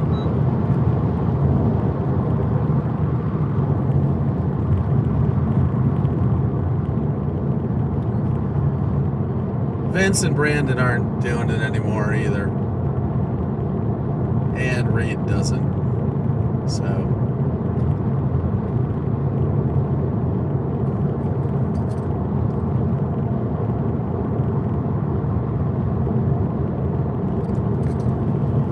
yeah,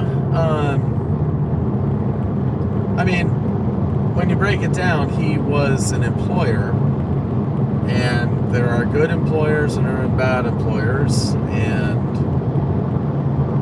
I'm not with them anymore, so you can do the math.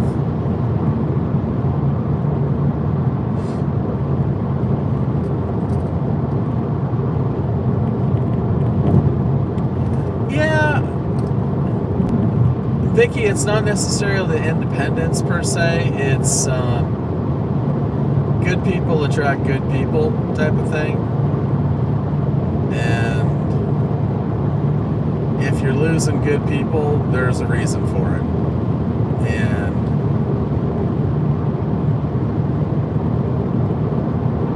so, yeah, I'd like to do something down the road where somewhat similar format.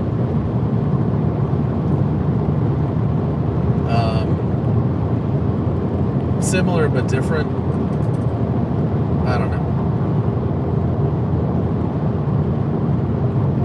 Yeah, he used to talk things up big time, and then that sort of changed with everybody. So now he talks about himself big time or something. I don't know. It used to be more of a group effort, focused on the group, and then it just sort of became all about one person.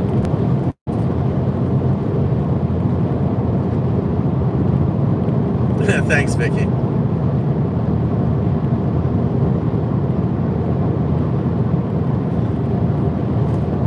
Whoops, I'm going way too fast.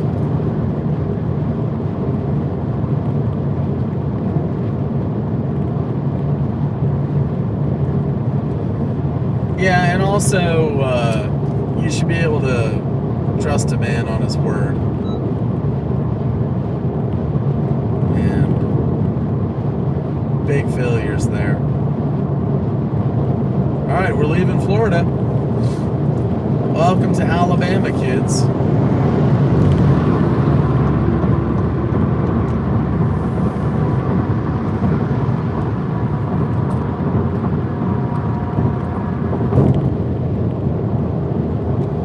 So anyway, so looking at the HRRR,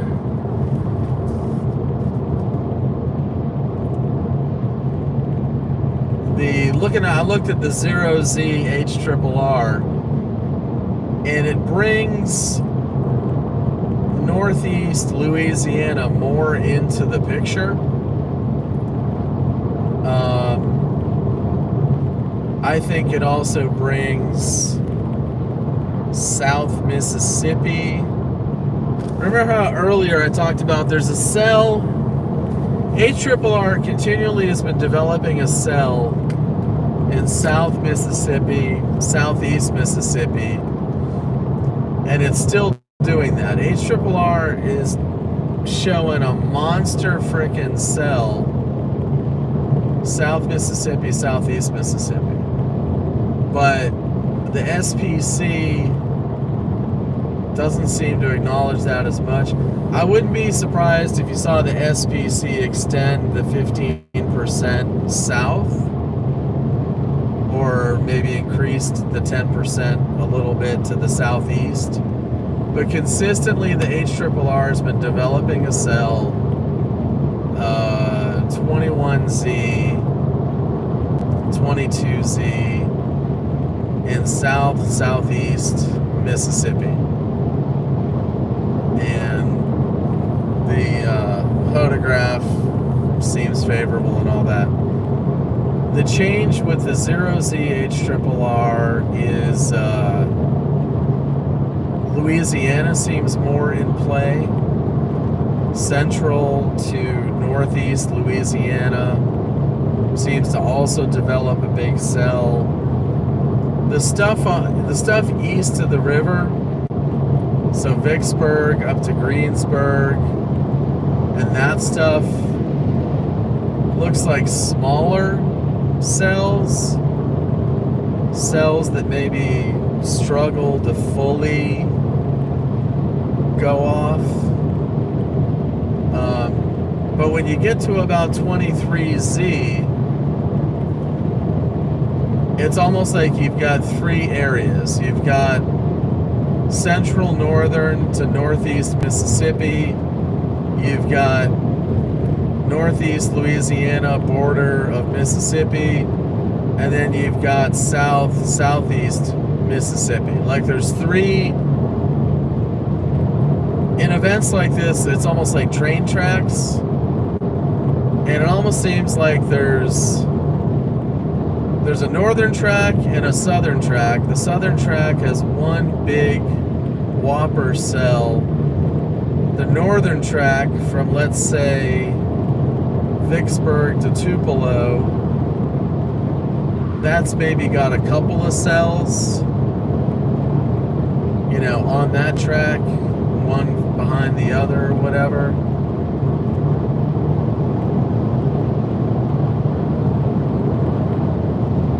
So anyway,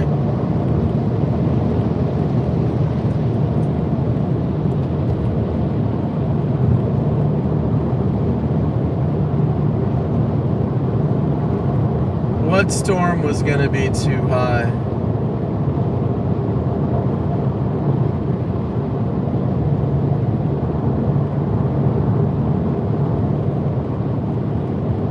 Yeah, not trustworthy.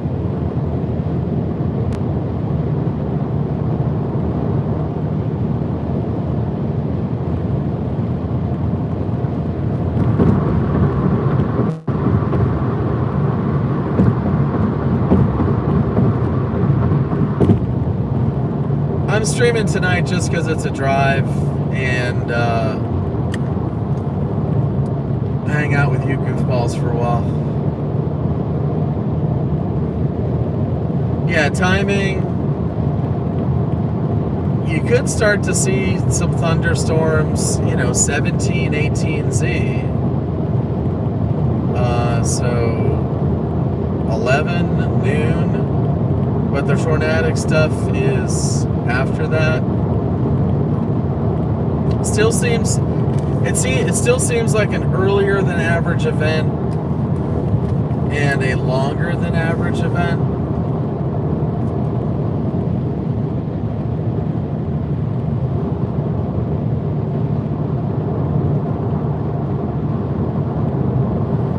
So if you compare this to Texas outbreak ended up having like 5 lanes. I put a picture of it on my Twitter, I think.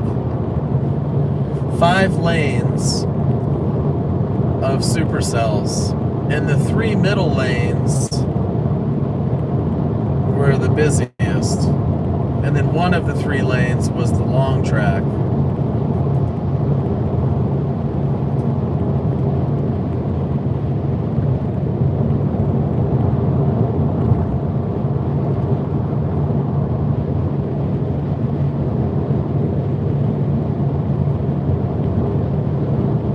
D-Man, pretty much I said it all. I mean, without getting into extreme details. You know, you normally take a man at his word. And so when promises are made, when commitments are made, you know, you expect a man to hold those things up. So I just don't like certain things that were done to my friends. You know, it's more of a one-way relationship. But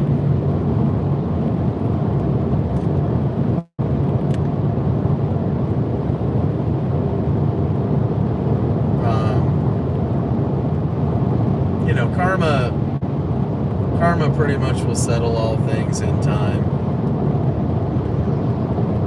Public perception is only temporary and really not important.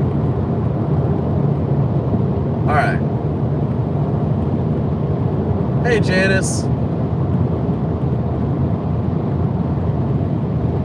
All right, with chips. I'll take some chips.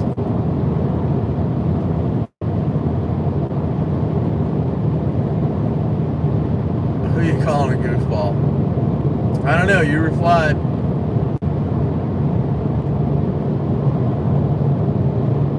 Not near the coast, but like kind of in the general Hattiesburg area.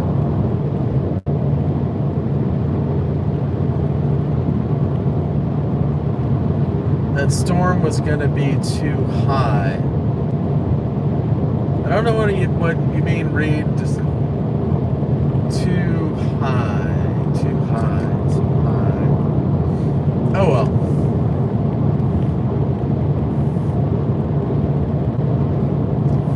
Reed might have been too high.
Alright, we got 100 likes.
really set a time, Vicky. If I start doing that, it's going to be too much like work.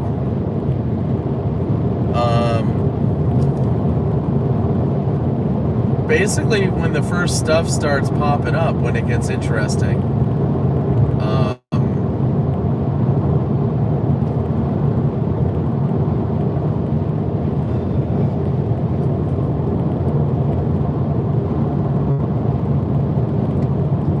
I would guess around noon. You know, I would guess around noon, but I don't know. I mean, no sense in watching my windshield wipers slap for 2 hours if there's nothing interesting. Depends how much I have to say tomorrow, I guess.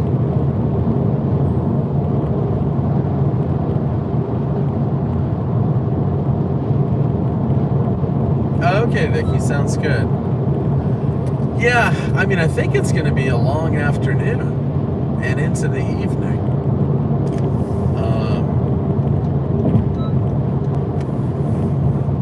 I'm not sure. The way the HRRR is trying to represent the day compared to the Texas outbreak, I think you're going to see fewer tornadoes, but you could get a really strong one, or big one, long lasting, long track. So I don't know if you're using the HRRR as your reference. That's the impression I'm getting of tomorrow.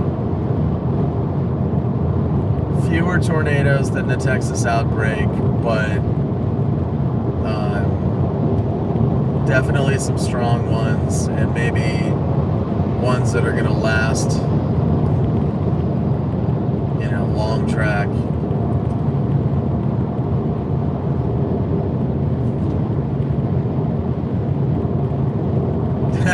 Craig. All right. I got it. I can own that.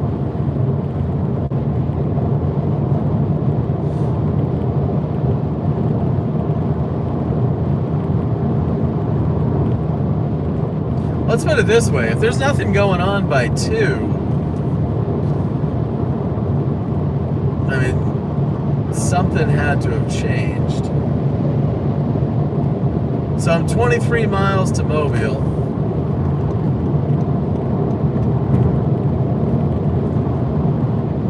After Mobile, I'm going to hook up towards Hattiesburg.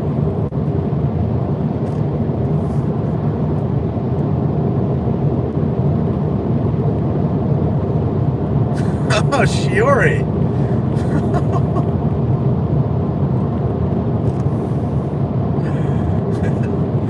Do you know Greg?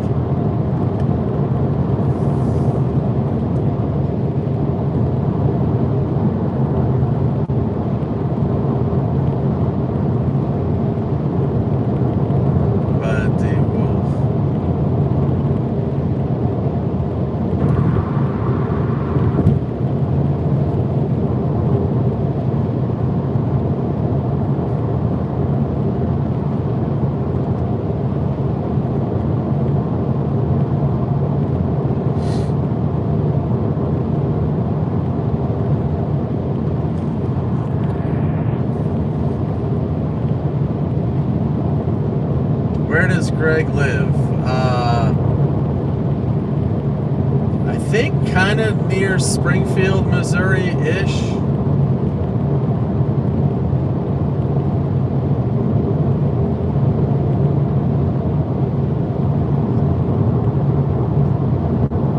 Yeah, Southwest Missouri.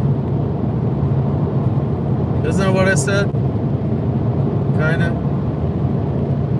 Between Springfield and Branson? How about that?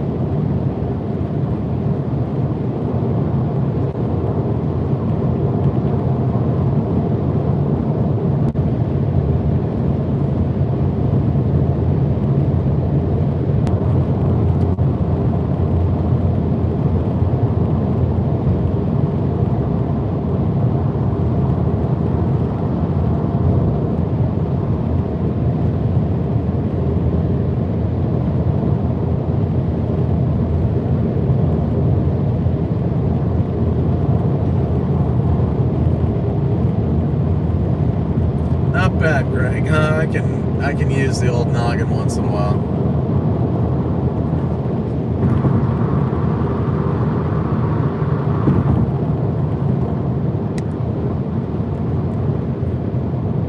Come on, let's try this.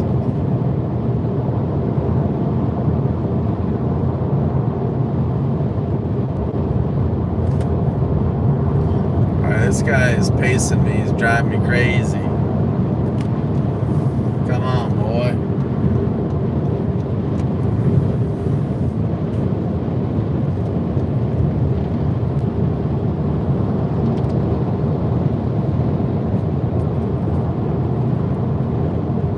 Is Greg a storm chaser? No, Greg's a storm.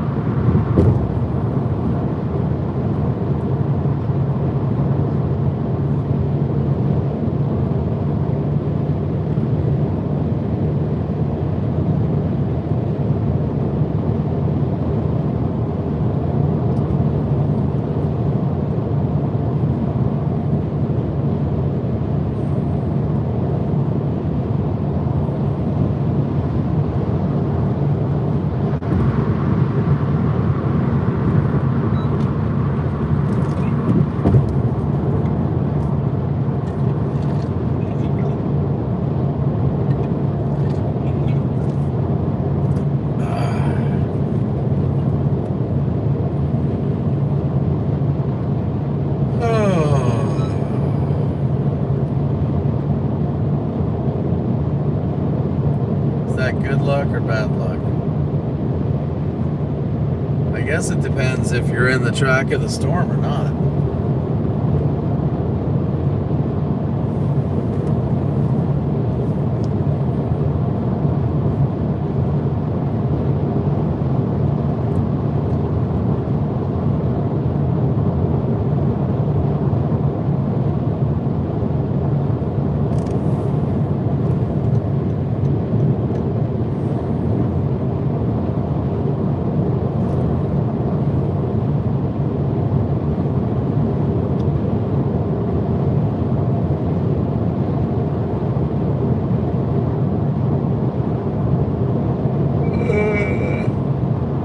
Greg's a cream puff. He's like those puffy white clouds.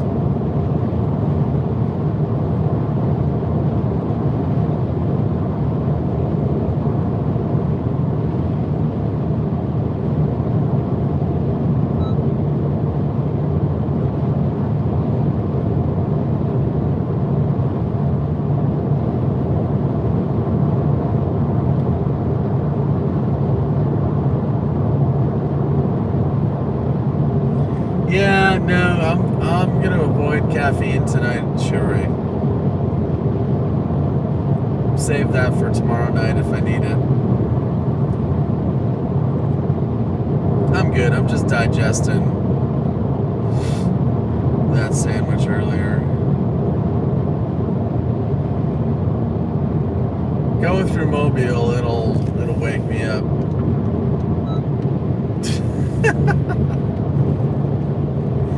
There you go. Need a couple nipples on those mamadas.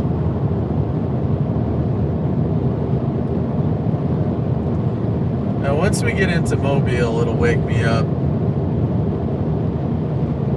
Get something interesting to look at. I-10 is a boring frickin' road.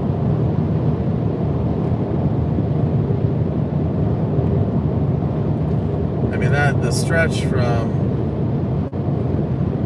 from Jacksonville to Pensacola, almost to Mobile,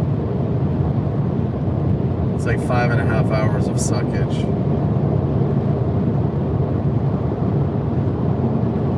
Boring as hell.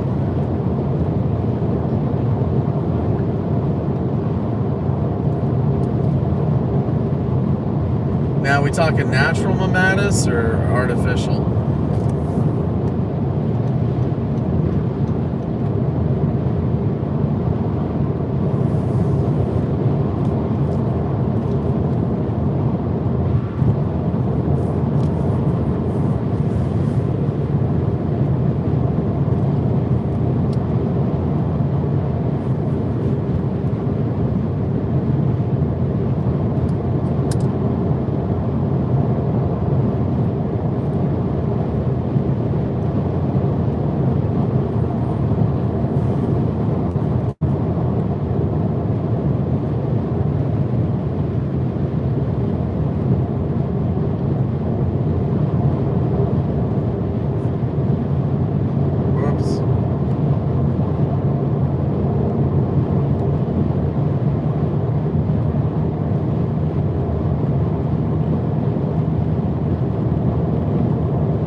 Sounds good, Will. Have fun and be safe.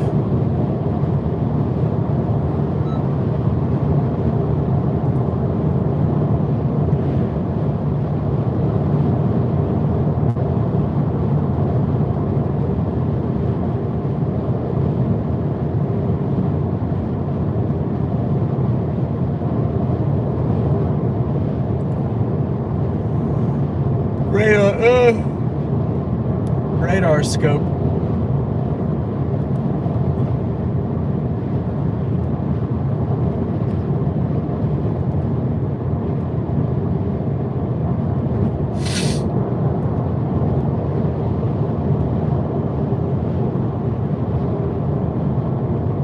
There you go.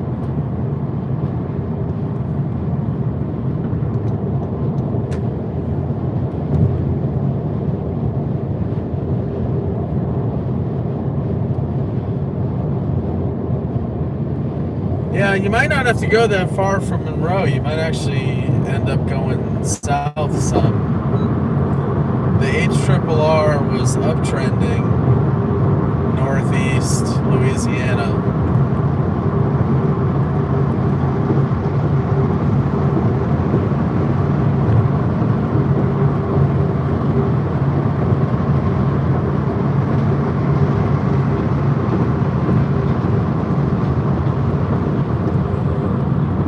Before I looked at the 0Z, I wasn't even sure I'd go into Louisiana, and now almost looks like half and half.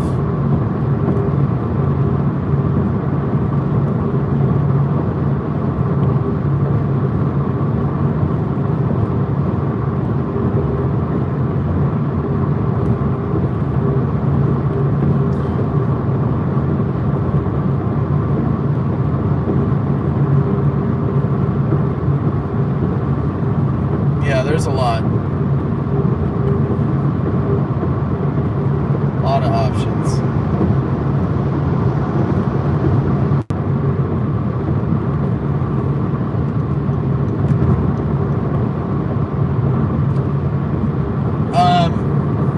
I like the color schemes on Radar Scope. It's the first one I purchased, so I like the coloring. I just like it. I mean, I see the stuff the guys post from Omega, and not that it's bad, but just happy with what I use.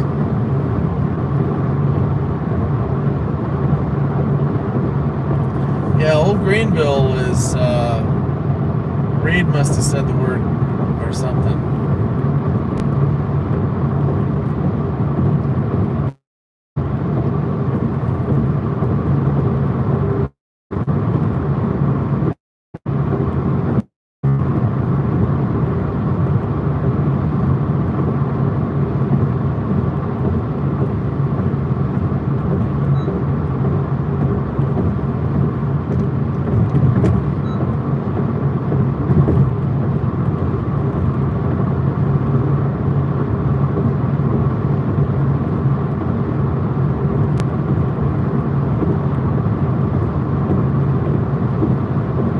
Okay.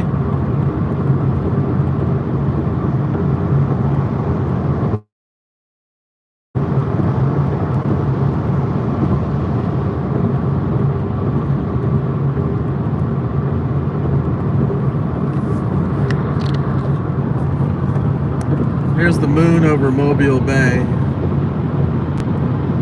or whatever this is called. That's what I'm calling it.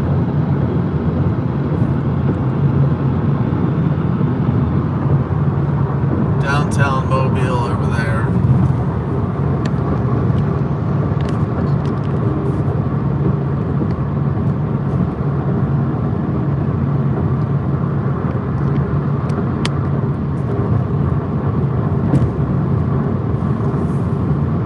Hey, let me double check this phone's charging it.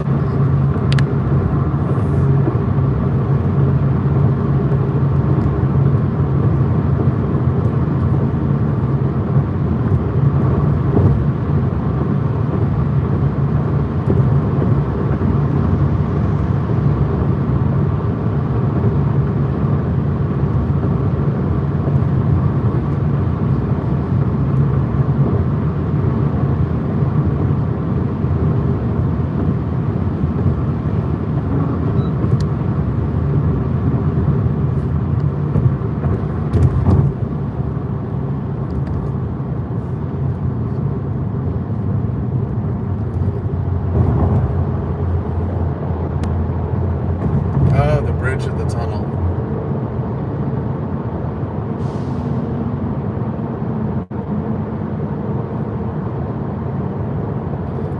Yeah, it does back up a lot.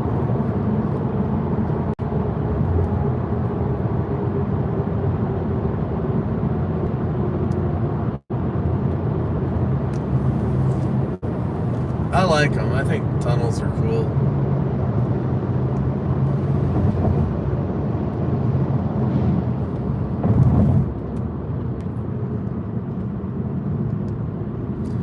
D-Man, we already covered it.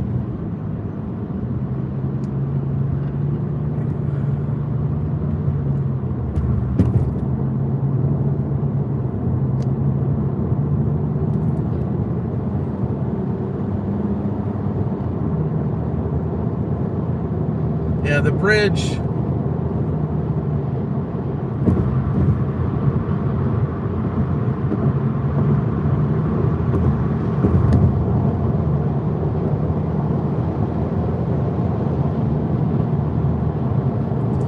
I gotta pay attention to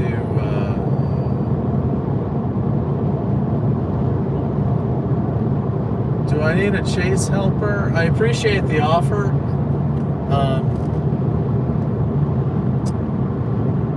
I don't know what a chase helper is. What's a chase helper? I guess you can tell me what a chase helper is. How much rain?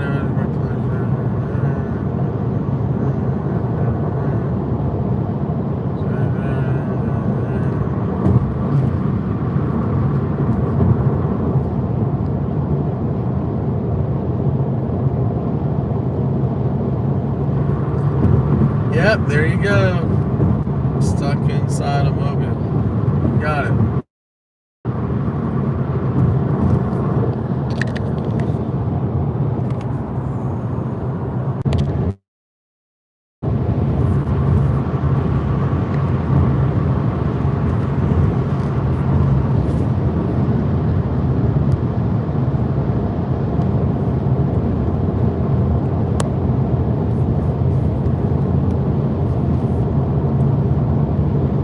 Okay, gotcha, Missouri.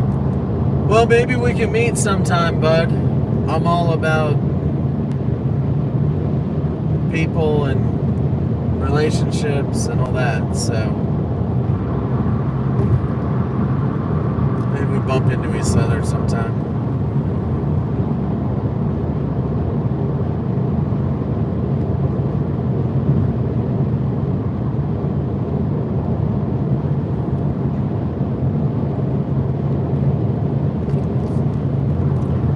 So I guess Reed's in Memphis.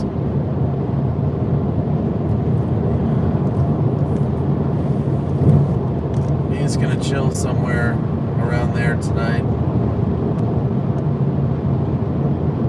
Get up early.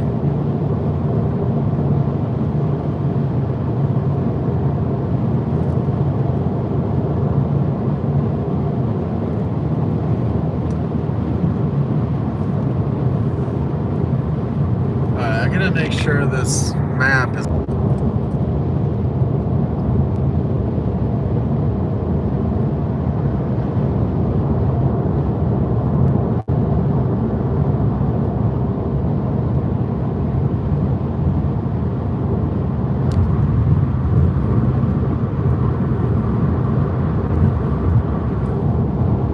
Thanks, Max. I appreciate it.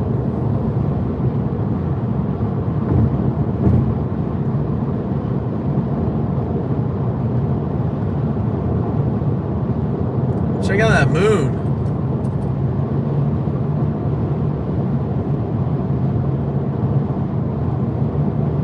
Newest NATO cast. No, I need to check that. Hold on, let me check. Hi.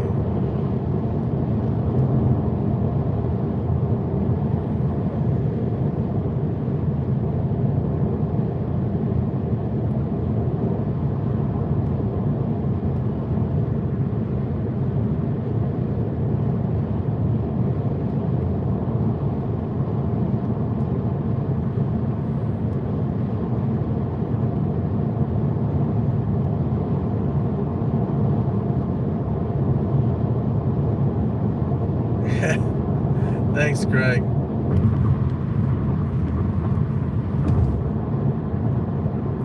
Yeah, Will, I just checked the NATO cast. NATO cast puts a 30 spot in south central Mississippi.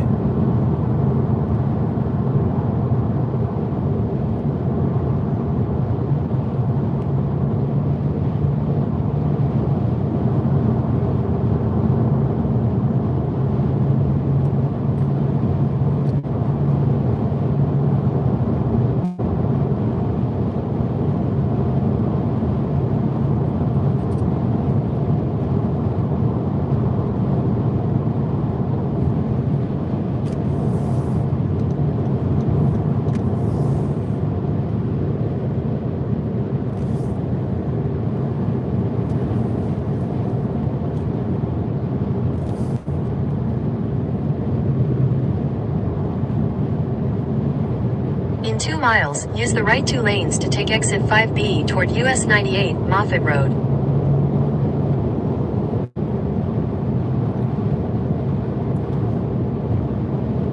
Yeah, I've been saying that, Will. I agree.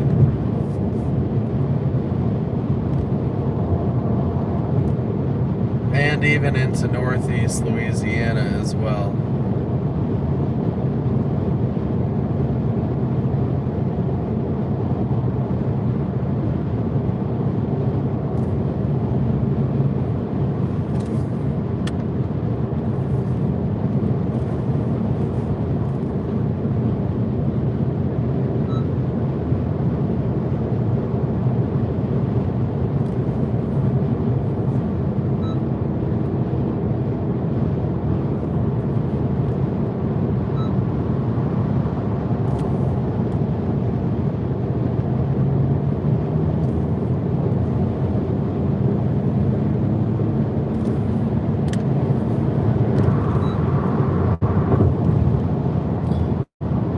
I don't know. In half a mile, use the right 2 lanes to take exit 5B toward US 98 Moffett Road. They might wait until the morning. They might wait until late morning. Not sure. Probably, I'd be surprised if they did high tonight. Use the right 2 lanes to take exit 5B, then keep right at the fork to stay on exit 5B. Keep right at the fork to stay on exit 5B. Okay. Now In 800 feet, use the right 2 lanes to turn right onto US 98 West Moffett Road. Okay.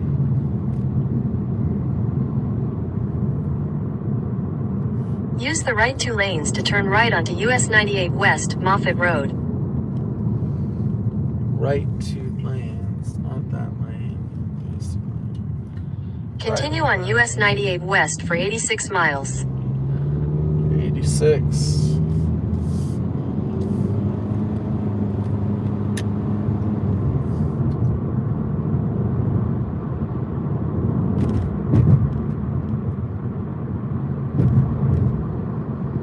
Clark's.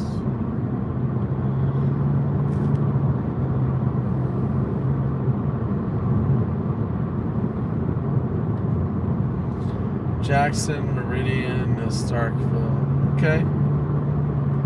That works good. It all works.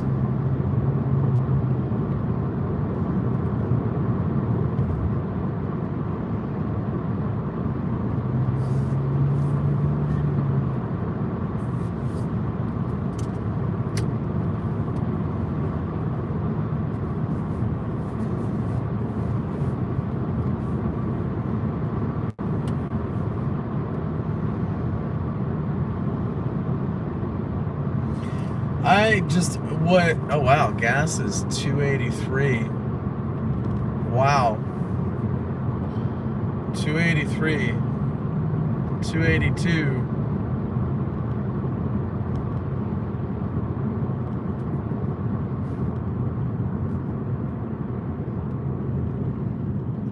What I'm surprised about is that this late into the show, NATO cast is still considerably different than SPC.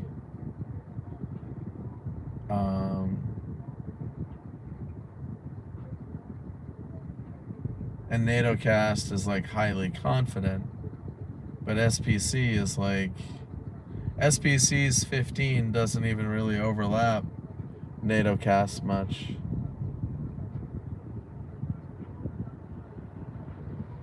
So I'm curious to see how that resolves.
So I'm northwest of Mobile, Alabama, heading up to Hattiesburg, Mississippi.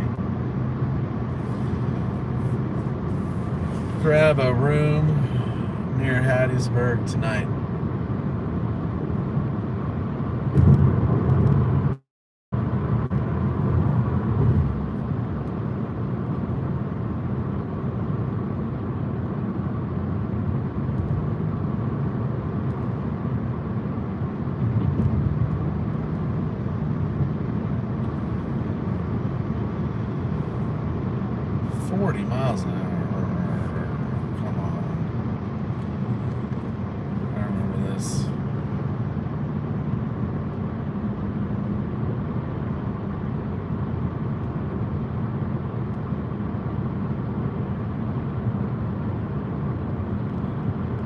$2.79 gas.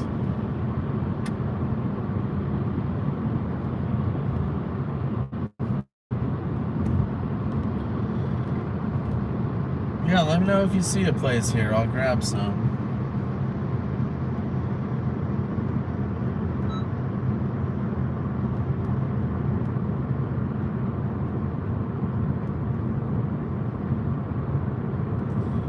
Bebo's Express.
Hey, Bunny.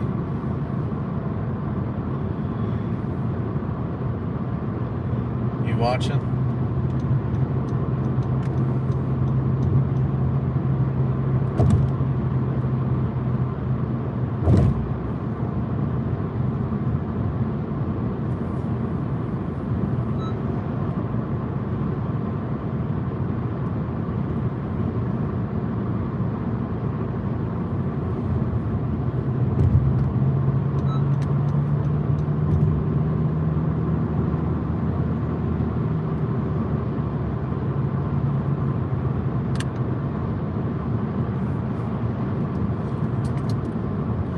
So like I said, I'm northwest of Mobile, heading up towards Hattiesburg. I don't know, get up to Hattiesburg.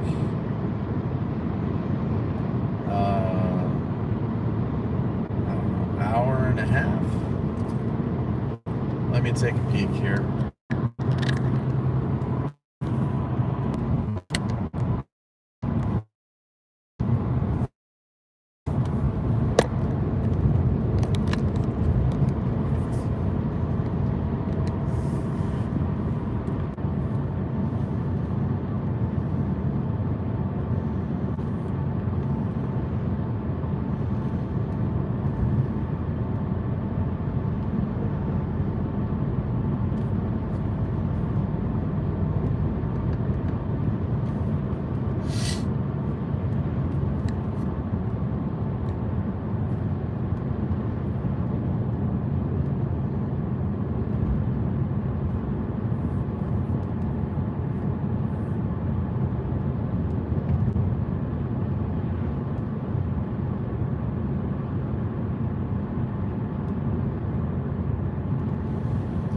Moe's Original Barbecue.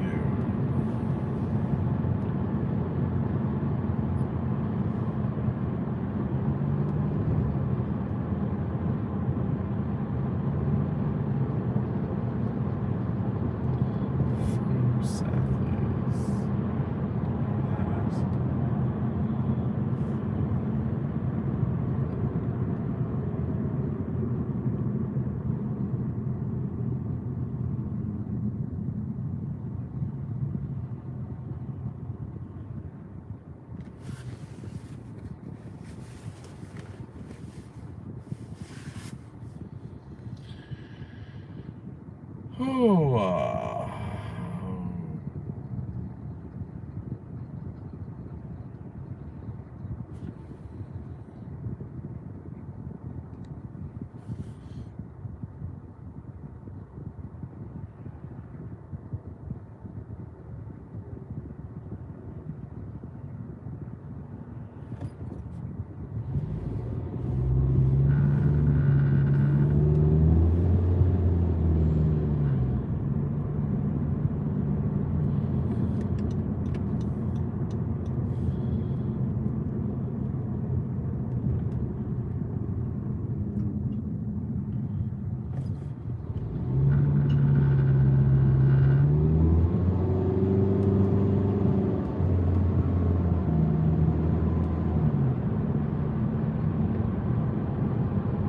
Mavis. Huh. All the way out here.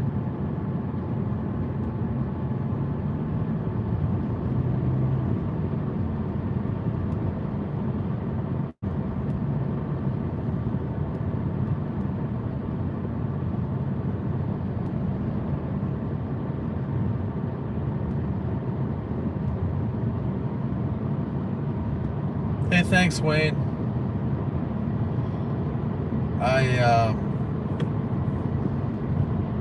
I'm not far from you in St. Augustine. Did you get much from Ian?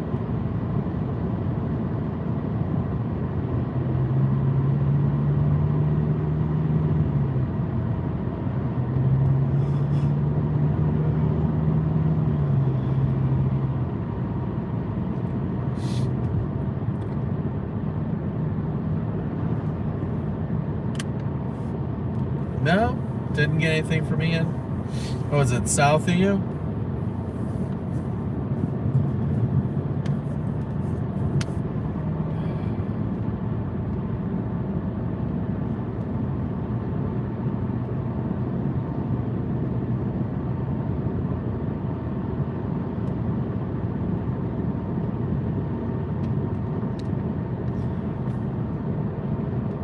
Yeah, I was out in that Texas outbreak. The outbreak was weird because initially Texas started with a lot of rain, and I thought it was going to be a rain out. And then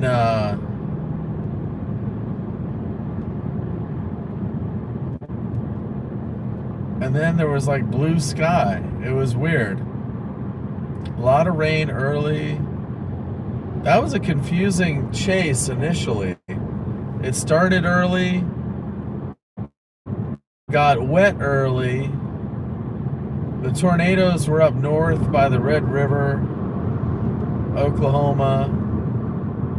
Then there was like a gap in the action. And then the southern storms came up. And then those started to produce. It was almost like phase 1 and phase 2. And I pretty much botched phase 1. And phase 2 was a lot longer than phase 1.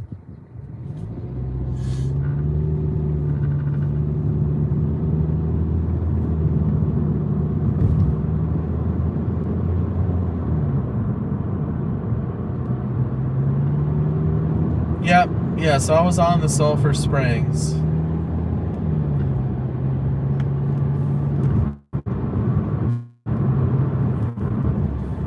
And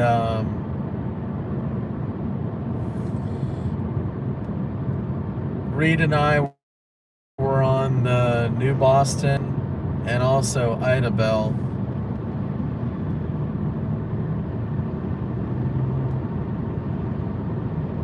Idabel, we were right up the ass of that storm, right behind it, and it crossed the road in front of us.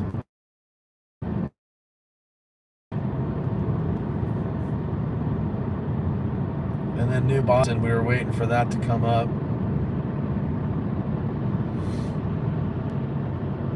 That was cool. Oh, I like Texas. I have good luck in Texas.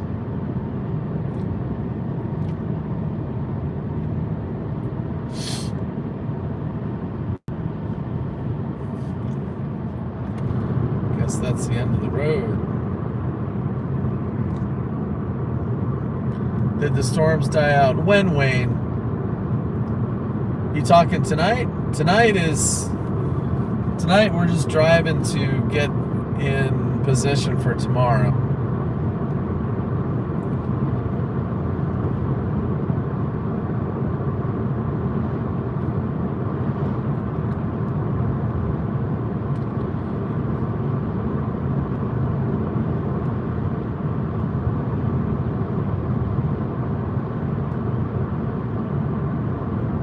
Yeah, Naples, I guess that's where it was on the ground. I'm northwest of Mobile and I'm heading to Hattiesburg.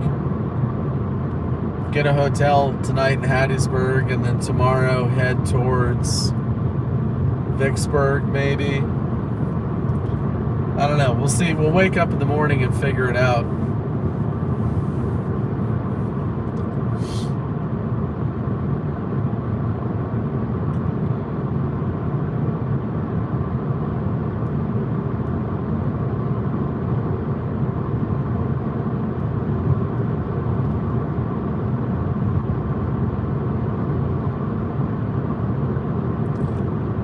If anyone's new here, please subscribe to the channel and click the button. You'll get notifications when I go live.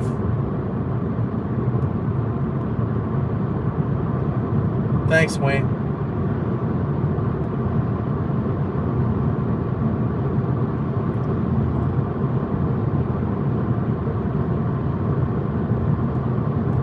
Yeah. Yep. Texas nights are scary. Any night's scary.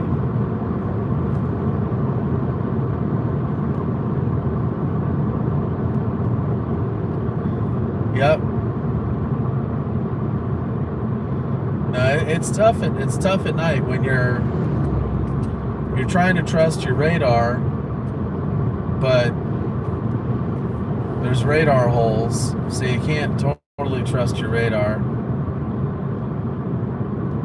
And then you're looking at power flashes and lightning, trying to figure out where you're at.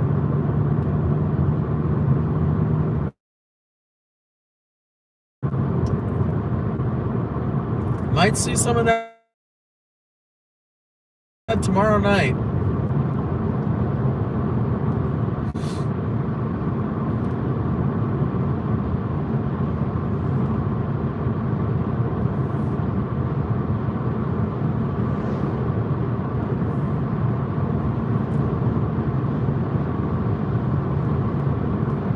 Yep.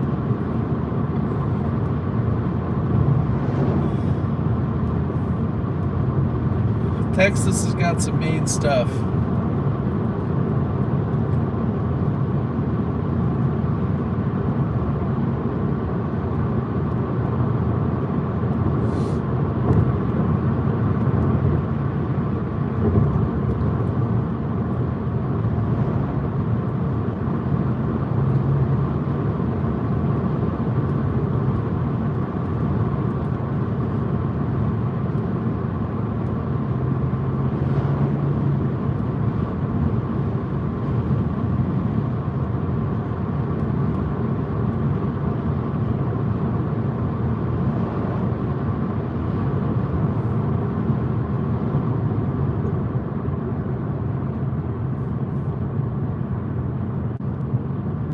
Helicopter hog hunting.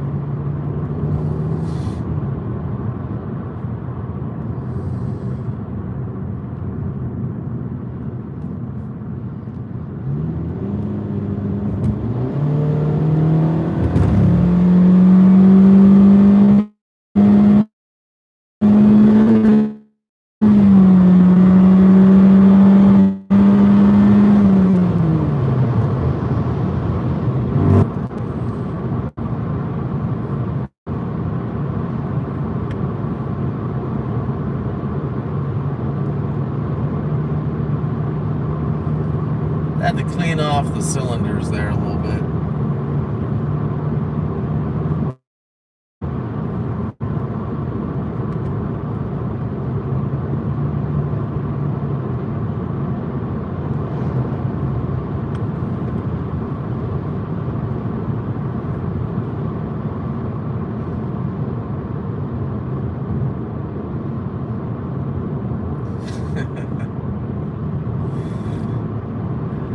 Well, maybe I'm fast and you're furious.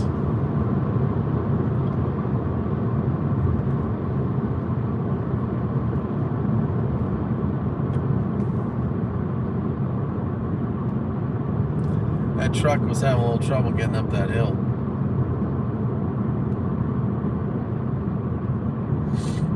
I want to get to Hattiesburg tonight.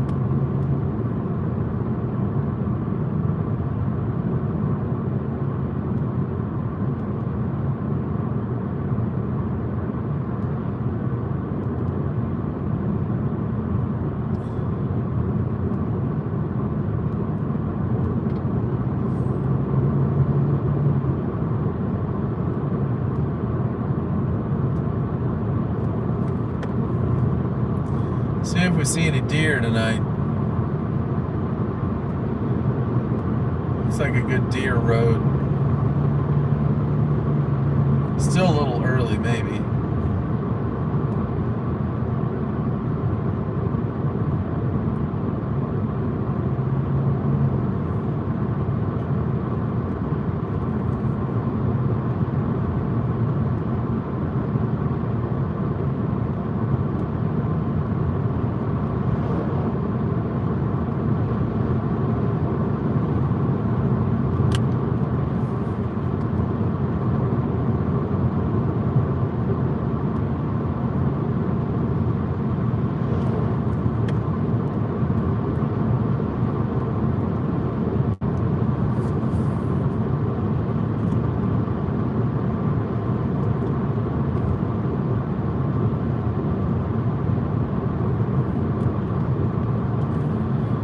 I'm gonna say we're gonna see a deer.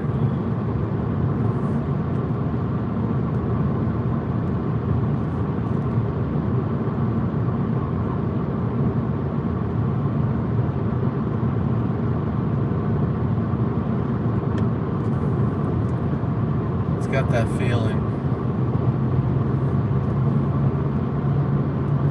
Big shoulder for them to eat the grass.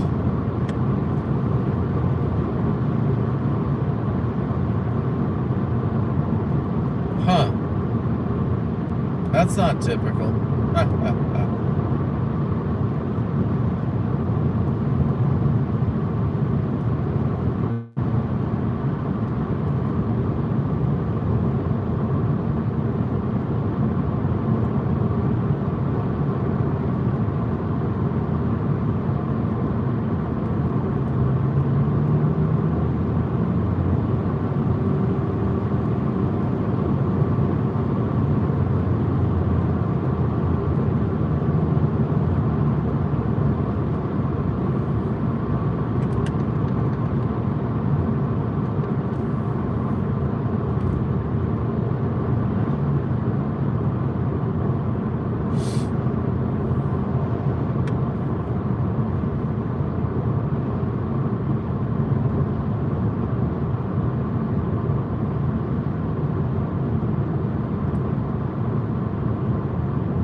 Halfway between Mobile and Hattiesburg.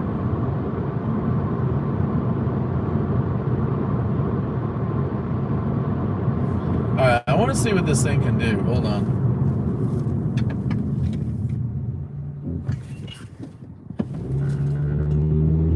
Oh, that's a crappy start. Get off the eco. What a crappy start.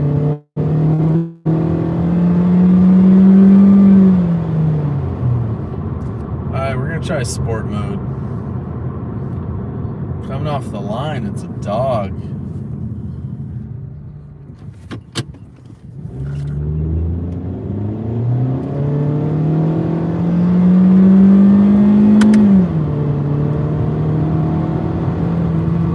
First gear almost takes you to 60. That's the problem, it's geared too tall.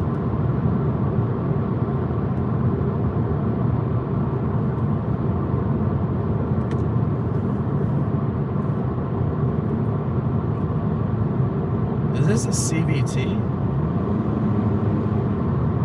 Can't really tell.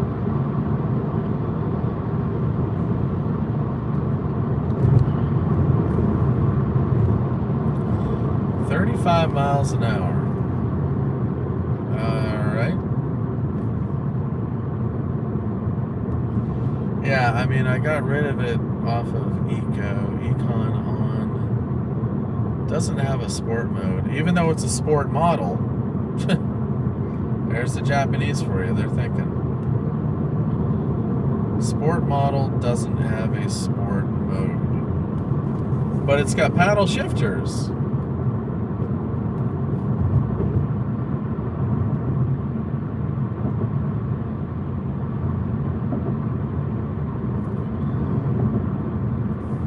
I mean, it's got paddle shifters. If you want to call it Tiptronic, you can, but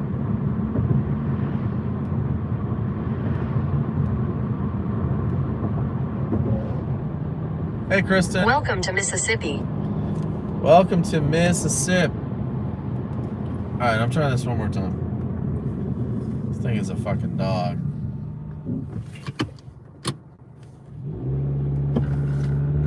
Oh, there's no torque.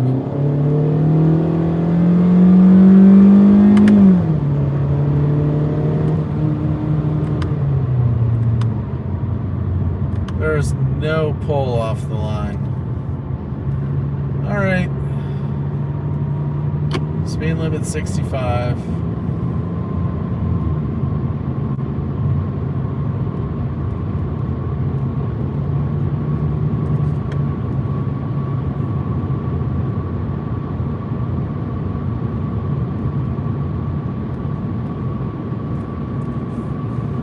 Yeah, there's no balls off the line. It's just, it's geared way too tall. I don't get it.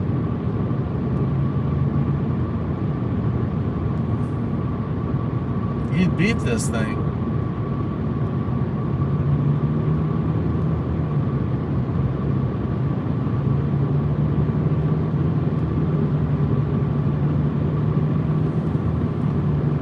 Red line is 7,200, but I have no idea why. Because it wasn't pulling harder. It's like it almost started to fade.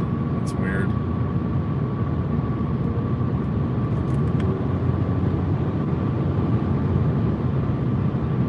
Yeah, it's a Honda Civic.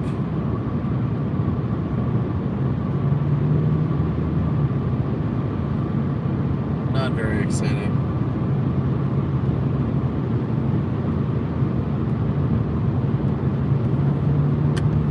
The color's exciting. It looks exciting from the outside.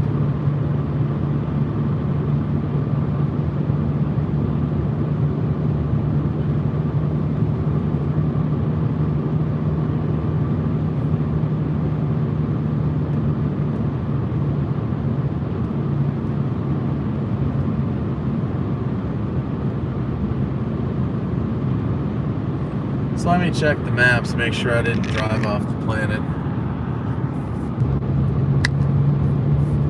Alright, so I'm going to be there in about an hour.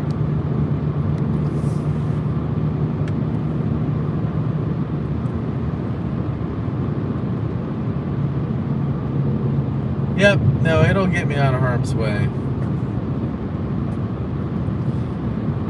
Just thought it might do it in a little more exciting fashion, but it's alright.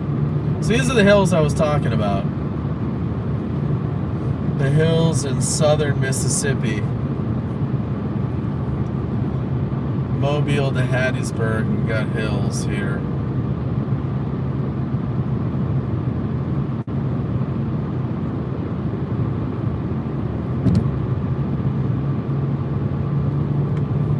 Pretty big hills.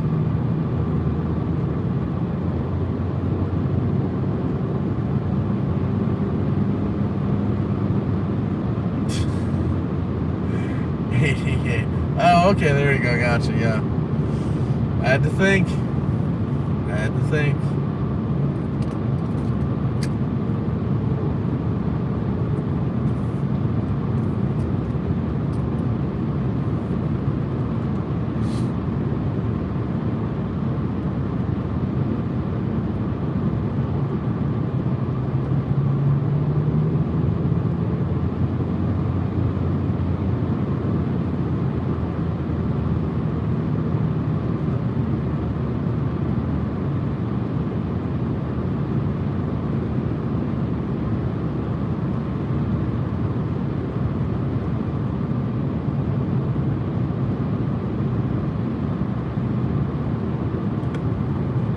Still no deer.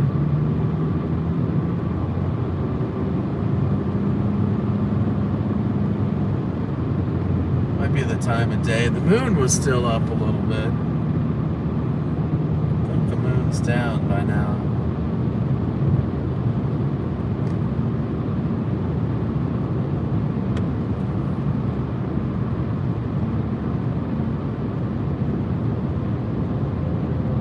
Yeah, there we go, yeah.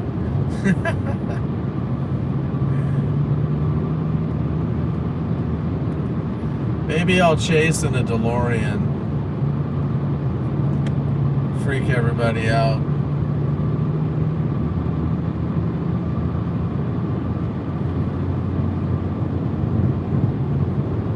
You got deer?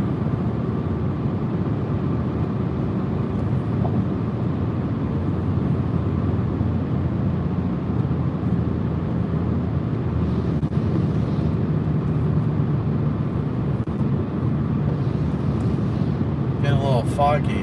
Must be humidity coming in. Let me say something intelligent.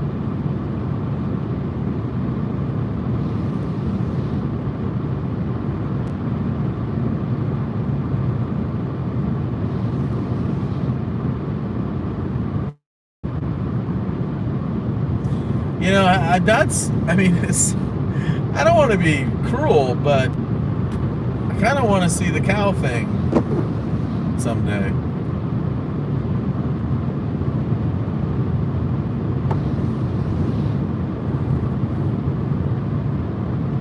Like, I hope the cow makes it. You know, he like lands in a lake and he's good.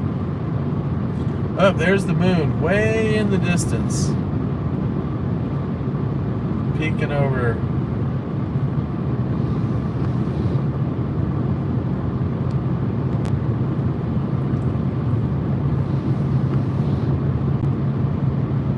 We were down in a little hollow down there. That's where the humidity was. Now we're coming up on the hill.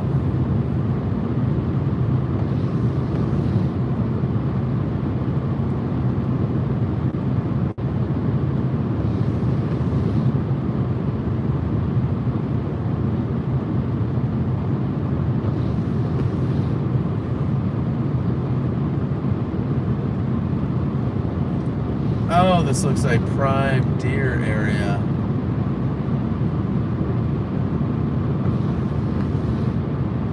Berwick Academy.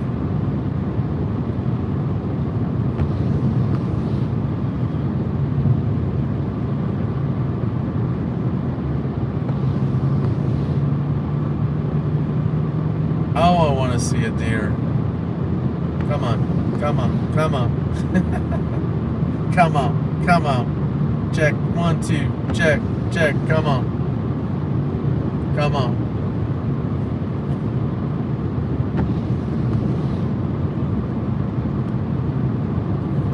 Check, check, breaker, breaker, check. 1, 2, come on.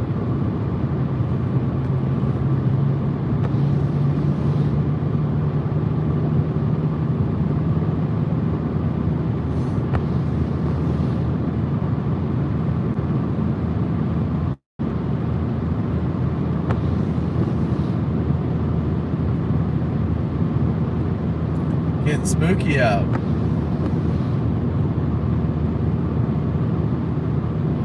Getting spooky. Spooky, spooky.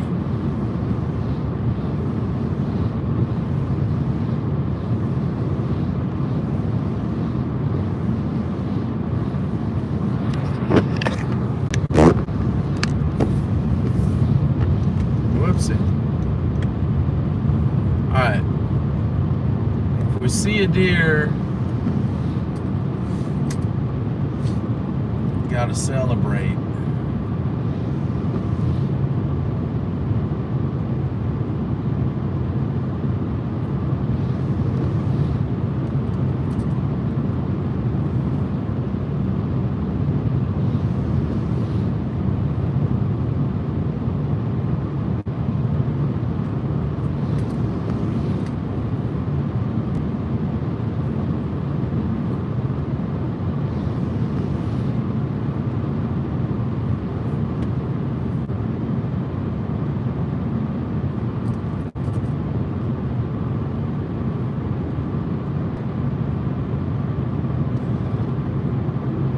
What is non-copyrighted music? Again, something I'm clueless about.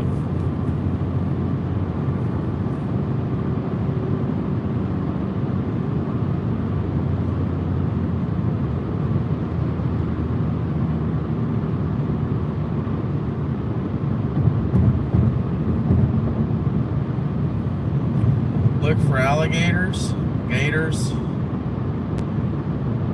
Alligators.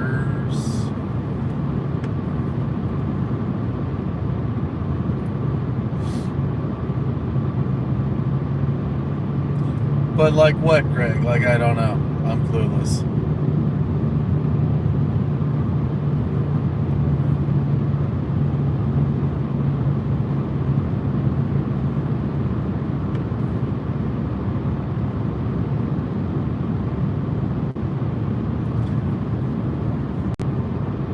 Crystal, you're right, I should.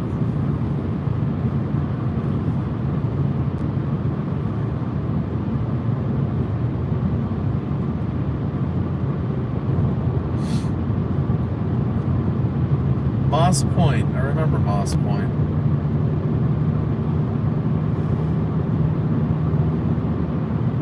Moss Point. Not sure why.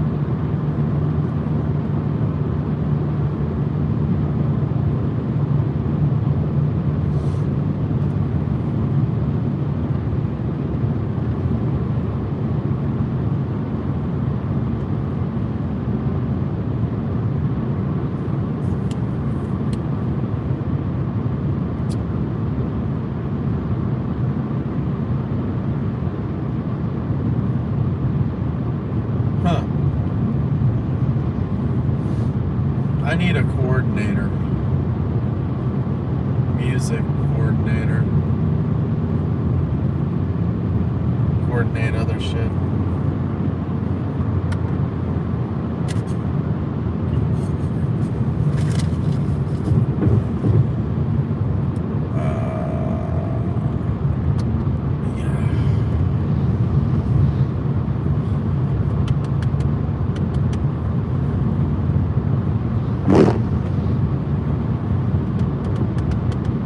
Okay, I'm gonna wrap up because I need to find a hotel for Hattiesburg, and I've got a half-hour local time before the hour. So everyone say good night.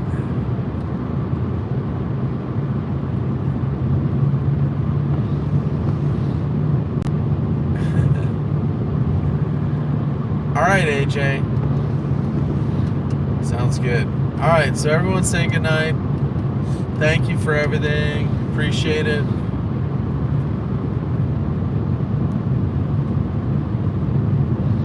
Gonna end this thing and find a hotel.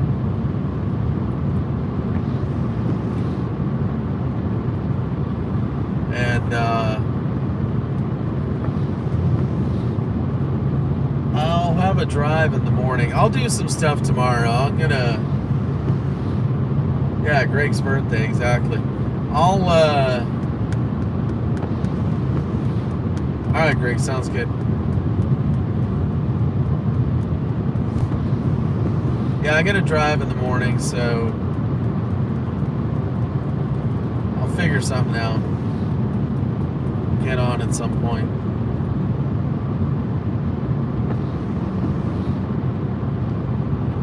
Well, thank you for staying on, everyone. Don't forget to subscribe if you haven't. Tell 100 people. Tell a friends to subscribe. Then we'll be good. All right, so everyone sleep tight. We'll get going tomorrow, and that's about it. So take it easy, folks. Thanks again.